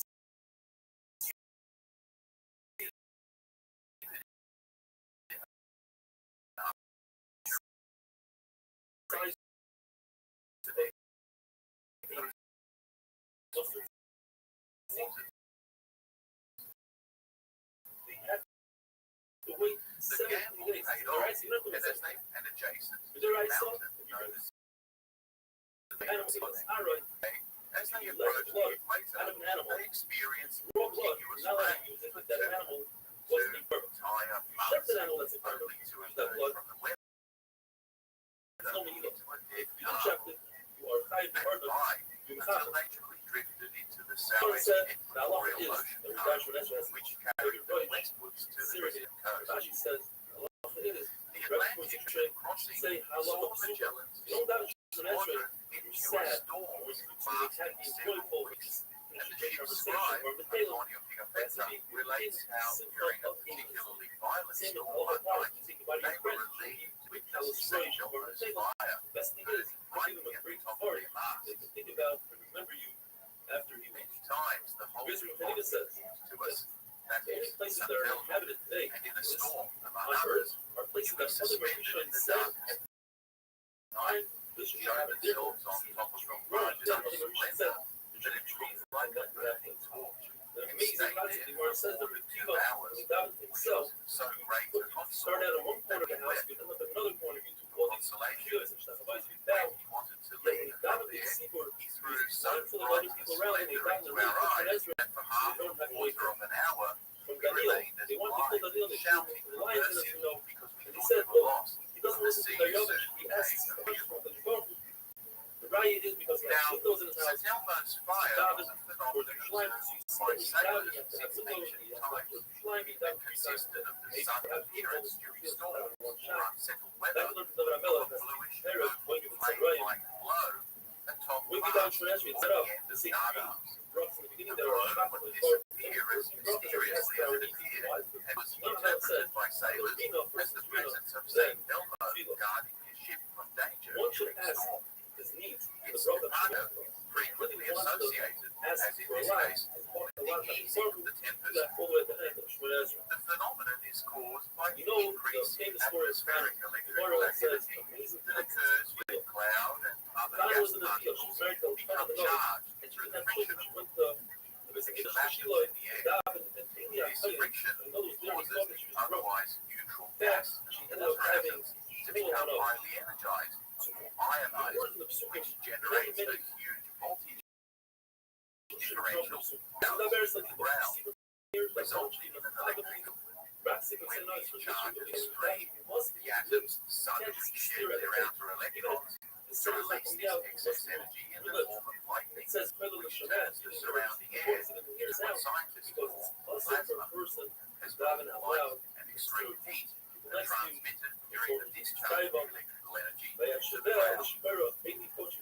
In a less charged area of the field, pointed objects, such as the protruding masts of ships, concentrate the energy of the field somewhat locally. A less intense discharge of light energy occurs around these objects as the electrons of charged particles knock about, much as popular cause discharging electrical energy to dance around their pole in what is technically called discharge. The bluish purple color rises from the composition of the ionized gases while shedding their electrons, blue in the case of nitrogen and purple in the case of oxygen. It's not been observed to present any danger of fire or electrocution, and Nikola Tesla demonstrated its relatively benign nature when he generated St. Elmo's fire in his experiments at Colorado in 1899. When the wings of butterflies were seen to emit a glow as they flittered around. Pilots today occasionally report St. Elmo's fire on their wingtips and nose cones. Because it says I'm myself, I'm your servant. Charles Darwin even observed the phenomenon while remembering the ring of the butter. Why don't you check with the St. Elmo's fire derives its name from a 4th century Christian martyr, if they weren't Erasmus of Formia, also known as Elmo, why do I deserve what you're giving me? who was the He says bishop I'm of the ancient city of Formia in about 300 AD during the reign of Roman Emperor Diocletian, a notorious persecutor of Christians. He soon fled to the mountains of Lebanon, where he remained in solitude for 7 years. Wonderful stories tell us he was attended and fed by a black raven. Eventually, an angel appears to him and chastised him for abandoning his duty. Returning by road, he was intercepted by soldiers at a checkpoint where he admitted his identity, and whereupon he was sent to Antioch to stand trial before Diocletian. During the trial, he was severely tortured and thrown into prison. But again, the angel appeared and led him to escape. He now continued on his way through Lycia in modern Turkey, where he went on quite a baptism spree and converted many people to Christianity. At one time, he was preaching before a crowd when a lightning bolt struck the ground right next to him. Unfazed, he barely paused and carried on speaking while the crowd cowered in fear as loud smoldered around him. It wasn't long before his proselytizing was reported to the Western Roman Emperor Maximian, who despised Christians even more than Diocletian. Once again, Bishop Elmo was arrested and led towards a pagan temple for humiliation. But the statues lining the avenue rumbled as he passed them by to the temple entrance. His son erupted into flames, preventing their entrance. Furious, Maximian had him bound and sealed in a barrel that was lined by spikes, and then rolled him down a hill. But an angel instantly healed his wounds, and he emerged unscathed. This time, the emperor had him flogged, smothered in tar, and then set alight. Again, the guardian angel put out the flames, and Bishop Erasmus was starting to look like a 4th century unkillable Rasputin.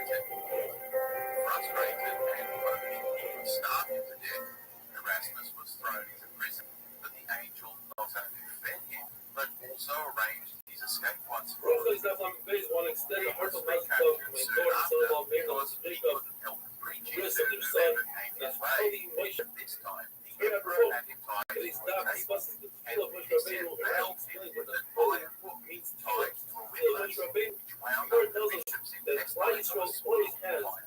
Good answer, right? These apocryphal stories made the patron saint of sailors, who were not only the death and using a windlass, but also mongering the plague, lightning on their tar-covered wooden ships, like a mysterious flame here on their masts, like a storm. Considered it a comforting omen of his precious and protection. Given the gruesome nature of his death, it was also a condition for intercession by people with abdominal pain, cramps, and women in childbirth, being considered the powerful forces of the helpful saints of the Catholic Church that people pray to for aid. Now, where were we? Yes, Magellan. Anyway, back to our story. Having survived the ravages of storm and sea and plague, the squadron finally reached the coast of Brazil in late November and made their way down the coast to the inlet known to us today as Rio de Janeiro. Seeing no ships in the bay that would communicate to Portuguese presence, Magellan decided to anchor here in order to replenish supplies and repair their battered ships. Their arrival coincided with a May shower, and considering it had not rained there for some months, the local indigenous people treated it as some kind of so the crew was treated with godlike deference, and locals adopted Christianity and enthusiasm. They spent some weeks there among the natives, trading iron tools, cloth, drinks, food, and sexual favors. The sailors enjoyed an idyllic holiday in Nice. I guess Brazilians always did know how to have a good time. The crew got on so well with the natives that when they weighed anchor 4 weeks later, the natives gathered beside the ships as they departed, pleading for them to stay. But it was risky to remain any longer, as the Portuguese were likely to show up at any moment. And in the meantime, Magellan had to also contend with the long-suspected mutiny by his Spanish gunpowder Cartagena, who accused him of being a double agent and secretly wanting to run into the Portuguese Navy. The conspirator was quickly apprehended, and Magellan was well within his rights to execute him, but in the interest of harmony, and to placate the other 2 Spanish captains, he merely relieved him of his lost their knowledge. confined to the Said, I supervision knew of verbatim to all my elders that I'm going to destroy Israel. Or Belashim Follow, Brazilian is waters the body in of the that person. make Verbatim it said, the if anyone is squadron now continued south and into the By massive Israel. Rio Where's de la Plata Lashon estuary, rest, thinking that they it's had a found the reference to fatal rest of passage. Israel. For it's Lashon But Follow. within several days of exploring the inner reaches, Which are going to it became apparent that it was actually a red basin finally a Lashon of with the water slowly became less that brackish. eats up the bone. Here they The man encountered said groups of that was so cannibals, much that he got sick. some Says stature, the Pasuk, back to the voices, but it seems these locals were afraid of the visitors that the Spanish were of them, so and the crew continued their navigation without incident. himself, and his work was never going to last forever. So to assure the Klal Yisrael that This they're going to waste be of controlled time from Mayim makes Tom to South last once again, forever. passing close But to shore there are and interesting only things. sailing by day Moshe to Rabbeinu better and then observe also the it's coastline for for the passage. Which one is From this it? hunting Says that the Baralim are better than substantially increased their risk of Colors running is aground on shoals, over the rocks in the storm. So you need to learn that the Nevertheless, Pasuk is Moshe this Rabbeinu close and proximity you to learn the that the land Moshe Rabbeinu gave them opportunities to observe the vast colonies of penguins and seals. that The you're crew going to get in the were land, so you have particularly to be wary of the seals, believing Said the that Pasuk, manning Moshe was Hashem, more dangerous than the Lashon of sharks, Abel, and says referred tomorrow, to them as that sea Moshe Rabbeinu said, The the weather nations was are going to now see they getting became weak progressively like a woman. colder. The Really? swell Protect more Israel violent against one nation, the midst frequent, one king but in the nation. concerningly, they were now well below the 40th parallel, which Magellan had predicted was the vicinity of the That's passage. what the Jews are going to say. The Cape of So Good left in Africa was that's just what they're under going to say. 35 degrees Because latitude. Talmud, who is So, Rabbbi, confidence in the captain's person calculations that is was first, eroded. you have Every back further at the degree front, south they and then sailed. ask for what you need. Indeed, Elah is they more would important continue and for more a further powerful 8 than what weeks. these people want to Before rid of the Moshe fatigue Rabbeinu. and inclement weather forced the Both that captain later to is scour both the here coast control for because of this suitable Elah. anchorage to wait out the winter. Kindness is more powerful than struggle. No sooner had they You're found fighting a troubles sheltered and fighting, harbor and a place and they Elah, called though St. it's Julian, for then violence, another it's mutiny more occurred, power than again fighting. instigated by Fighting Cartagena. But it seems that this time meticulous planning had gone into the the other rebellion. individual The no other longer two Spanish captains angered by what they saw as not only Magellan's opposite predictions, but also his reckless sailing close to shore, again colluded in the plan, sending 30 armed sailors in a rowboat over to the San Antonio in the dead of night, which was being steered by Magellan's cousin, if you recall. As the mutinous sailors stormed over the top, they overwhelmed the crew and its officers, killing one of them in the fracas. The next morning, another rowboat was sent full of sailors to consolidate the control of the vessel, but the current was too strong, and they drifted straight into the giant ship and quickly apprehended. It's so powerful that Shem must end. Out, If a and person out, doesn't so answer, they should be it begged for clemency.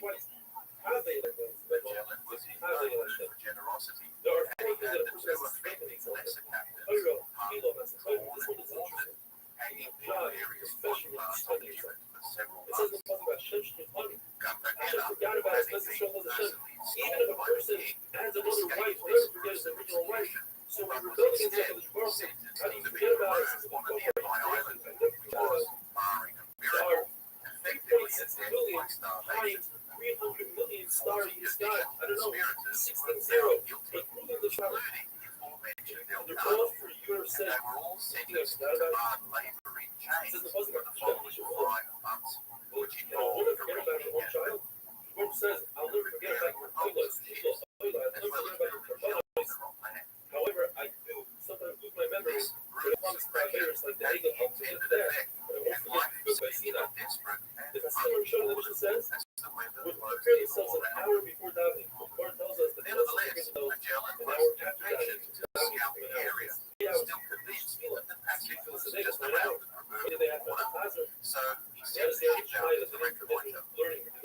They soon found another harbour, more sheltered and favourable than the one they were based in, with Finally, fresh today, water and ample food. if you're a middle But as school, they sailed back to he says Magellan's something camp, you don't they answer. were That's hit by a true. freeze Especially when squall. you answer. Their You're ship, coming the because you think Santiago, that you're was able to blown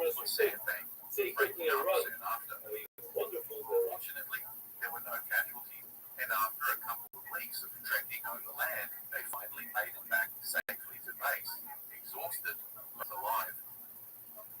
Despite the loss, Magellan packed up the camp and had the now reduced squadron sail to the more favorable anchorage, where they remained for another 6 weeks, risking no more ships. Brachas Daf Lamed Gimel, the Gemara tells us a story. There was a chassid, David in Shmoneh Esrei, and a non-Jewish officer walked by and said hello to him, and he refused to answer because he was in the middle of Shmoneh Esrei. Said the officer, "Wake up, you're a fool. You're old. Watch your soul. I can take my knife and cut your head off. What are you doing?" He said, "Give me a moment to explain it to you. If you yourself were talking to the king and said hello to you, would you stop? No. And if you did stop, what would the king do?" The guy says, "Cut my head off. Okay, Kal Chaymer. I'm talking to the Melech Malchei Amlach HaKadosh Baruch Hu. How can I stop?" We learned in the Mishnah, if a snake wraps himself around somebody's leg while he's down Shmoneh Esrei, you don't stop Shmoneh Esrei. Yet, if it's a scorpion, says the scorpions are unpredictable, attack for no reason, you must stop Esrei. In fact, if a person is thrown into a pit of snakes, we testify that that person is dead. Why? Because once you go into their domain and you cause them to be uncomfortable, they will attack. However, if you're thrown into a pit of lions, you can't testify that the person is dead. Because lions don't always attack, unless they're very hungry, etc. If you see a bull coming towards you and you're down in Shmoneh Esrei, you must stop immediately. If it's a bull that never attacked humans, doesn't have 3 attacks against humans, then if it's within 100 feet, 50 amma, you run. And if it's a bull that attacked humans, as long as you can see it, you have to get out of there. Because there's a saying in Aramaic, when you see a bull, run to the roof and take the ladder with you. Because a bull will attack, he's unpredictable. Shmuel says that's only in Nisan time, a black bull, he has so much food around that he goes crazy. Similar story with Rabbbi ben Dosa and Rothschild, some call it Harad. There's a very special animal that's the product of a snake mating with a goat. And if it bites a human being, there's a race who gets the water first. If the human gets first, then the right dies. If the right gets the water first, then the human dies. And there was a right causing a lot of trouble. He went to Rabbbi ben Dosa. He said, "Show me where he lives." He put his foot on his hole, and the right bit him. And then this happened that there was a Ma'ayan that opened up right below his feet, and there was water, and he got to the water first, and he killed that right. He took that right, put him on his shoulders, and brought him to the base of measure and said, "Ain't that right, maybe? That right doesn't kill. It's our sins that cause us to die." And the people said, "Wow, we feel bad for this right that bumped into Rabbbi ben Dosa." It says in the Mishnah, we say, in the bracha, because rain is the same thing as this amazing power, it's the same names. And say the same time about the bracha. In the purpose of Hashanah, that's the bracha parnasa, because having our fields with rain and fruit, that's our parnasa. Havdalah comes in the bracha parnasa. You need that, so you need seichel to differentiate between Kodesh and Chol, Kohen and Kohen. And the say is because it's the first bracha they say in the weekdays. Every Shmoneh Esrei say 3 brachas in the beginning, 3 brachas at the end. So the first bracha of the weekday is at the time. This is more than 3 things, 3 words that are surrounded by the name of Hashem. One of them is Leah, seichel. So it's a great thing to have seichel. You seichel. And in fact, if you don't, the person that doesn't use seichel, we don't have bracha. The Beis Hamikdash is wrapped around with Hashem's name, also great. The person that uses seichel, is it. There's the Beis Hamikdash. Milchama revenge, we need to explain, because revenge seems like a bad thing. Once there's no effect, revenge can be a good thing, depends how it's used. If it's used against our enemies, that's a really good thing. Rabbi Kiva and Rabbi Lezer say the bracha of Havdalah is not inserted into Apikoyim. Rabbi Kiva says it's its own bracha by itself. It's its own bracha. Shmoneh Esrei, Rabbi Lezer says it's inserted in language. The question is, where does this machlokes come from? If Klal Yisrael had a tradition to make ourselves every single Moshe Shabbos, then where can you have machlokes? Just look at what our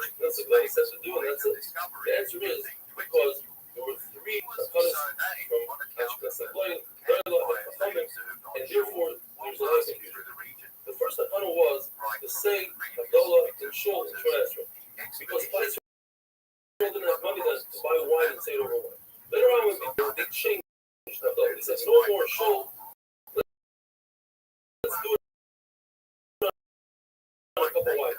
But then Christ became poor, so they kind of changing the and that's where the confusion came from. If a person only made Havdalah on the cup of wine, he has to say Havdalah in Shemon Esrei because the first Havdalah was to say it on Shemon Esrei. But what if the reverse? The person said Havdalah in Shemon Esrei. Does he repeat it at home? And we know the answer. We repeat it at home. So there's a price that says you don't repeat it because it's shame Hashem. It's a broken Havdalah. You don't say Hashem's name for no reason. It says, I see so. This is the right thing. But when you're Yochanan, you can repeat it at home, and that's not law. This brings us to this. You can ask a riddle. How is it if a person eats one kazayis of bread, will be mechayev him in 24 brachos? The answer is, if a person forgets to say Havdalah in Shemon Esrei, then he goes home and makes up. But what if he ate a kazayis of bread before he made the Havdalah on the cup of wine?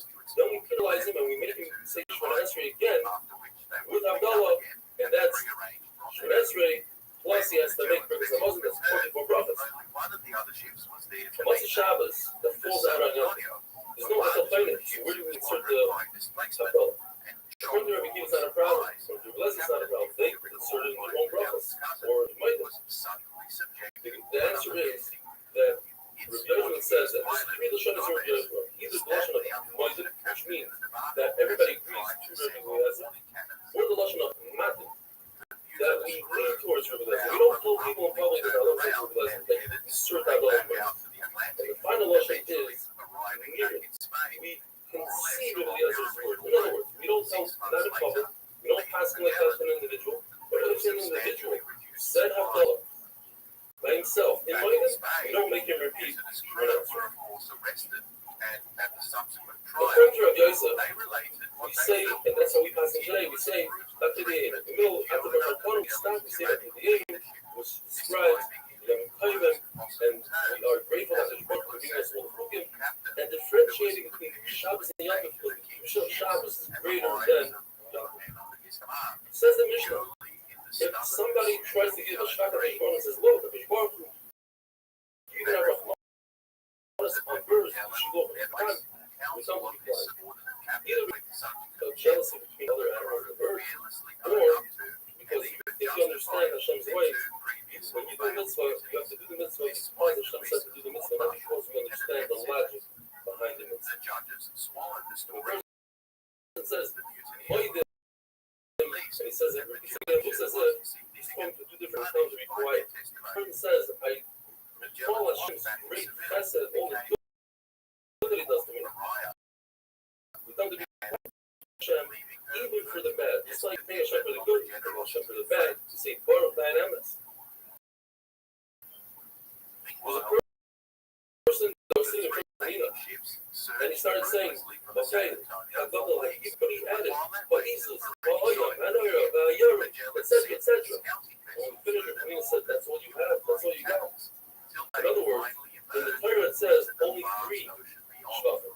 And as you only said 3, and actually said the other second 3, you should say 3. Otherwise, it says if or belittling a Baruch Hu has that much more. It's like saying a person that has that much gold, and you say, oh, he has a lot of silver. We know that everything's in the hands of heaven besides Yerushalayim. And Moshe Rabbeinu says, what does Hashem want from you? Only to do a little bit of Yerushalayim. It seems like it's very easy. It's very difficult. And you see that there's Baruch Hu, all he has in his Oitzer, all he has is Yerushalayim. In other words, what is Yerushalayim?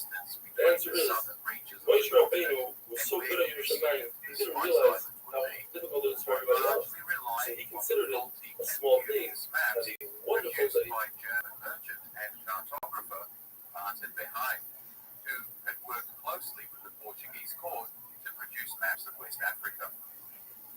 Behaim was a bit of a celebrity, it seems, with his maps and his globe, oldest surviving one in the world, having lots of interesting, though erroneous details.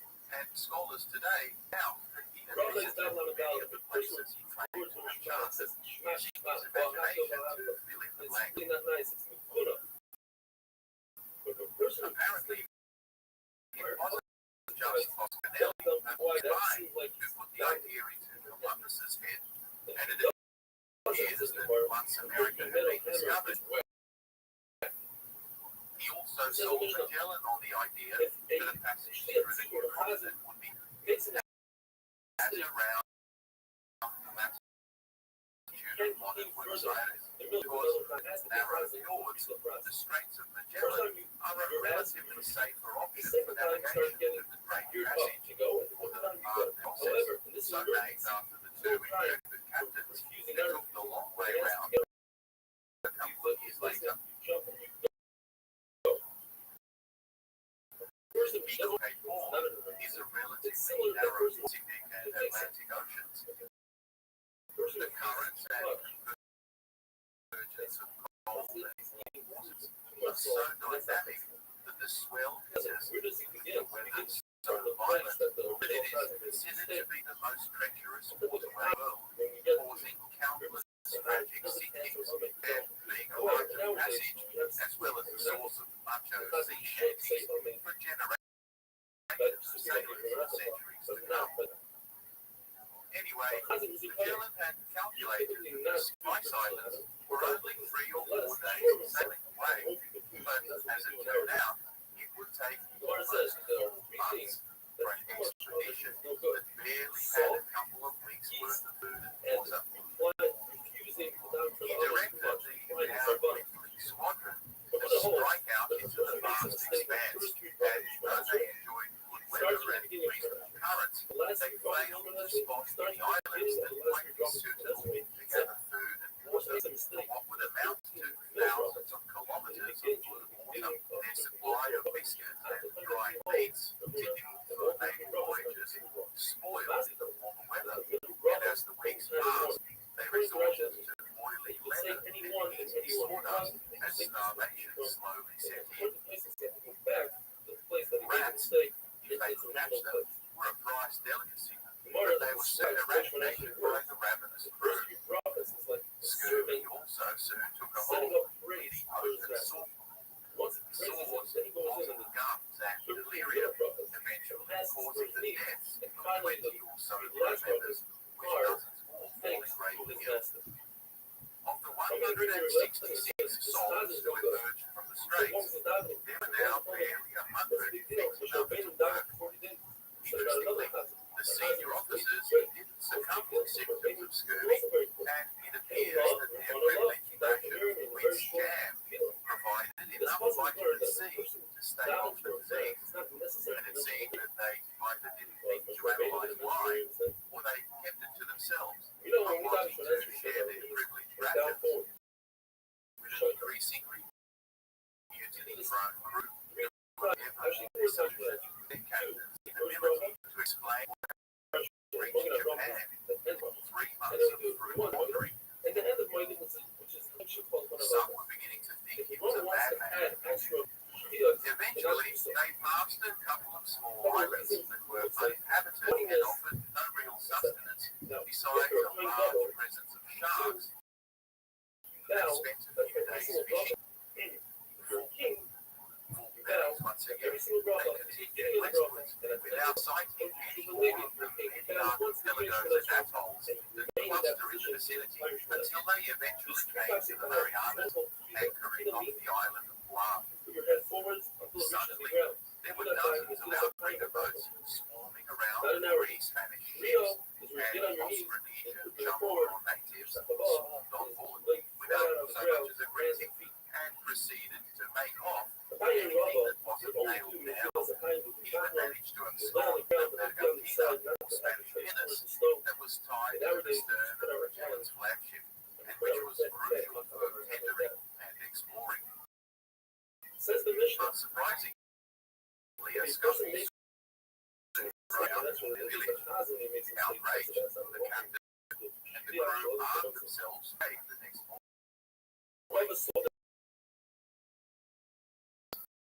The fight that ensued, 7 of the warriors were shot, but having recovered most of the stolen goods, the party returned to their job, the natives could organize a larger and astonished at the audacity of these locals. Magellan named the islands the Ladrones, which is the Spanish word for island of thieves. We're now becoming increasingly ill and debilitated from starvation. They finally sighted land 10 days later on the 6th. Being a Sunday and the feast day of Lazarus, Magellan named this archipelago in his honor. They sailed down the east coast of the island of Samar and anchored on the small uninhabited island of Omaha, where tents were set up on shore for the comfort and convalescence of ailing sailors. Here too, native people soon appeared by canoe from the neighboring island of Sulawa, but unlike the recent experience on Guam, these people seemed friendly and hospitable. Gifts were soon exchanged, and food was generously provided by the local Raja, seeing so many firm crew members. As in Brazil, a rapport soon developed between the crew and the locals, with much conversation being had about food, customs, and the language of the two cultures. After 10 days of rest and recovery, the ships once again set off at the instruction of the chief to head for an island called Cebu, where there was a much more powerful Raja he might make contact with. With Easter approaching, the crew laid anchor off the small island of Limasawa, where they planned to celebrate the holy day. Presently, they encountered a pair of large warships, which belonged to two Rajas from the local area who were out on a hunting trip on the island. Magellan's slave, and he suddenly realized he could understand their dialect, and he now acted as a translator. The two noblemen invited Magellan's party to be their guests at their base camp. Now, most people associate the word Raja with India, so it might be worth taking a quick look at the cultural history of the Indo-Pacific region to get a sense of the people Magellan was coming into contact with. Magellan, just like Columbus in Hispaniola 3 decades earlier, was convinced that the land he encountered in the modern Philippines in 1521 was actually the fringe of India. Ironically, in a cultural sense, he may have not been far. You see, Indian trade and colonization of Southeast Asia had been going on since at least 300 BC, with references to communities and city-states in literature, such as the Ramayana romance story, when the hero Rama sent his best general to Java in search of his lost bride Sita. Two major empires on the east coast of India, the Chola and the Kalinga, had an extensive philosophy, that is to say, a empire built on trade that spread all the way down through Southeast Asia into the Malay Peninsula and thence through to Sumatra, Java, and beyond. Their sophisticated culture, religion, and architecture became fashionable, with the Indian language soon becoming the lingua franca among the thousands of indigenous cultures that now adopted those customs and titles for themselves. By virtue of a solid trade network that extended from India to China in the 6th century AD, many of these Indianized chiefdoms became powerful dynasties in their own right and began projecting their own influence on the less successful neighbors. So it was that by the 10th century AD, there were a number of powerful maritime kingdoms emerging out of Sumatra and Java, claiming descent from the Cholas and Kalingas of India, with tributaries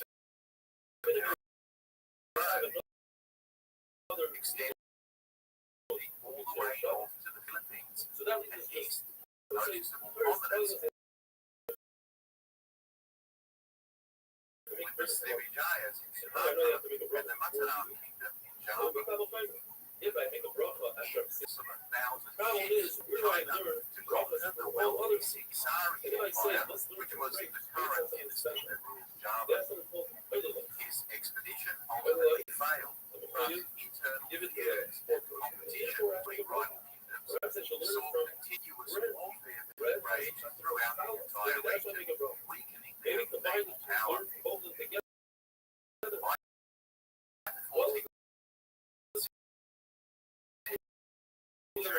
Muslim traders and colonizers supporting their own Islamized candidates for kingship and then establishing sultanates throughout the region. At the time of Magellan's arrival in 1521, much of the west of modern Indonesia had become Muslim, while the east retained the Hindu Buddhist culture.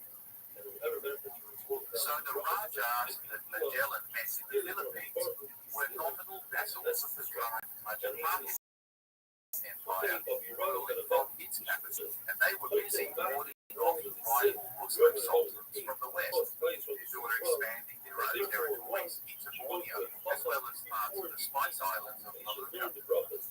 Over the next few years, the Majapahits would themselves be overthrown by the Muslim Demak Sultanate, and the Hindu influence that infused the Indonesian islands for over 1,000 years would retreat to unconfused small outposts, such as Bali, which still retains a strong Hindu culture to this day. On Easter Sunday, 1521, the Lebanese company visited a large hill where they held back and planted a large cross, claiming these newly discovered islands, today known as the Philippines, were God and Spain. The two Rajas were intrigued by the ceremony and took an interest in the religion of these foreigners. Many long conversations were had with Magellan and one of the Rajas, even exchanging points of brotherhood. It seems that this inspired some kind of renewed religious zealotry in the captain, and like the previous Raja, his new brother recommended he travel to a much larger trading hub of Cebu, where he might find a ready supply of both converts and trade concessions, as well as a cheap source of gold. Apparently, during the conference, Magellan's other commanders counseled him to ignore Cebu and instead sail south to the Maluku Spice Islands, having now received sufficient intelligence as to their whereabouts. Literally only a week's sailing away. But, as usual, Magellan took his own advice and headed for the local capital instead, where he was brought before the local lord, Raja Bumabon. This chieftain was similarly impressed by both the Europeans' peculiar religion and a demonstration of his armor and weaponry, such that within a week his arrival, Magellan's chaplain had not only baptized the Raja and his queen, also followed suit.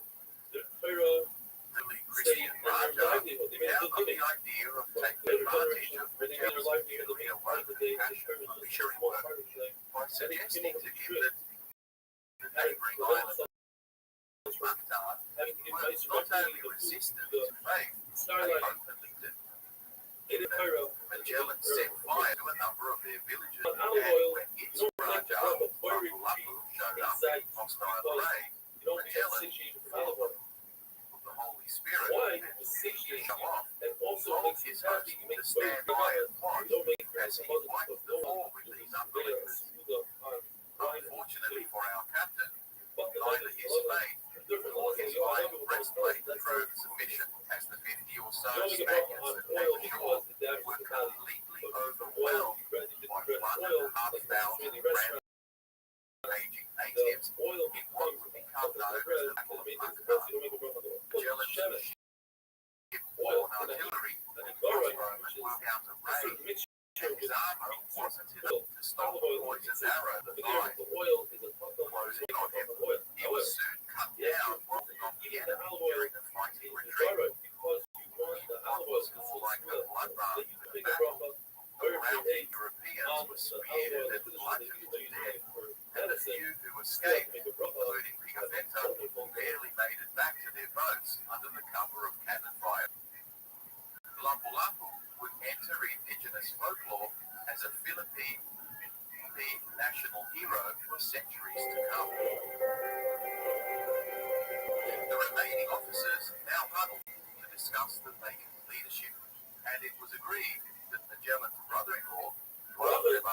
half lemon as balls, well as Juan Serrano, would act as locomotives. to make of them. People plant Having olive this chance, trees the for final neighboring product, Raja and therefore was wondered by the olive this as it is European in a way yarn where it doesn't must hard have body, infuriated rough and Sibu and oil-free Kid ice. or Don When it comes Carlos to as he was flour, known you think rain because itself is Lapu not double. had a Once you significant grind it, you make flour out of it. against him According to and Shmuel, would really, brilliant to make going a today. according to Rabbbi, it's So not while its the final new stage. captains were Make in hot their dog. words Flour and barley Magellan's is last will different. and testament, Since it they causes received an part of the body invitation to attend a banquet yet on the at other the hand, king's most palace people the where body they could sustenance discuss is what hard. assistance they Therefore, you might make a need shahaka. following the tragic loss of Salt their leader, or salt water, as well as to you also give make a them shahaka royal because the hard jewels as a people present to sometimes be given to taste it, the king of eat Spain. it, and therefore it's a shahaka.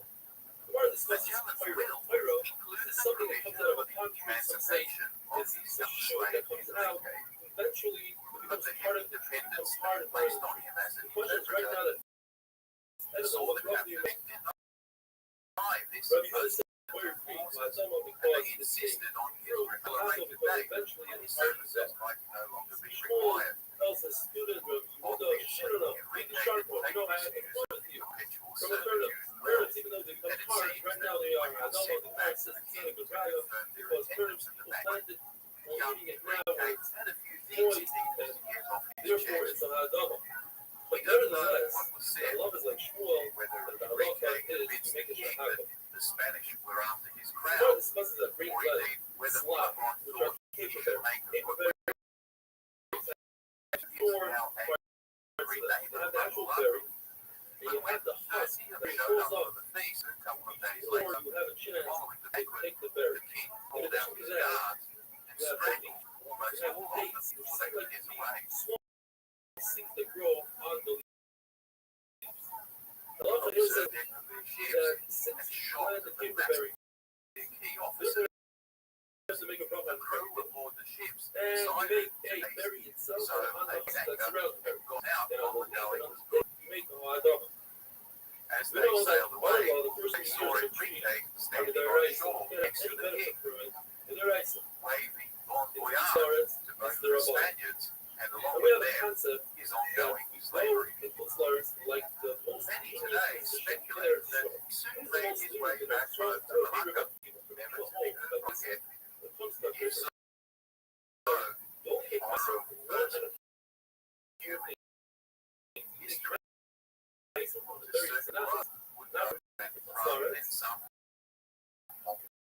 only our European kind of aristocrat. on the berry itself. History Now, the sure sheet that can people, when we ignore that sheet, that's that of anyway. Shiny hole The that a ships berry now is so find their way southwest, but with just Therefore, over 100 this is left the alive, with there were not enough and planted three together with ships. other vegetables. So the Since the shaman Concepcion was thinks set that alight have to to discover very vegetables, he while says, the shaken crew if there's a made suffix, frequent stops at Suffix little Arla. islets and villages Arla, scattered don't throughout start. the archipelago, It's not where they Arla, usually and buy received a more paperberries welcome from them as and long as they quick don't look. assistance with supplies. Taken from a paperberry tree. They encountered a well-established pearling industry You know, you and just don't look. plantations of That's cinnamon, even more than you hear about people, and the reason why we don't go ginger, Shamish, pepper, because and other the Shamish spices argument that is so suggested that they don't were getting exist. close. Ignore their sheet of people. The Italian scribe Pigafetta, Now, in the his question diary, is, why is it the depicts fuss the idyllic paperberry lifestyles of the various communities that those in Shame interest for the very in curious Italian adornments barley and was very peculiar miserable rituals, stuff. such as And penis the answer piercing, is, when it smells a like a barrel, practice which had that a also pepper been is only observed among considered something Mesoamerican that cultures actually protects the thousands fruit. of kilometers away. If you remove the Apparently, the phrase "happy wife, happy remains life" to exist and it doesn't applies spoil, even does among not native protect you. people.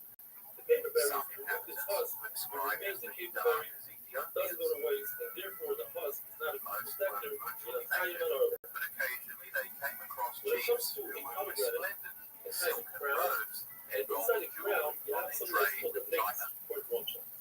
The Small ships flowers that grow out also of it. began to encounter Underneath that occasional Muslim communities the further south they went, where they nevertheless Right also there, usually received the that warm ignorance is considered a Our sugar. Italian scribes was a particular widespread Also practice included of in the chewing shield metal of leaf, Kuba. a peculiar and addictive custom that still You have to have persists the there base. to this day.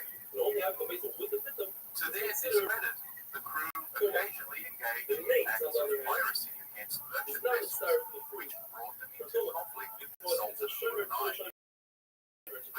notable engagement, the Spanish naval force had even captured the commanding prince, negotiating a substantial ransom for his release some weeks later. During their time flying the waters of the Philippine archipelago, the crew of the Victoria and Trinidad were grieving at the loss of the captain, Magellan, and the betrayal of Raja, who had 27 of their officers, placed the last remaining Portuguese captain, Carvalho, at the head of the American squadron, which was now used to fly the two ships. But his selfishness, the crew became increasingly dissatisfied and they removed him from command under questionable circumstances, replacing him with Juan Sebastian Elcano, who now had remained in the shadows for pretty much the entire week. I've already mentioned Elcano early on as being a competent and experienced merchant Navy captain who had got into some legal trouble over an unauthorized sale of one of his ships a few years ago back in Spain.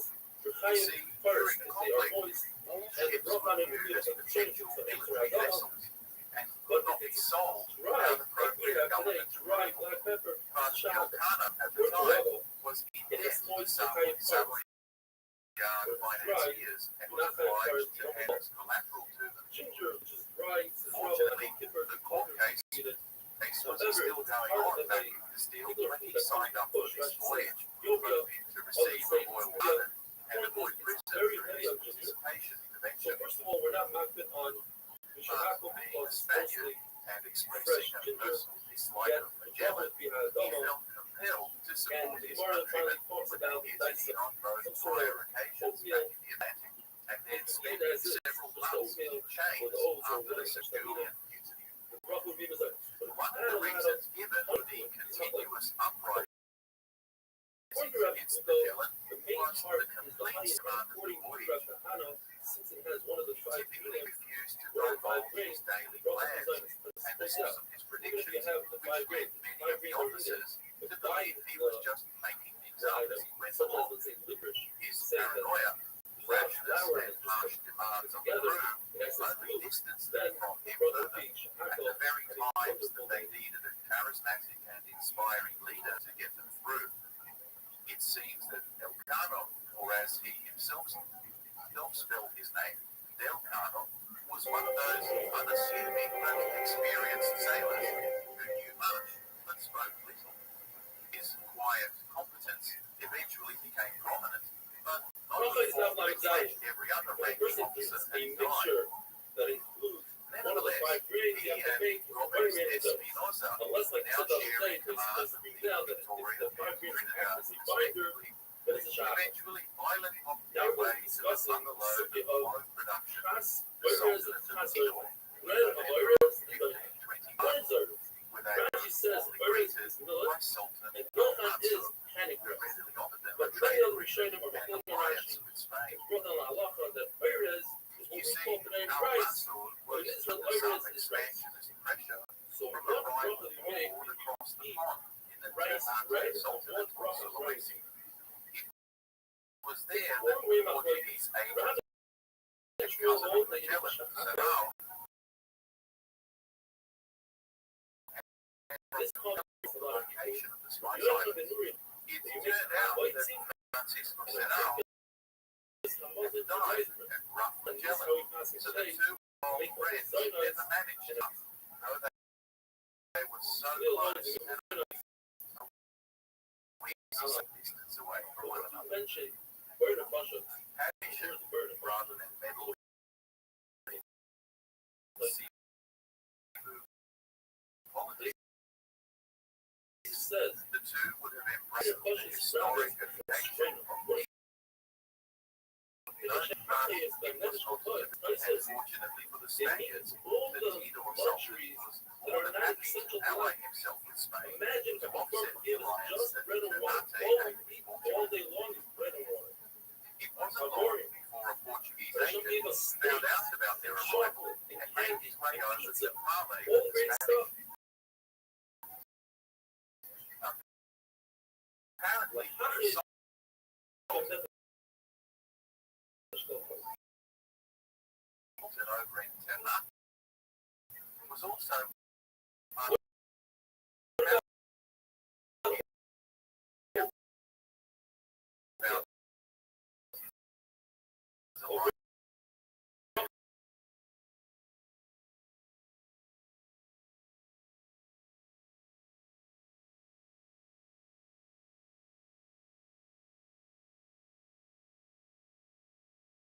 and as he struggled to hunt them down and to destroy them. It doesn't look like bread.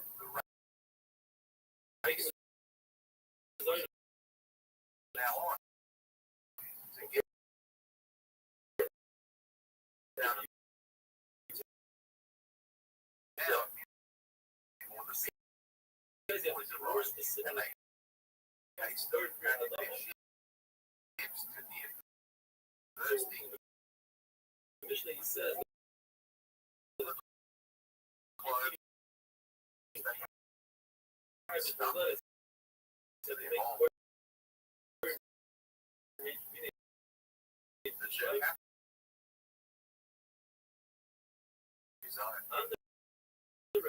I hold Robert, a dozen or so, disliked either option, chose to remain in paradise, go by the risking right, Portuguese right prison home, rather than starving to death on the deck.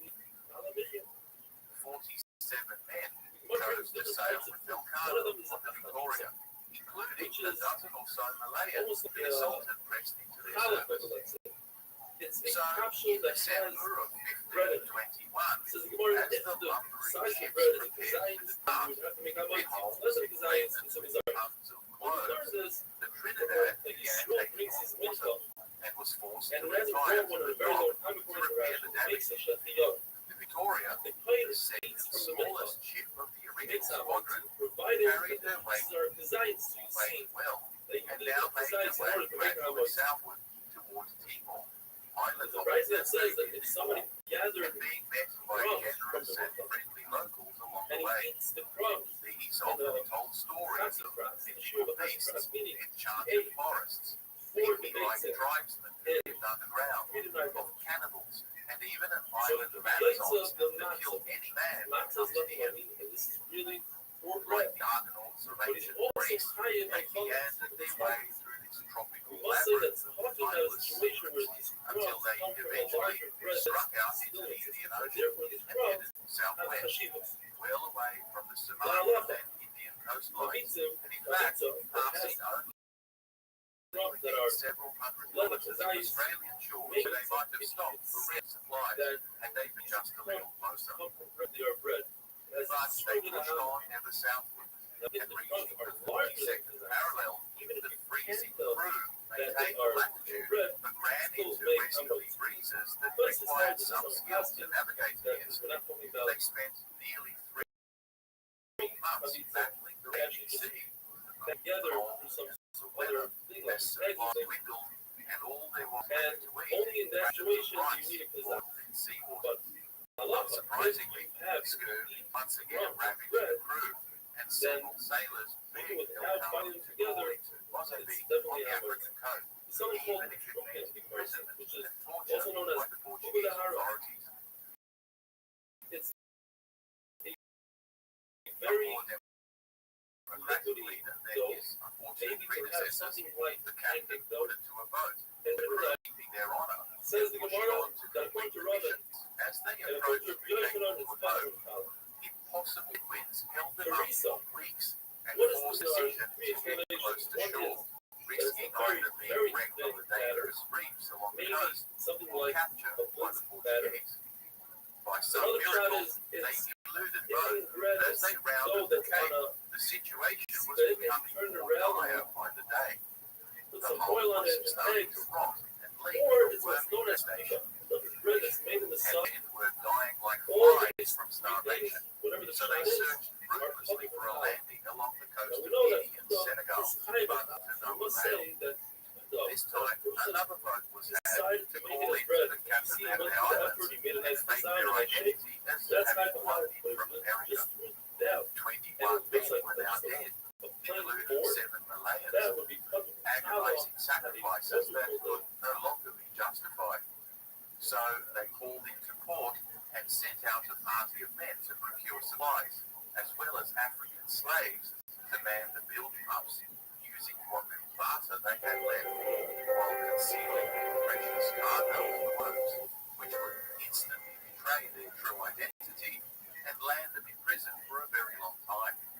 They bluffed their way into the purchase of a couple of bushels of rice, but the authority about their cargo had scrambled to impound the vessel. Elkanah called to shove off, leaving 13 sailors stranded on the dock, who were soon rounded up by the governor and imprisoned.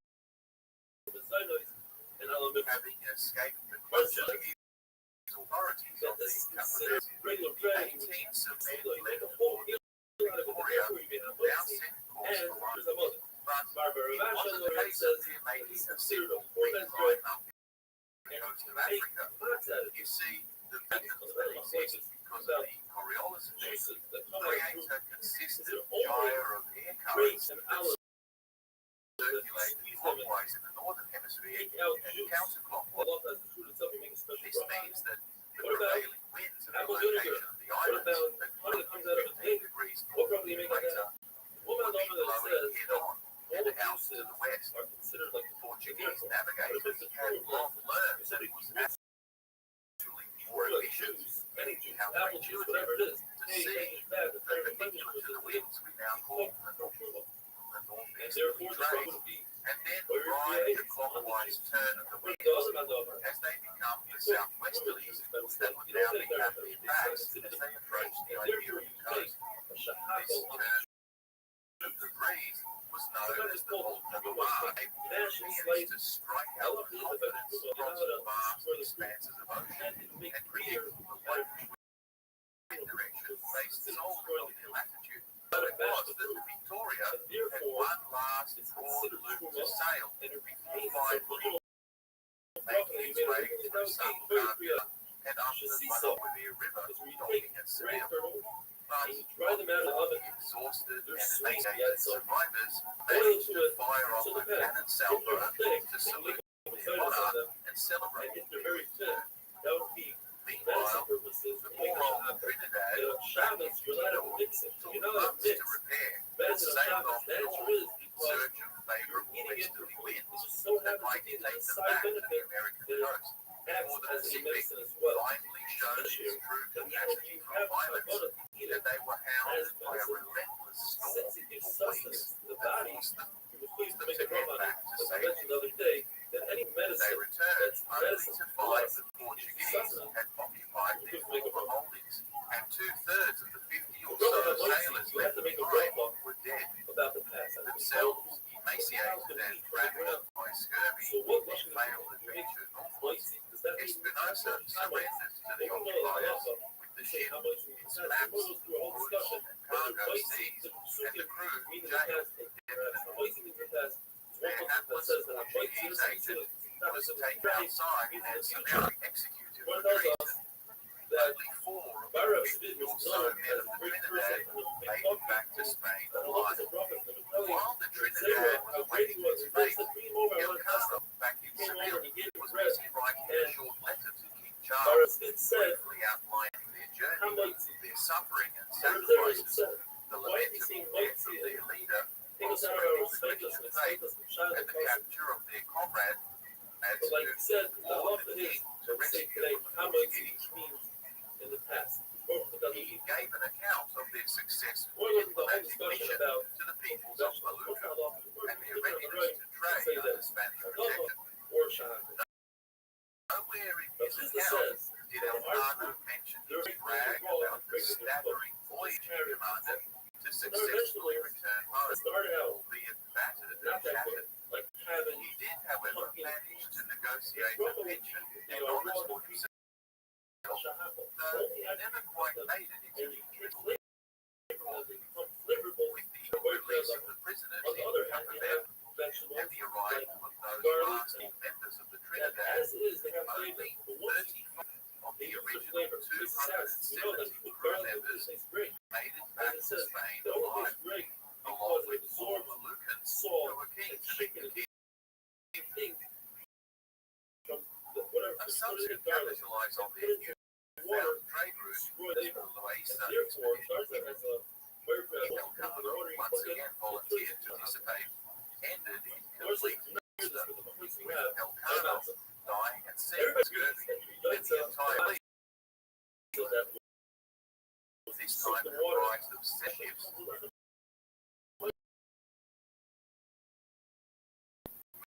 Whether the flavor of the master sailors left on board, but clearly noticing that they arrived special. Everybody might No sooner had they arrived than they were arrested by a Portuguese patrol, and eventually they were returned home. Now, second circumnavigation of the globe, with one of the crew, Hans von Aachen, having been aboard Magellan's voyage, now being the first man to circumnavigate the globe twice.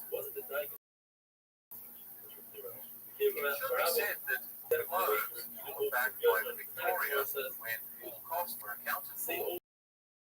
Astonishingly, turned profit given the extraordinary price of spice on the European market, such that in cash terms, the venture was actually a complete success, and the surviving sailors became rich enough for their share of the profits to retire. Of course, the loss of almost 90% of the crew through the horrors of starvation, disease, and battle is hardly an achievement to celebrate, but such a casualty rate was typical of the golden age of sail until the 1770s, when Englishman James Cook proved that dietary supplementation of fresh fruit, vegetables, malt, and sauerkraut could reduce the death rate to virtually zero. So, what can we say about the legacy of Magellan and the circumnavigation of the globe by his intrepid and heroic crew?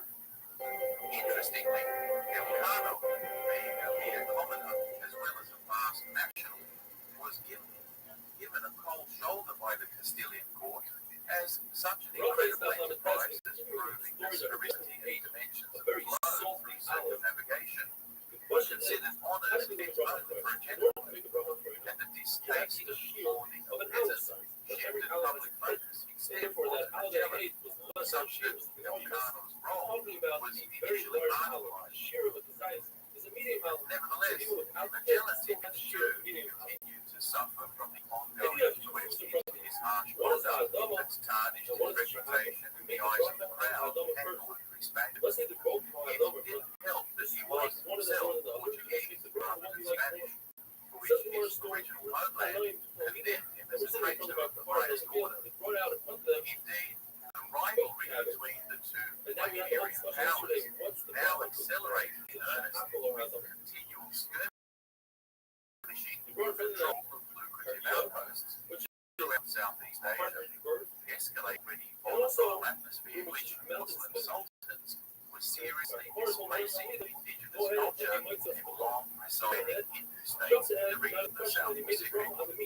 The Pope would eventually settle the anti-Meridian right of possession question, first brought on by the Treaty of Tordesillas, by giving the Spice Islands in their entirety to Portugal and the Philippine archipelago to Spain, from which treasure fleets would eventually make their way to Acapulco, then overland via Mexico City to Veracruz. The safer and eventually more efficient route than the southwest passage of Magellan.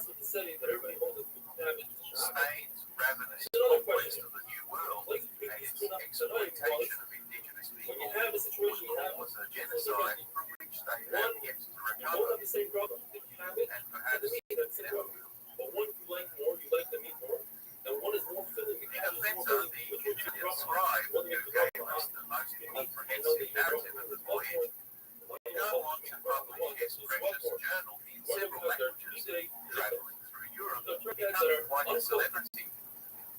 Before returning home to Florence to a life of relative obscurity, the painstaking daily measurements taken during the voyage did not omit even a single entry in the ship's log. In fact, Elcano was surprised to see that the date of their arrival on the Verde Islands seemed to be a day later than local calendar suggested. The Arab geographer of Verde predicted that the circumnavigators traveling westwards, what is known as the navigator's paradox, would accumulate a one-day offset to the local date, effectively 1 hour forward. For rarely guy 50 provided, degrees traverse, put it on the stove while top, those look at travel the sound of one day oh, relative to their starting point. you want to sound really Of smart, course, you're every asking that way. usual A trick question. They're gonna know it's a trick question. around the world in 80 days. On vegetables, Today, just international the treaties out of have set vegetables. an No international chicken, deadline no other and ingredients, just boundaries vegetables. to better Now, what it is, one element of the next. it's exactly like the vegetable. Explosion of the spice Now, it race says or the Peter emergence Bill. of the I think that Bill is there for social you. and Now, over economic Europe, the flavor with and ever greater emphasis on once they visibly put mercantile trade flavor, and academies of science as the world now became ever smaller and well connected. the bill itself is just what This it started its flavor. by the expansion of Protestant individualism Or and the being appealing diminishing on of flavors, church you come as fresh. intellectuals began promoting merits of Barbara feminism Bashi, the and the Rabbbi separation said, of church and state. a very tough piece of bread. One The meal thought was of her control of Oriental trade routes from the ancient Silk Road and the maritime Indian Ocean networks that produced incredible wealth and financed their wars against Greek Europe. By the 1700s, the Islamic world would be a mere shadow of its former glory as Portuguese, Spanish, and increasingly the Dutch and English trading companies rivaled their entire nations in their economic and political influence. It was in every sense the rise of the oligarchs and plutocrats as the real power-brokers of world affairs that was set in motion a trend that continues in one form or another to this very day. But it's broken.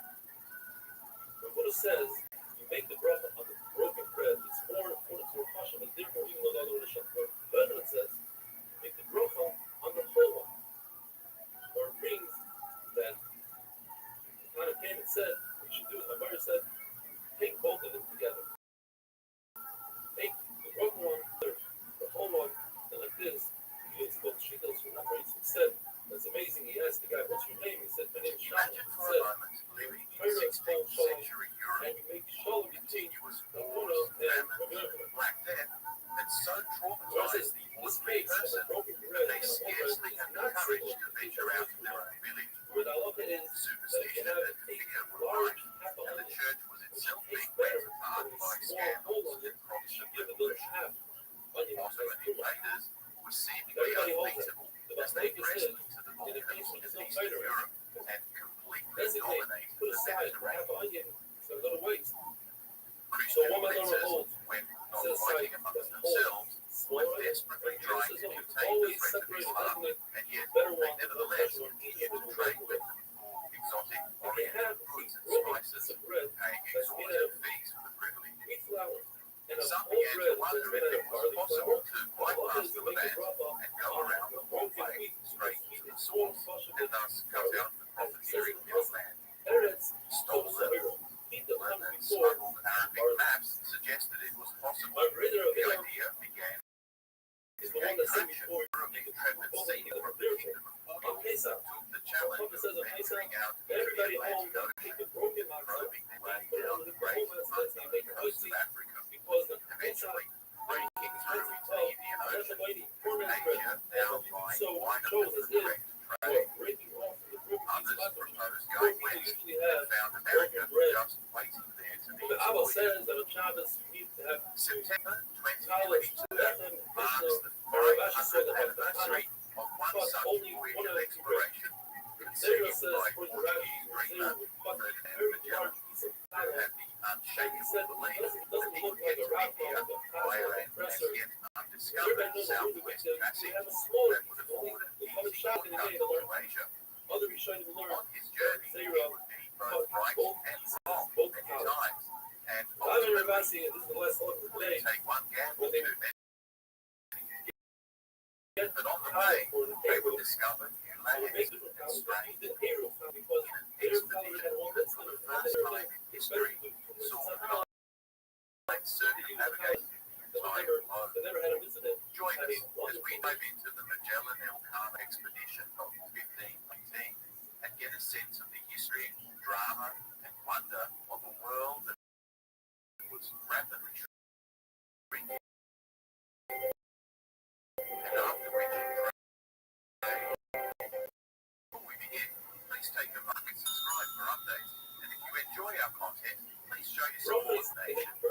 heart-shaped slit next to the right chair host of the row.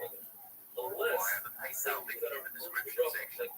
Better still, why not get better access and personal involvement by becoming Patreon supporter? Your generous help will keep this unfunded educational channel going. An audio-only version of this and our other videos is available on the Heroes and Legends documentary channel podcast, available through Spotify, iTunes, and other leading podcasters in case you want to listen in your car. Otherwise, you are doing something.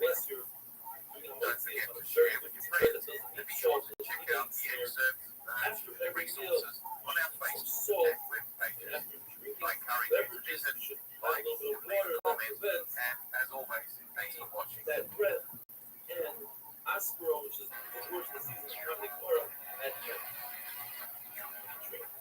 a lot of water, a whole flask of water for every breath. In other words, your fills your stomach, so to speak.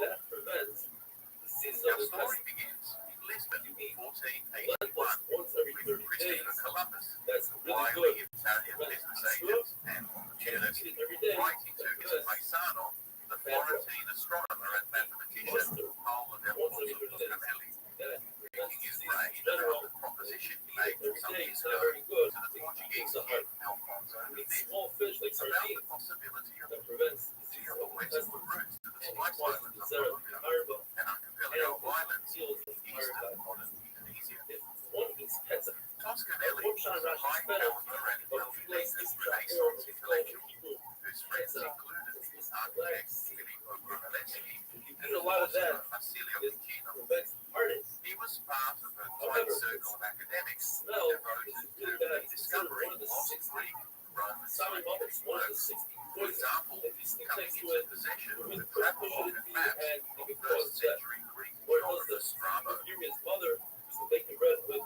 ketchup, but she With removed the it fall of because of the bad Constantinople odor. to the Ottoman Business Turks in says, we 1453, looked at previous the the long whole that established would trade affect the vegetables links and linked exotic narrow fruit it down a into little Europe bit more. So via if the you Silk eat Road, greens, you have to say Southern butter immediately. and clove, Where did you get and the this? scramble was So now on it says to butter, find chef, alternative young routes young. to the exotic You know, textile, that's a shot at night. and spice That's what it is markets of that Asia. every day, depending on the day, There's you a have to go to common Brussels, misconception the Shabbos Brussels, Most Europeans at the time still believed the Earth to be flat, but historians of science have clearly shown that there was scarcely a Christian scholar of the Middle Ages who did not acknowledge the Earth's sphericity and even know its approximate circumference. What They it says, maintain that at least since the works of Eratosthenes in 240 BC, who calculated the circumference of the Earth, the rough sphericity of the Earth was widely known throughout Europe. So another shot is Scholars have traced the flat Earth myth as Zara to was the learning 19th century the other opponents of three evolutionary theory, as well as says to the Mishnah, if you biographers say of Columbus, Adam, who took substantial, shall we say, creative liberty you are in anointed, the you say telling that, of his they story. work for your eight. On a Eventually, vegetable, these myths made their way into school textbooks, and generations of misinformed people just accepted it without Let's question. say, Allah Hores, I should have stopped on the ground, on the land that you gave me. What happens if you had The real disaster issue on for the land? Renaissance scholars Shot lay down, not in the your belief in a dream spiritual disappeared. earth, You still but say, in you its still yes, size. you still say, because the main Several part writers is the after actual land. Eratosthenes, That's all it's such as Ptolemy, through the whole, used it's the the system land of measurement that you known drop as off. the Arabic mile, which was The about thing is, the theory of 25% what exactly, longer than the what Roman the or other Rishon, commonly used in the European measurement at the according to a time. mayor, it was This meant that map makers because were all grossly sin underestimating the width of the degree of longitude. But Nehemiah says, Now, it's the thing. while he was in Lisbon, Columbus had married a wealthy merchant family and had come into possession of a significant number of prized geography Finally, review the whole along with several maps he acquired while sailing as a cargo agent He for gave him his the eight boss. He gave him Satan. Contemporary sources tell us that he Child was not only a has Satan particularly appreciated. gifted scholar, All his but mother, his keen father, interest in maps and in entrepreneurial other words, that's how he had led him to study a large number of geography, astronomy, and history works, a number of which still exist, answer is extensively covered in the his whole idea handwritten is margin notes. it doesn't grow. Once you pick it, that's it. So you don't say, oh, hey, it's He not. worked with his brother, the Ravuna says, map-making say Chicago, where he frequently are gathered going to talk even more everything information besides from wine sailors and and bread. merchants about We their haven't said experiences Chicago at sea. even wine and bread. We know that the It's not like fact that most Rabbbi says, influenced years change and the words Vasco of da the Gama's prophets earlier of voyage to Muhammad India and Shikasa, was but based on a Sake. copy of You're the not 12th century we're Arab innocent. The traveler person uses his Muhammad own language and he says, al-Idrisi's map how beautiful for the is this Norman thing? king, Roger Or II of Hamaka, Sicily. less is a good form, So, says with the the sudden Israeli. desperation It's for possible navigating a that maritime route to the Orient, it's better than saying Columbus Chicago. poured over the available data On and the other began hand, obsessively calculating the it's better than saying distances your own required to language get because to Chicago Japan, is Europa. then That's a known color of as Masaka. Zihan, Or which another is thing, dated at shepherd that was the other. And by 2,444 fetching, miles, he said, or just Baruch under Rahman 4,500 Baruch, kilometers from the Canary blessed is Islands Hashem, westward. the master of The his breath. actual distance is And Rav said, 10,600 the first nautical part of miles, it was the first or part just of under 20,000 kilometers, but an some others, one enormous of five margin things of they don't error say to in be any sure. the parsha of Saita, Regardless, of Maisa, no ship in the 15th Yishmael, century Shemasi, carrying enough food, fresh water for such a long and dangerous voyage translate word for over word. the But in this treacherous case, it says Atlantic one Ocean. word. So when he made the proposition for an Number one, expedition the west, language, and number two, Alfonso's successor, John II of the language Portugal, of Muhammad, his is naval nevertheless, advisors balked at the idea, and it was Rav rejected says out the of most hand. important thing in the Rav Again, mentioning not Hashem's because they name, believed he was taking the principle, must but mention the because fact that they correctly assessed his calculations Mishnah as says being anything only that a doesn't quarter of the grow actual to the distance. ground, the bracha is shahaka. They fully understood that Judah the says technology something and that logistics is of the from time first, made he it a described what they virtual suicide don't bench at all. He was an mission. He also The says case was that if definitely closed with the subsequent penetration in Judas 1488 must of make the Bartholomew revolution Diaz first around the southern tip of doesn't Africa, matter. the first So here's a European list. to demonstrate We have that a maritime route Fish, was chicken, eggs, Columbus was laughed out and of court, that are and ruined like Portugal rubbed its bread hands at that's the moldy, prospect of a wine maritime that's not good trade anymore, to the or east, any like kasha that's us no the good. Arabs. Salt and some water. Columbus And- packed up his gear and headed to Notice. Castile, What is which nitrous? was busy mopping up So the we must vast say in our research that Islamic nitrous strongholds in its ongoing dates conquista that against were the somewhere. Moors. They Isabella were I first in the of south, Castile and Portugal and became what's considered Ferdinand first, II of Aragon first, and therefore had the realms through There's a marriage concept called and nitrous key to mark, cement their growing and that power. is when it comes to Added the cash halakhic flow time. that You the have an Amar, Oriental not sure spice whether trade that would nice or provide. not. So You don't when have to, Columbus showed up and floated his idea to her, she passed it on to her own advisors, that were who, like the Portuguese, As long as weather is and things that are first, dismissed it as untenable for the time they say, being. oh, the trees should be here. They are here. So here, Seeing as he had put so much ancillary work into the project, however, they retained him on their payroll, wonderful day. role, key to prevent Columbus from giving anyone else the fruits of all his research and labor. The ambitious Italian was having none of it, however, and off for England, hoping to sell his idea there. But once again, it fell flat. He was about to set off for France to see if the French might be convinced to have a go, but Isabella summoned him back to court and finally agreed to fund the voyage. Is it the shit Because, is damn it, first, any or is rest it would work out conflict maneuvering first? their rivals, the Portuguese, Says who love, had place managed to on wrangle explains control of southern Atlantic My shipping point routes is, from them in the only Treaty when of the prophets Alcazar some are few the years same. earlier. Both of them are This right. meant that the entire west and an coast hour. of Africa, Now the south I of mean, the that's Canaries, why I like Lord. along with Which its one do you make adjacent first? Atlantic waters, Drops are different. was You have basically a Adoba Portuguese and playground, Whites. and You have all Spanish carrots ships and then now required a you make a robot license and for carrot payment of totally hefty laid back. tariffs even to sail There through is a there. price though that says that if you even turn it, So Columbus got his ships, turn and it in on Adoba on the 1492 turn he is sailed the the ocean blue, and the rest is most history. shot is turns Which very sharp. brings The us only to reason you keep the olive 1493. is diffused On his very return sharp. voyage to In other Europe, words, the olive Columbus is a puzzle first docks to in the Lisbon turn. And Harbour, here's a big hit. strides Even into though the you're eating a Portuguese puzzle, royal court, not together and with rubs the King John's nose in it. The nevertheless, king since spits it's the come dummy and positive accuses turn, it's Castile considered the of puzzle. breaching You their turn it, treaty, you don't make a further profile. advising them that Now this these a sheet newly that says discovered islands the puzzle now of belong Pluto. to Portugal, And the problem is given their even in ownership of states the Atlantic. when the brachas are not equal. He's about to send a When you have a huge replace, it armada says to secure this new that the territory puzzle that and sink discusses any Spanish vessel there that is dares to Quito, show up. the Saira, Yeah, that Isabella and Ferdinand had 9 names in cash to engage in another goes in a very protracted specific Portugal. order. So Ferdinand tapped his own countryman, Rodrigo Rothschild, now Alexander VI, Whatever to intervene on their behalf, claiming that it was unfair that Portugal should get to own the entire ocean. The Pope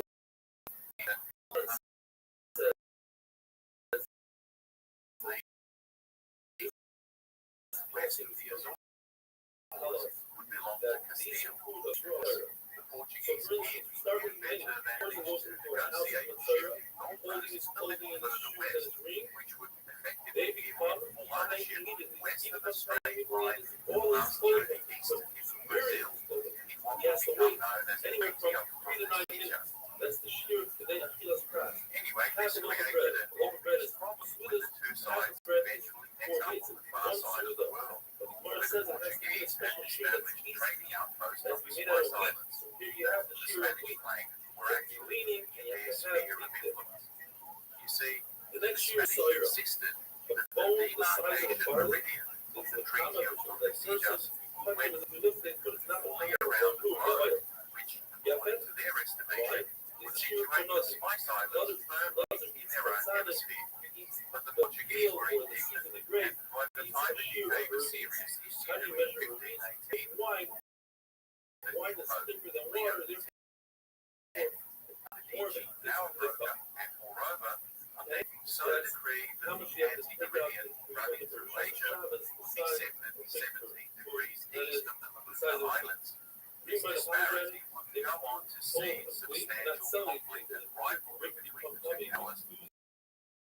But we're getting ahead of ourselves. Now, before all this Columbus agreement of 1494, the two sides generally accepted the Atlantic meridian advantage, and the Portuguese themselves soon identified Pedro Alvarez Cabral on a similar mission to reach India via the west, in which they sailed south from Lisbon till they reached their colony on the Cabo Verde Islands, then walking around and heading directly onto the easternmost tip of the Volga, Brazil.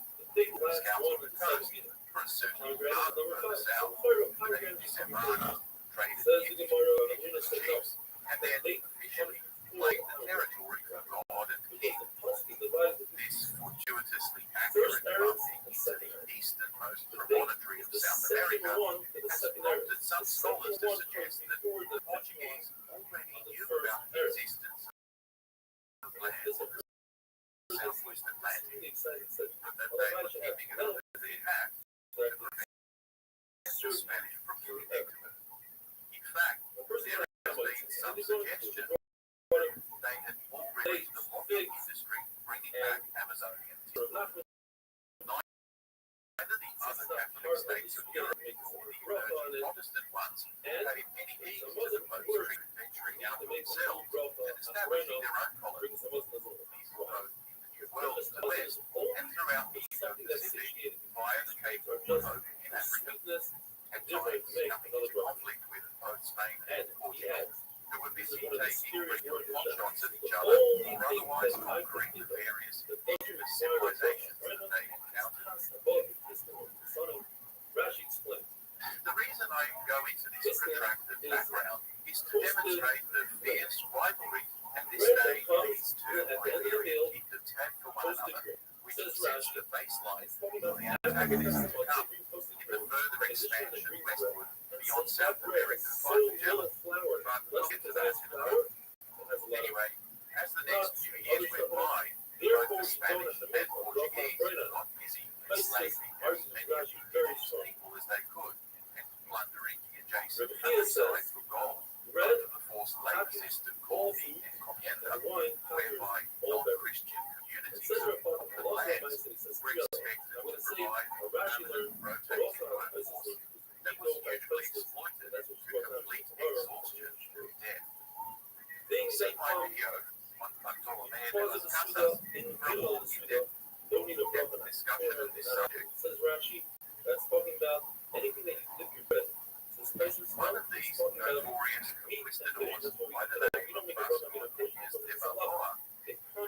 out of the bread. You don't need to whip the bread. Because you have a smooth bread, you bring the table, fish, and meat and start to make it. Second of all, if it doesn't come because of the suda, then you have to make it not until he reached what he thought was a C. It's not which was such as eating cabbage. Natives of their wealth and frequently also their lives and liberty. He sent reports back to Spain last sea, which prompted discussions as he hoped about the possibility of the Spice Islands being not too far offshore, such that when they made through the region of Panama, they would have a shortcut into Asia, while at the same time avoiding the entire Portuguese influence. Finally, last one. But Zoma said, when you make Hamot from bread, it's not once in a while. There are times that you make a bread from one to the far east. You have to make it from one to Francisco Serrao had been involved in the conquest of Malacca by the Portuguese viceroy of India, Alfonso de Albuquerque. You see, following the violent appearance of Vasco da Gama on the east coast of India in 1498, the Portuguese court was keen to cement its presence in the Indian Ocean in pursuit of three primary objectives.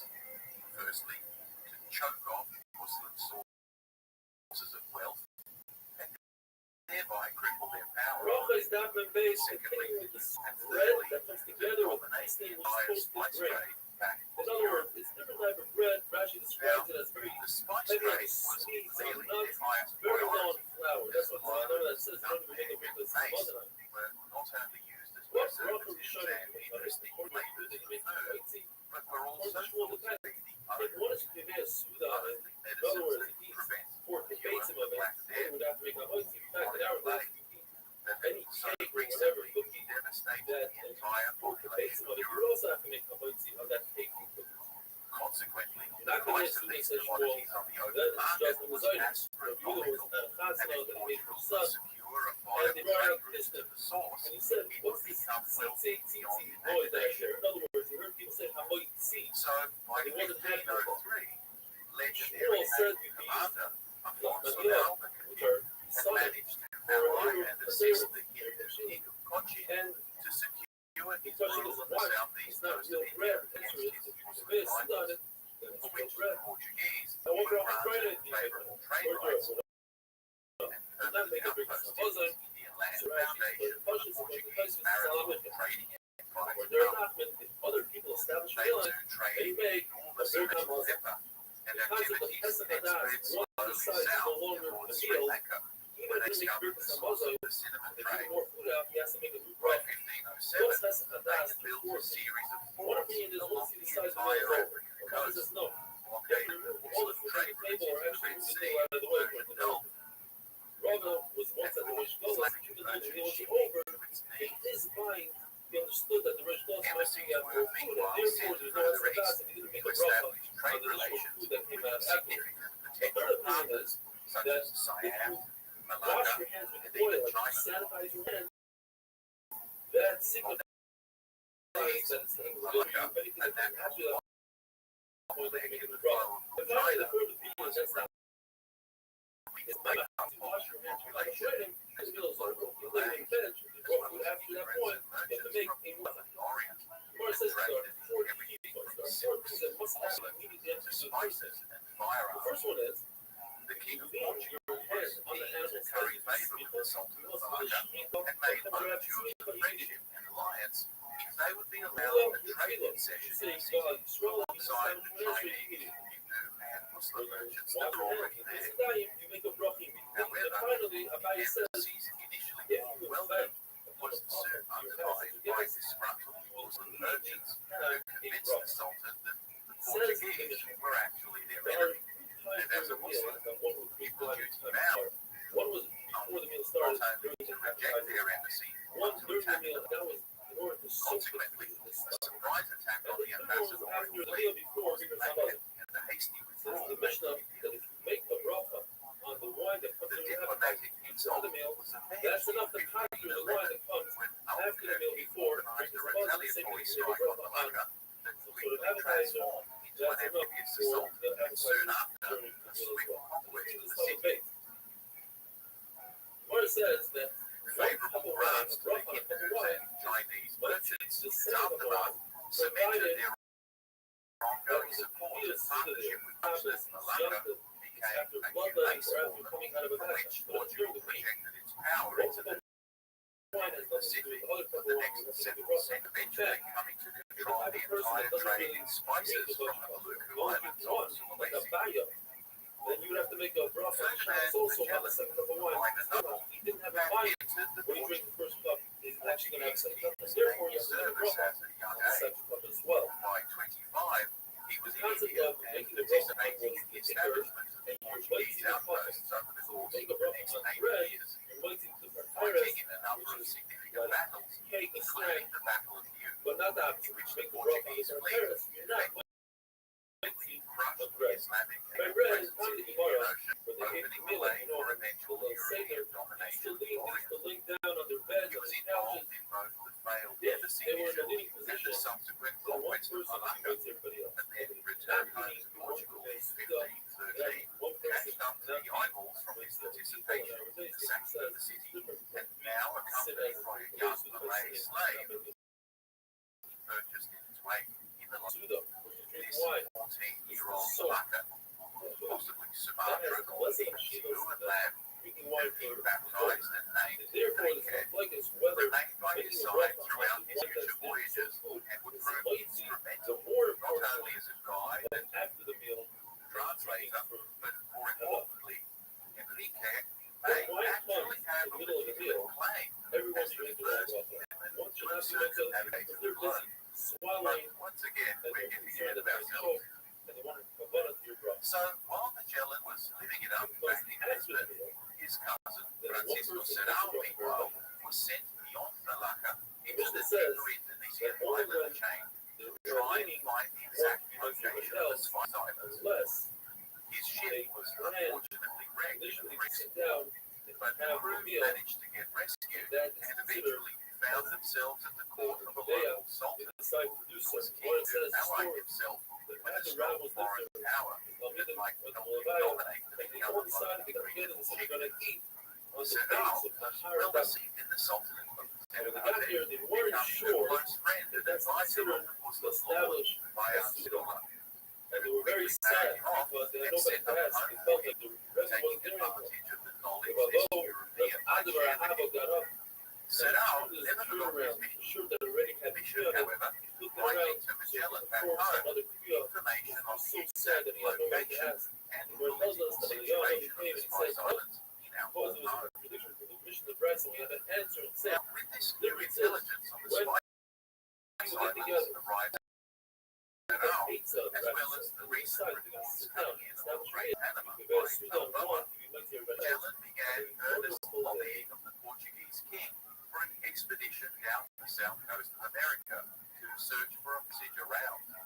Since the dense malaria-infested jungles of Panama would take years for the Spaniards to establish roads, and if the Portuguese would race down the Atlantic coast of South America, they might justifiably claim it under the terms of their previous Treaty of Alcazaba, Broccoli's got been which people gave to the the mission claim, that you everybody remember, gathered to around any the southern whole meeting Atlantic on the territories. one person to make It was a contentious claim, This is part of that stuff given the about recent where it comes from, pronouncement why of the meridian of there's two opinions. What Rabbbi granting said. everything west The of first the one state, Rabbbi said, but when it comes to but why, it was unclear if whether this everybody's decree meeting, then one person superseded plays their the entire The previous second level treaty of Rabbis, or it only doesn't part of matter. it. Everybody could be leading. It The won't help. Everybody Portuguese must make their certainly own bracha. considered the Or Atlantic literally, Ocean as long as as everybody's their leading, exclusive one person backyard, with everybody. and as the old I don't saying see the goes, price. The possession wealthy is person that nine invites tenths of many law. poor people as At least that was and they just Magellan's start take on coming it. in and they sit down in the front room.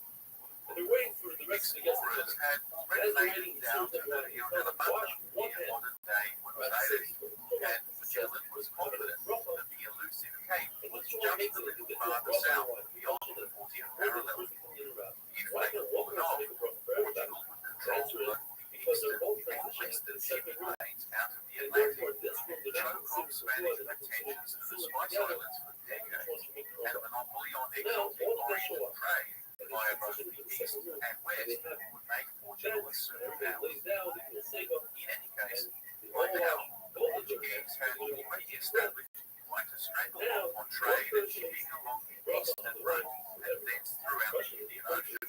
So King Manuel I saw no need to waste further resources and risk unnecessary antagonism of both the Spanish and the Pope when they were already so comfortably entrenched. So he waved off Magellan's endless badgering a number of times and torpedoed any possibility of entertaining his expedition. Clearly frustrated, Magellan went on leave without any approval, which only served to worsen his standing at court. His appointments paid dried up, and he was left with no support from new friends who had patience for his persistent hustling of the king in Lisbon. So Spanda Dummy renounced his Portuguese nationality, and in 1517, along with his mate Rui Faleiro, a cosmographer and maker of some repute, made his way to Seville in Spain. Here, they offered their services to the Spanish king, Charles I, grandson of power couple Isabella and Ferdinand, who lent them the opportunity to use the intelligence network and experience of one of the few Europeans who had ever been to Southeast Asia. If Magellan and Falero's hunch was right, the Spanish would not only save themselves unnecessary toil building roads through the muddy jungles of Panama, but also bypass all the naval checkpoints and expensive tariffs that would be levied by their rivals on Southern African route. Moreover, it would be the second time that the Spanish had benefited from a servant of the Portuguese king coming over to their side. It would make their success sweeter. So within just 12 months, Charles had integrated the two partners into the Spanish war, given them titles as commanders of the Order of Santiago, and raised them to the rank of captain, so they could effectively command an expeditionary voyage under the Spanish crown. In addition, Magellan and Valero would be given a financial monopoly on the discovered route for a whole decade, with a guaranteed appointment as governors of any discovered territories, generous tax exemptions, and the limitations of any spice trade that was subsequently established. They could pull it off beyond their wildest dreams. Just to give you a sense of how enthusiastic the king was for the project to go ahead, he agreed to personally fund the entire venture, but as he was already deeply in debt, he basically copped the family jewels and took out even more loans just to make it happen. So on the 20th of September 1519, the 5-ship squadron of Paris, christened the Armada de Maluco, set sail from San Lugar de Barrameda at the mouth of the Guadalquivir River and set course for Tenerife, the Canary Islands. Hence the southernmost Spanish holding in the 5-ship Trinidad, its flagship, San Antonio, captained by the Cartagena, the Concepcion, captained by Mar de Quesada, the Santiago, captained by Joao Serrao, with other cousin and brother to Francisco Serrao, and the Victoria, captained by Luis Mendoza. On board was a crew of 270 men, comprised not only of Spaniards, but significantly 40 Portuguese, 29 Italians, 17 French, and a smattering of Flemish, Greek, Irish, English, Black Moors, and a number of Asians, including Magellan's Malaccan slave, Enrique.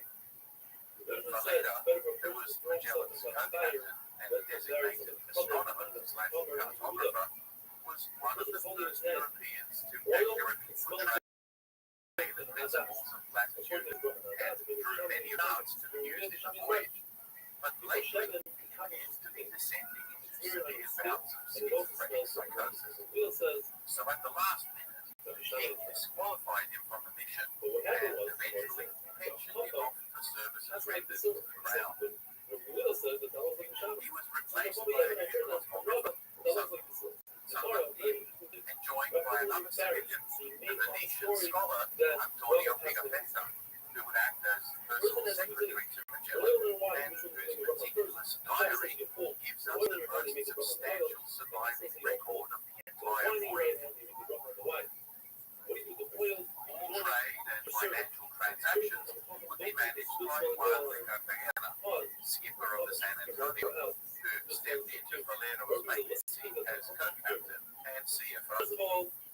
Now, I keep mentioning the word Spain as if it were an established entity, but in reality, despite the unification by marriage of the two dominant kingdoms of Castile and Aragon in 1469, and its eventual centralization of power through the Habsburg line, the truth of it was that at the time, there was still a substantial autonomy within the constituent Iberian kingdoms, such that this voyage was essentially viewed as a Castilian adventure. And yet, a significant number of crew in the Spanish contingent were Basque nationals, including Juan Sebastián Elcano, a talented merchant sea captain who was in a spot of legal trouble. We'll get to him later. Indeed, many Aragonese Catalonians did not speak the Castellano dialect, making for difficulties in communication at times. In fact, some sources note that there were more Portuguese and Basques aboard proportionately than there were Castilians, despite it being nominally a Castilian project. In any event, trouble was already brewing as nationalities, so the same rates of potential risk of mutiny. The Spanish captains, and indeed many within the royal court, were deeply suspicious of Magellan, his being Portuguese, and they resented his leadership of the mission, despite his obvious experience, and made no secret of their disdain for this secretive Portuguese interloper. And the secondary food as No well. sooner had Make they one broth on docked the main in food, Tenerife and the to secondary top up food is called supplies, broth. then 99% Magellan of the received time an when we eat urgent bread, dispatch bread is the main from food. his father-in-law, This tells us warning the him exception to the the rule. Spanish Cake captains roads, of the other vessels these are were planning a sweet mutiny, foods that are and found that in the the King soil. of Portugal, So well you eat informed them, by it's his so own sweet, spy you have to network, add salt. was livid with So you rage eat a little bread at what with he it. perceived That as the bread is a treasonous tough action one. of Magellan Don't make a broth against on the bread. Portuguese More national tells us interests. there's good now. He had even dispatched two entire fleets of warships in pursuit of his little squadron to destroy it and arrest him. It's not even satiated. So burdened with the threat of both internal and external enemies, he laid his cards close to his chest and directed the crews to a more Portuguese sailors among them. Delirious become Then shit due from the south authorities along the to coast have of them drive Africa it home. against ardent Lord advice tells of us the other that Israel Ghana had a city anticipating that had so many fish. Portuguese would not expect him to That be many stupid enough to venture into their coastal waters they at all. And as they progressed steadily south, past the Cabo de had Islands so many and adjacent to the mountain known as Leone, which was part of the peninsula coast, and from which its Portuguese discoverer, Pedro de Sintra, in 1462, swore he would hear the mighty roar of lions. The main and today the entire the name of Sierra Leone. Anyway, as they approached later, they experienced a continuous range of 2 entire months, rolling so much from the weather into a dead calm. A meal without salt is not Endless considered a meal. days A meal went without by soup is not until considered a they meal. eventually Says the drifted Mishnah. into the southwest equatorial ocean current, which carried them westwards to the Brazilian coast. Why? Because The Atlantic Ocean crossing saw Magellan squadron storms above every week. Relates how during a vigilant summer night fire burned right top of their masts. Many times the whole water to us, that is, some tell me, and in a storm, among others, which we suspect at darkest night, show themselves on top of the large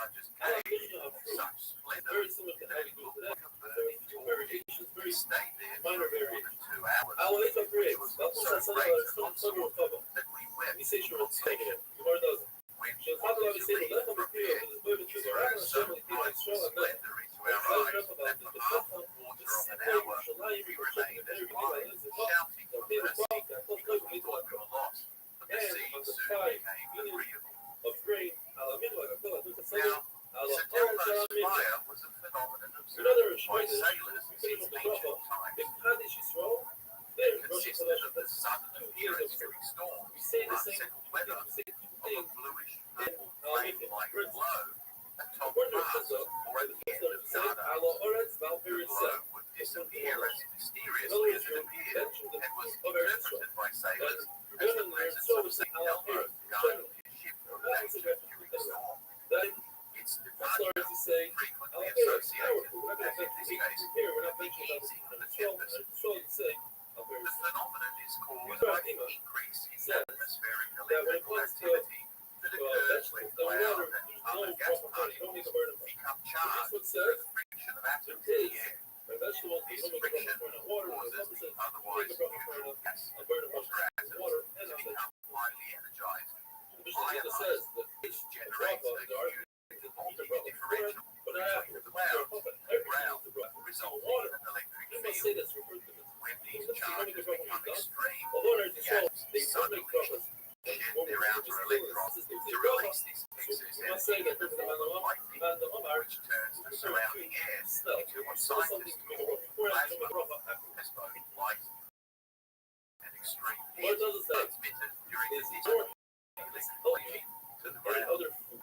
In a less charged field, pointed objects such as the polarity masts of ships penetrating into the field somewhat like a less intense discharge that occurs around the electron cause discharging electron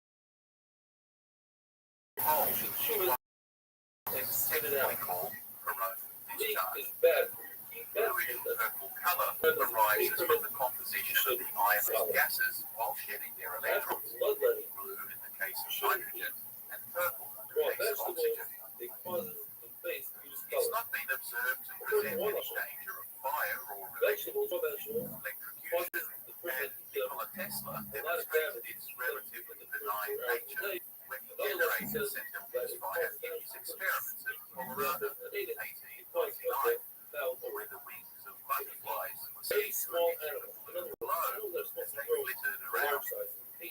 Pilots today occasionally report St. Elmo's fire on their wingtips and nose cones. Charles Darwin encountered one anchor in the Rio de la Plata. St. Elmo's fire derives its name from the 4th century Christian martyr, who was also known as Elmo or Tel, who was bishop of the Italian in about 300 AD during the Diocletian, a notorious persecutor of Christians. He soon fled to the mountains of Lebanon, where he remained in solitude. Jude was 7 years. Oral stories tell us that he was attended and fed by a black raven. Eventually, an angel appears to him and his duty. Returned by road by soul and a checkpoint where he was sent to prison. During the trial, he was thrown into prison, but again the angel appeared and led him to an escape. He now continued on his way through Lycia in modern Turkey, where he went on quite a baptism spree and converted many people to Christianity. At one time, he was preaching before a crowd when a lightning bolt struck the ground right next to him. Unfazed, he merely paused and carried on speaking while the crowd cowered in fear and the ground smoldered around him. It wasn't long before his proselytizing was reported to the Western Roman Emperor Maximian, who despised Christians even more than Diocletian. Once again, Bishop Elmo was arrested and led towards a pagan temple for humiliation. But the statues lining the avenue crumbled as he passed them by, and when they got to the temple entrance, he suddenly yielded into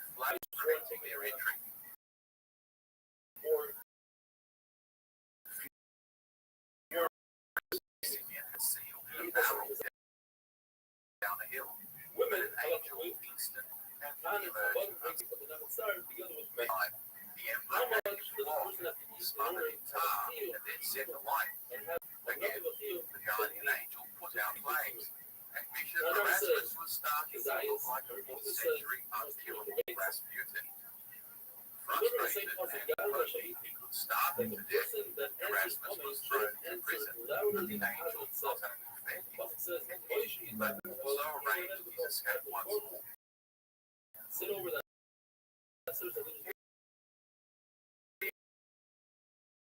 He was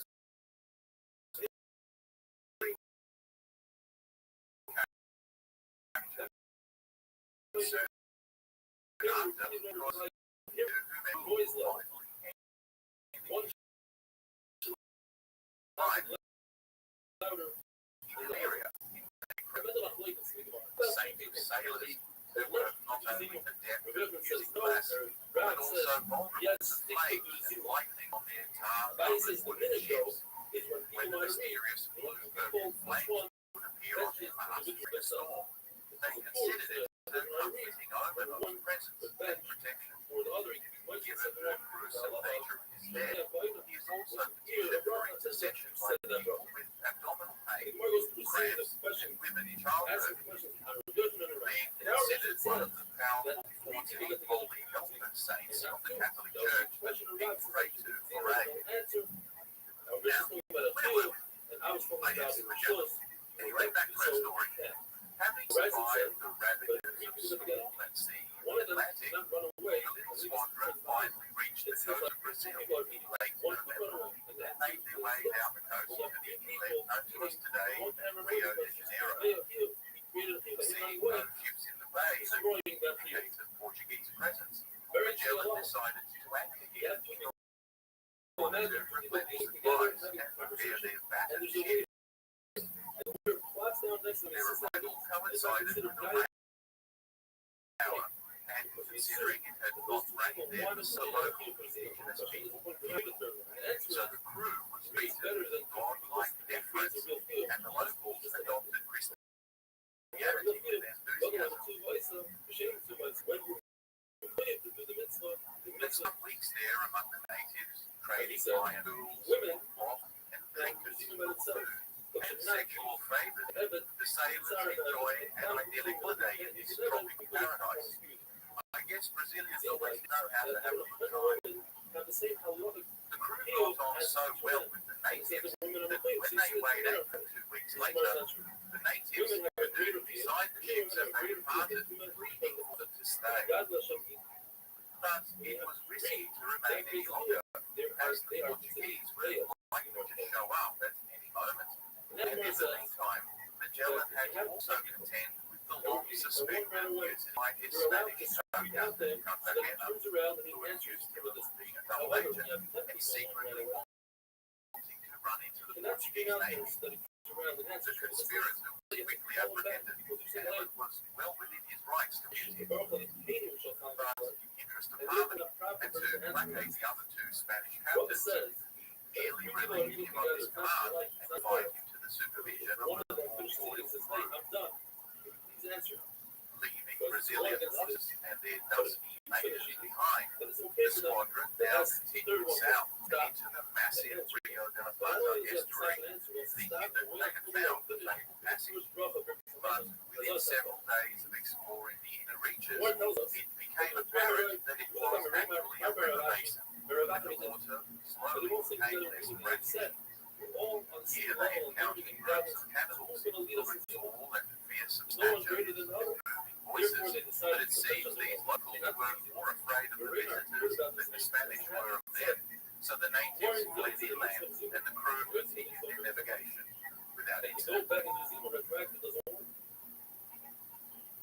Annoyed at this waste of time, they set off south once again, passing close to shore and only sailing on 9 days to better observe the coastline for a passage. But this mugging of the coast substantially increased their risk of running around on shoals or being blown onto rocks in a storm.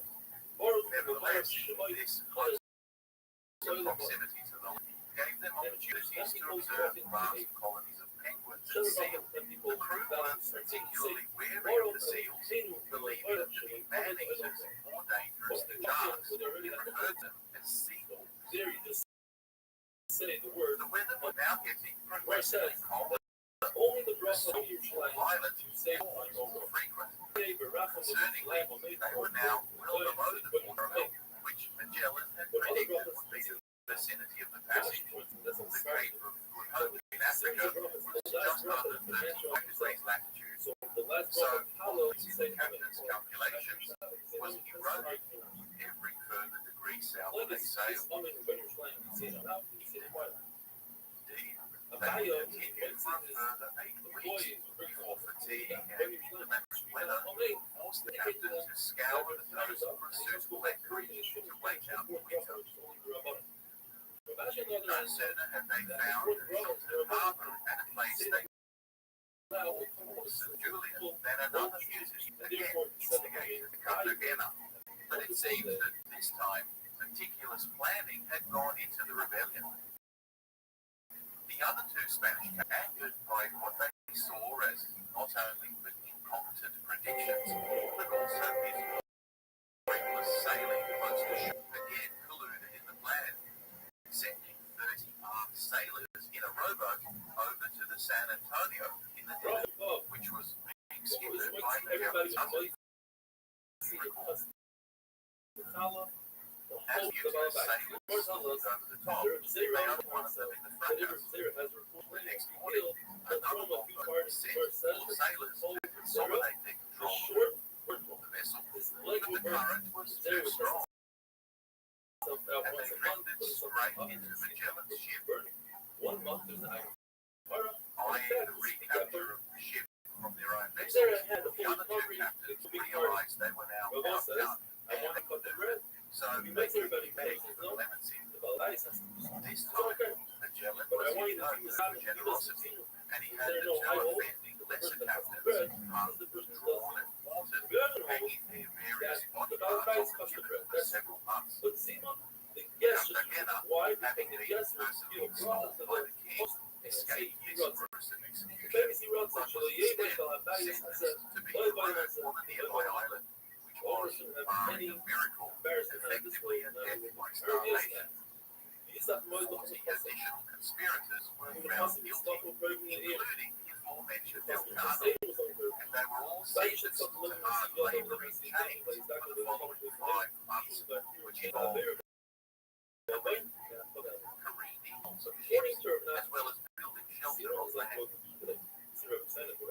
This brutal suppression had the intended effect, and life settled into a desperate and much order as the weather closed in. Nevertheless, Magellan was impatient to scout the area, self-convinced that the passage was just around proverbial corner, so he sent a ship out to reconnoiter. They found another harbour, more sheltered and favourable than the one they were based in, with fresh water and ample food. But as they sailed back to Magellan's camp, they were hit by a fixed storm. The ship, the Santiago, was blown onto a sandbank, breaking up soon after. Fortunately, there were no men after a couple of weeks of trekking over land. They finally made it back safely to base, exhausted and alive. Despite the loss, Magellan packed up camp and had the sailed when they remained until the weather improved.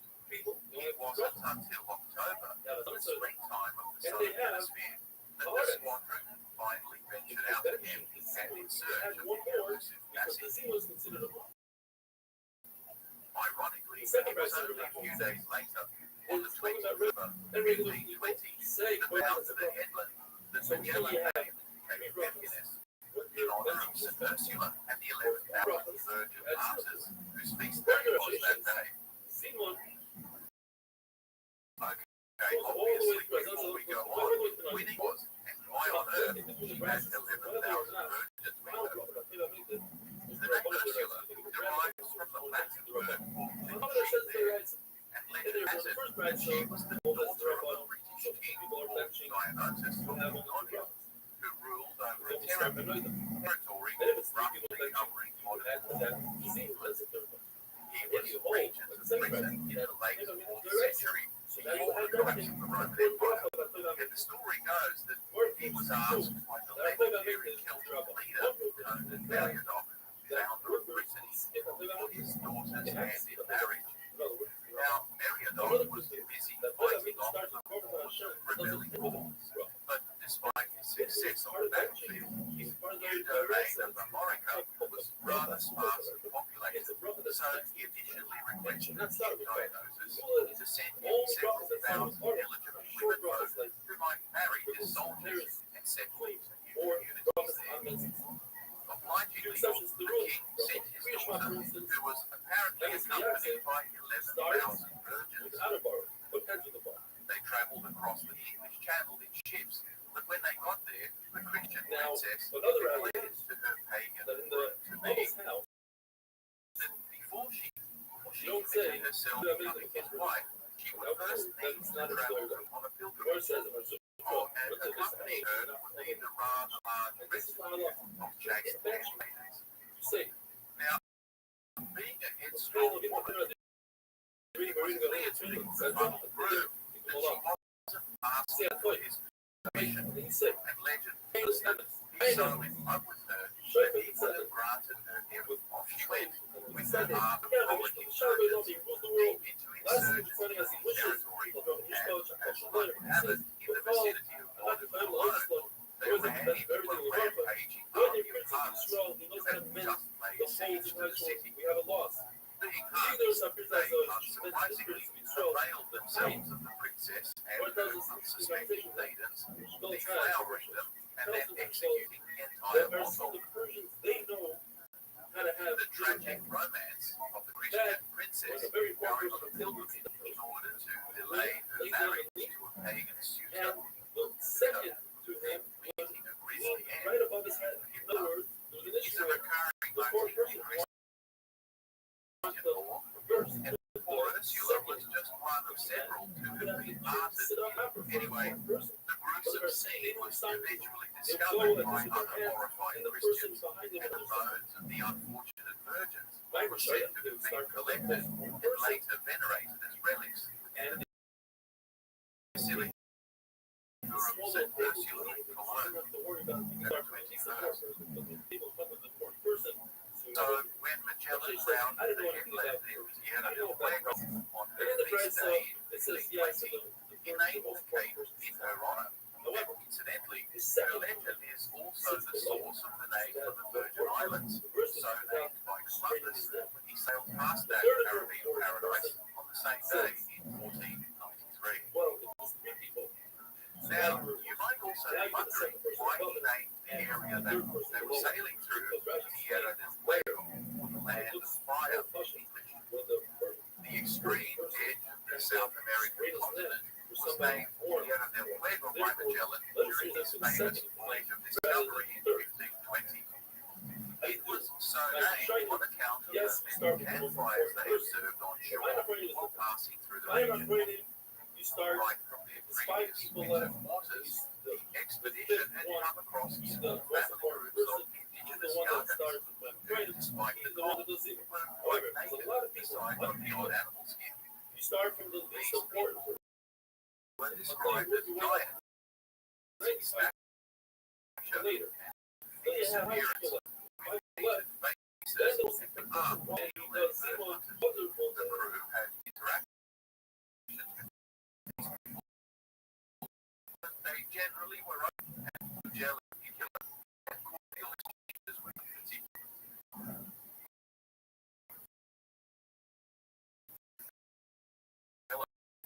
Entered the bay we now call the Straits of Magellan and separated the ships, with two of them being blown deeper into the waterways. When they eventually reunited, the depths were pumped and found to be conducive to navigation, so they cautiously made their way through the deeper, no noticeable change in the saltiness of the water. There also appeared to be tide currents moving the other way, giving them some reason for encouragement.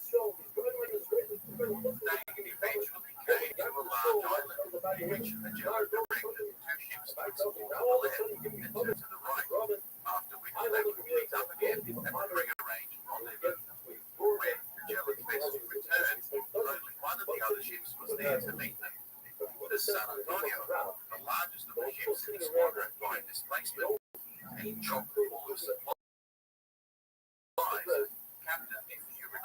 Magellan's cousin objected to another mutiny. His fortune pilot, Gomez, stabbed the unfortunate captain in the knuckle as he tried to set off water cannons. The mutinous crew now abruptly turned around and headed straight back out to the Atlantic, eventually arriving back in Spain, more or less along their original route. 6 months later, leaving Magellan with substantially reduced supplies. Back in Spain, the mutinous crew were of course arrested, and at the subsequent trial, they related what they felt was a continuous brutal treatment endured under Magellan's tyrannical leadership, describing him in worst possible terms as a reckless and cruel captain who was prepared to endanger the king's ships and the lives of all the men under his command, purely in the stubborn pursuit of his own dreams. They reported that Magellan never took the advice or counsel of his subordinate captains and treated them with contempt. That the crew fearlessly owned up to and justified their two previously failed mutinies, despite the risk of court-martial and a death sentence. The judges swallowed the story, the mutineers were released, and Magellan's reputation was significantly tarnished by their testimony.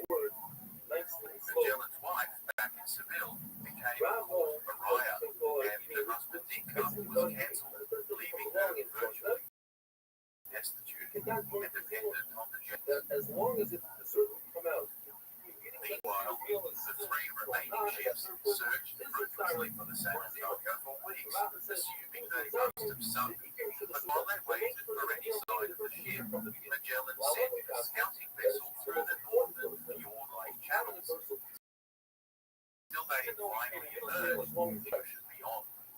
When Magellan heard of the breakthrough, he was said to have wept his ears of joy, and upon seeing the expanse of ocean for himself, a couple of days later, he named it the Pacific Sea, that is to say, ocean, because of its apparent calmness. If you think our poor old captain had it rough so far, unfortunately, it was just about to get a whole lot worse. For his crew, that is. If you recall, Magellan had grossly distance between the and where he assumed the Spice Islands were largely relying on the dubious maps used by German merchant and photographer Martin behind him, who had worked closely with the Portuguese court to produce maps of West Africa. A celebrity, it seems, with his maps and his globes, the oldest survived one in the world, having lots of interesting though erroneous details. And scholars today doubt that he had visited many of the places he claimed to have charted using his imagination to fill in the blanks. Apparently, it wasn't just Toscanelli, but also behind was the idea in Columbus's head of a westward passage to India. And it appears that once America had been discovered, but he also sold Magellan on the idea that a passage through the new continent would be found at around the latitude of modern Buenos Aires. It's just as well because despite the strong currents and narrow fjords, the Straits of Magellan are a relatively safer option for navigation than the Great Passage, or the Mar Menores, so named after the two intrepid captains who took the long way around a couple of years later. Because the southern route around Cape Horn is a relatively narrow waterway connecting and Atlantic Oceans, the currents and conversions of cold and water streams are so dynamic that the swell can reach in excess of 2 meters, with the weather so violent that it is considered to be the most treacherous waterway in the world, causing countless tragic sinkings and being a rite of passage, as well as a source of macho sea shanties for generations of sailors for centuries to come. Anyway, Magellan had calculated that the Spice Islands were only 3 or 4 days sailing away, but as it turned out, it would take close to 4 months for an expedition that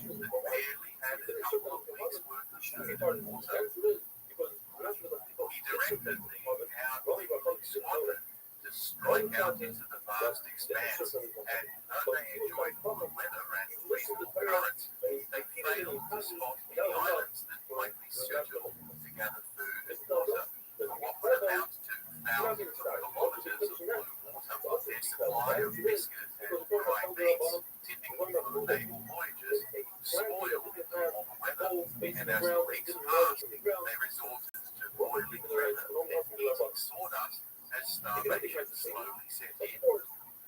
Rats, if they could catch them, were a prized delicacy, but they were soon eradicated by the ravenous crew. Scurvy also soon took a hold, with the open sores, gums, and delirium eventually causing the deaths of plenty. Also crew members, 1 dozen gravely ill. Of the 166 souls who emerged from the straits, there were now barely 100 fit enough to work. The senior officers succumbed to symptoms of scurvy, and it appears that their privileged ration of choice jam provided enough vitamin C to stave off the disease, and it seems that they either didn't think to analyse why, or they kept it to themselves, not wanting to share their privileged rations with an increasingly mutiny-prone crew who were becoming ever more disillusioned, and Campbell's inability to explain why they hadn't yet reached Japan, despite 3 months of fruitless wandering. Some were beginning to think he was a madman.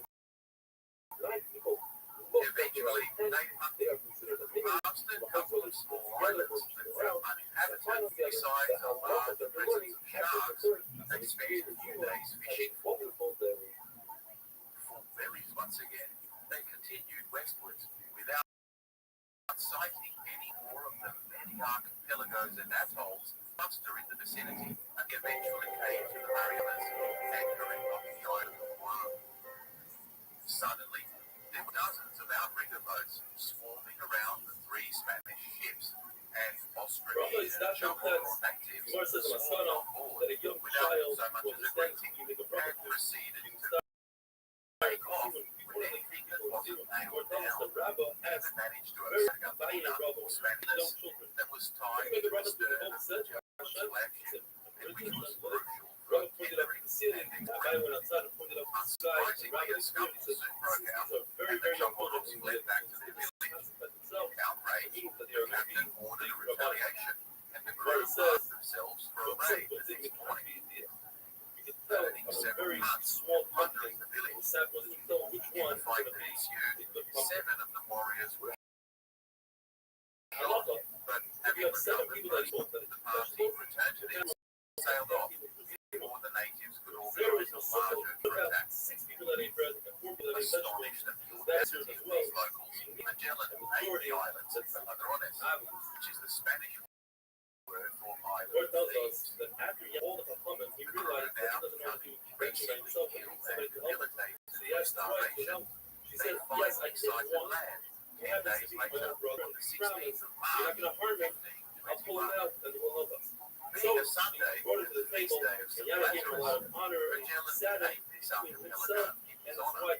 They sailed down the east coast of the island of Samar and anchored on the small uninhabited island of Omaha, where tents were set up on shore and convalescents of ailing sailors. Here too, native people soon appeared by canoe on the neighbouring island of Sulawa. But unlike the recent experience on Guam, these people seemed friendly and hospitable. Gifts were soon exchanged, and food was generously provided by the local Raja, seeing so many confirmed group members. As in Brazil, a rapport soon developed between the crew and the locals, with much conversation being had about food, customs, and language of the 2 cultures. After 10 days of rest and recovery, the ships once again set off and instructed the chief to head for an island called Sea, where there was a much more powerful Raja he might make contact with. With Easter approaching, the crew laid anchor off the small island of Lizawa, where they planned to celebrate the holy early days. Shalom says that the Presently, they and when they encountered a finally ate pair of very warships, tremendous which snakes, belonged there was to no two smell about Rajas it from the local area who Come were out on a hunting trip on that the was no island. smell that I made it. We were able to Slave, in any case, so we have suddenly he could understand the Hazar, dialect Al-Ar, and Humanist Party insert that in the middle of that. that the It's base quite camp. trivial, yes, sir. But it's Most anywhere people you want, associate as the long word as it's sort Raja of getting attention at first so glance. it might be worth taking a quick look at the cultural history of the Indo-Pacific region who Magellan was coming in contact with. Magellan, Tranquilo, just you like should say Columbus Rafin, Hispaniola however, 3 you decades forget to say, earlier, you say, was Rafin, you say, convinced that the Leronica. land he encountered in the modern Philippines Say, in say, 1521 well, Rafin, actually the French fire, Riviera. break this up as well. Ironically, in a cultural So sense, you can it may buy the woman, you have not be to too survive far the off the Jesus, mark. you have to You use see, salmon, Indian right. trade and colonization of Southeast Asia the have source been for the going first on brother of since Hazar. at least 300 BC, The brother of with Eric. references to Indonesian city-states in his Ashur literature, Nasarallah such as the the Ramayana source for romance story, Hakayla Hamid. where the hero The verse Rama says, how do I know sent they have his to make a best brother? general to Java in search of his lost If you make a bride brother, when you're satiated, certainly when to you major are starved.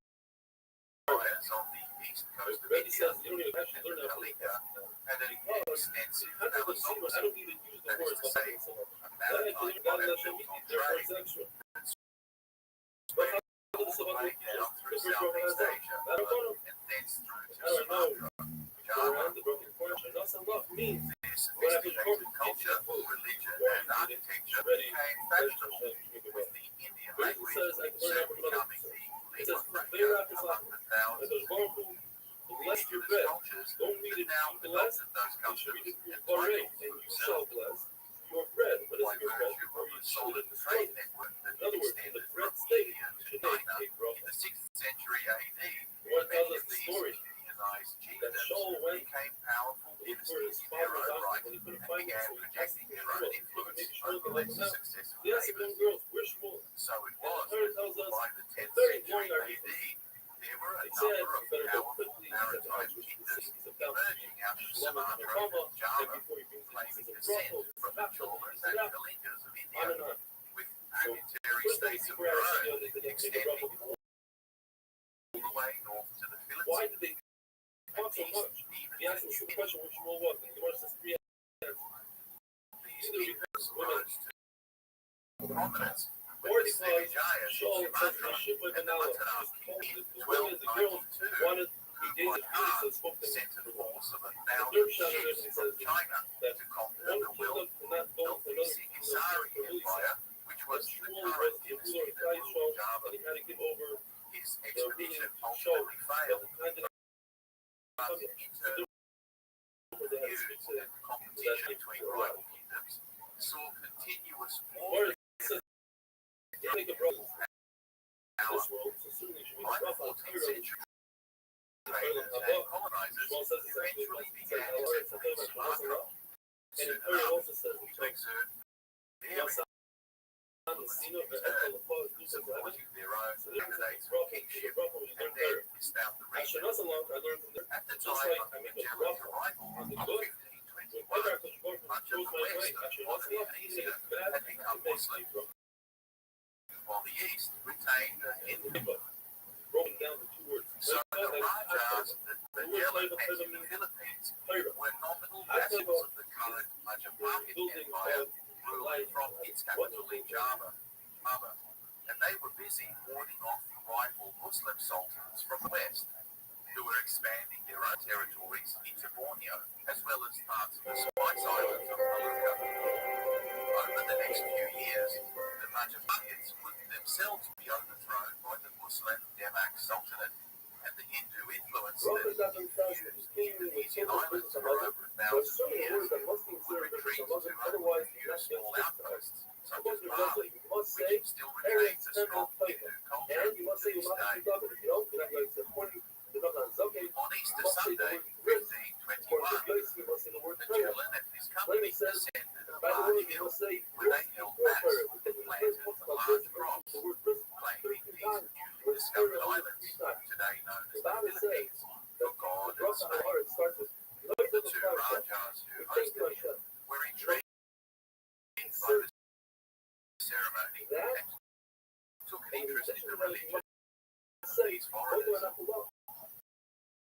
Conversation with Magellan and one of the Rajas, even it seems that there seems to be some kind of renewed religious zealotry in the capitalist Raja. His new brother recommended he travel to the much larger trade where he might find a ready supply of both converts and trade possessions, as well as a cheap source of gold.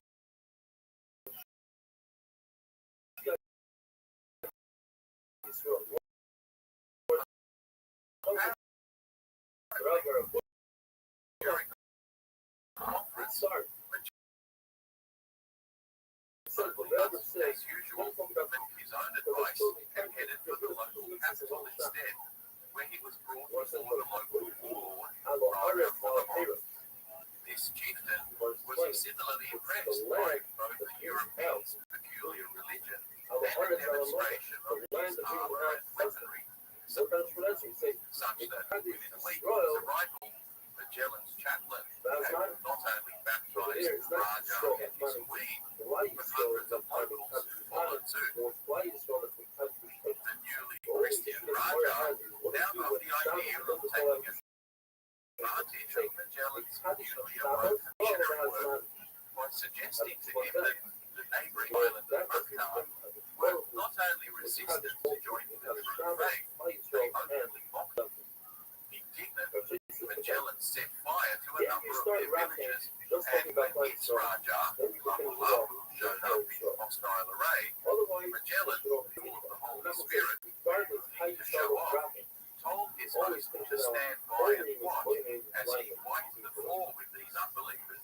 Unfortunately for our captain, neither his faith nor his iron breastplate proved sufficient, as the 50 or so Spaniards that came ashore were completely overwhelmed by 1,500 rampaging natives in what would become known as the Battle of Macau.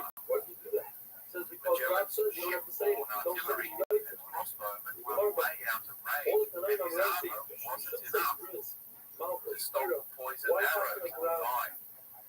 Closing in on him, he was soon cut down while rolling off the enemy during the fighting retreat. In what was more like a bloodbath than a battle, the mountain Europeans were speared and bludgeoned to death, and the few who escaped, including Pigafetta, barely made it back to their boats under the cover of cannon fire. Lapu-Lapu would enter indigenous folklore as a Philippine national hero for centuries to come. The remaining officers now huddled to discuss the vacant leadership, and it was agreed that Magellan's brother-in-law, Juan de la Rosa, as well as Juan Serrano, would act as co-commanders. Having his chance of conquering the neighbouring Raja, must be because significant access against him and would be an ongoing headache. While the new captains were licking their wounds and reviewing Magellan's last will and testament, they received an invitation to attend a banquet at the king's palace, where they could discuss what assistance they might need following the tragic loss of their leader, as well as to give them foiled jewels as a present to be given to the King of Spain. Magellan's will included a provision for the emancipation of his young slave Enrique, but the heavy dependence they placed on him as an interpreter saw the captains deny this most important of clauses, and they insisted on his remaining in servitude until a later date when his services might no longer be required. Obviously, Enrique didn't take this news of his perpetual servitude well, and it seems that when he was sent back to the king to confirm their attendance at the banquet, young Enrique had a few things he needed to get off his chest. We don't know whether Enrique convinced King that the Spanish after his crown, indeed whether Umar thought he should make a protest to his now angry neighbour Lapu-Lapu. But when 30 of the ranking officers showed up for the feast a couple of days later, following the banquet, the king called out his guard and strangled almost all of them before they could get away. Observing from the deck of the ships and shocked at the massacre of the key officers, the crew aboard the ships decided to depart with due haste. So it was good. Enrique, standing on next to the king, waving Spaniards, and along with them, his ongoing slavery.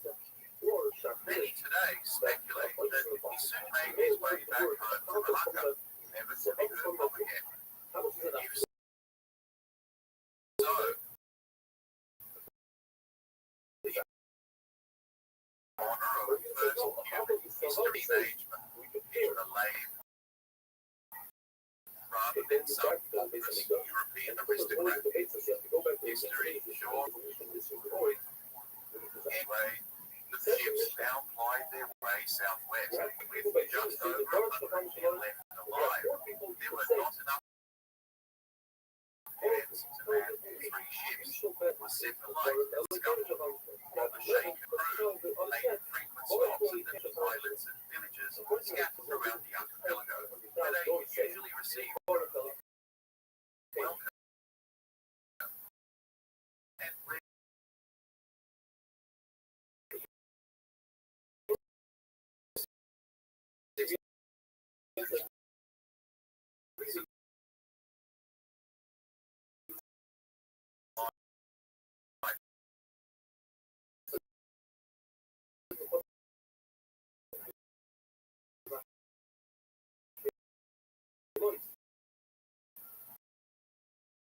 they encountered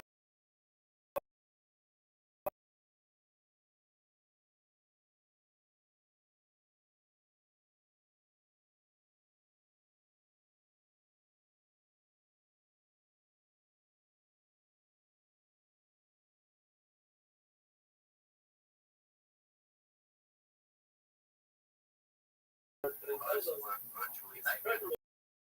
But occasionally they came across chiefs who were resplendent in silk robes and gold jewelry.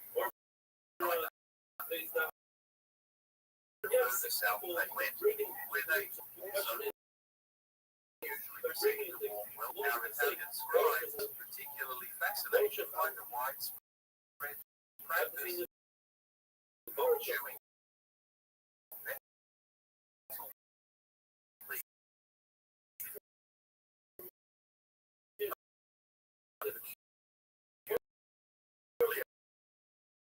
and a dignity custom that still persists there to this day. And even captured their commanding eating a substantial ransom for his release some weeks later.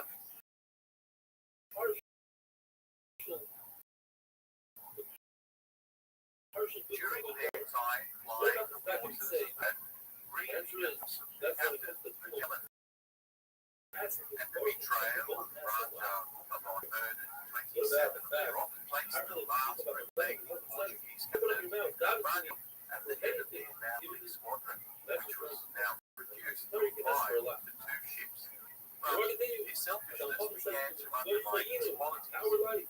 The crew became increasingly dissatisfied, and they remained under questionable circumstances, replacing him with Juan Sebastian, who till now had remained in the shadows for pretty much the entire voyage. I've already mentioned Elcano early on as being a competent and experienced merchant navy captain who had got into some legal trouble over an unauthorized sale of one of his ships a few years ago back in Spain. You see, during the conflict, all ships were viewed as potential military vessels, But Elcano at the time was in debt to some Savoyard financiers and was obliged to hand over his ship as collateral. Fortunately, the court case was still going on back in Castile when but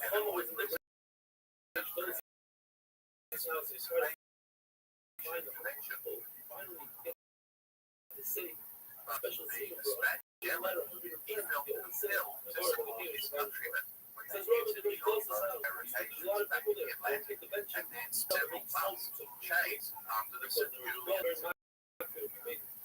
One of the reasons given continuous uprisings against Magellan was the complete secrecy with which he commanded the voyage. He typically refused to divulge his daily plans and the source of his predictions, which led many of the officers to believe he was just making things up as he went along. His paranoia, rashness, and harsh demands on the crew only distanced them from him further. At the very times that they needed a charismatic and inspiring leader to get them through. It seems that Elcano, or as he himself spelled his name, Delcano, was one of those unassuming but experienced sailors that knew much but spoke little. His quiet competence eventually became prominent, but not before pretty much every other ranking officer had died. Nevertheless, he and Gomez Espinosa, now sharing command of the Victoria and Trinidad respectively, eventually pilot on their way to the rubber load of clothes production, assaulted the September of 1520, when they were greeted by Sultan Al-Mansur, who readily offered them a trade agreement and alliance with Spain. You see, Al-Mansur was under some expansion from a rival warlord across the pond in the Ternate Sultanate of Sulawesi. It was there that the Portuguese agent and cousin of Magellan, Serrao, had long made his home some years ago, and from whom Magellan learned of the location of the Spice Islands. It turned out that Francisco Serrao was roughly the same as Magellan, so the two old friends never managed to actually meet up, though they were so close that only a week's sailing distance away from one another. Had Magellan decided to stick to his mission rather than meddle in sea politics, the two would have embraced the historic occasion of the West Conjunction, about which songs and paintings would no doubt have been long celebrated. But it was not to be, and fortunately for the Spaniards, the Tidor Sultan was allying himself with Spain to offset the alliance that Ternate had with Portugal. It wasn't long before a Portuguese agent found out about their arrival and made his way over to parley with the Spanish. Apparently, the Sultan over in Ternate was also unhappy about his alliance with the Portuguese and was seriously considering switching sides himself. There was a rumor that he had fallen out with Serrao and actually had him poisoned. So this new agent was feeling rather nervous that he might be next. However, they were also informed that the Portuguese viceroy of the region had received intelligence of the Spanish mission and was instructed to hunt them down and destroy them. The race was now on to get out of town before the big boys arrived, and they hastily packed their ships to near bursting with all the clothes they could sold. The two friends now discussed their options. Gomez Espinosa wanted to return to Spain via the Pacific. They had just come from, claiming that those were the orders they were actually given at the outset of the voyage, while Elcano proposed heading southwest instead, deep into the Indian Ocean toward Africa, keeping well away from Portuguese-controlled sea lanes. Both options entailed sailing long stretches of open ocean with little opportunity for resupply, but as they would agree, they decided to part company and their chances each to his own. Moreover, a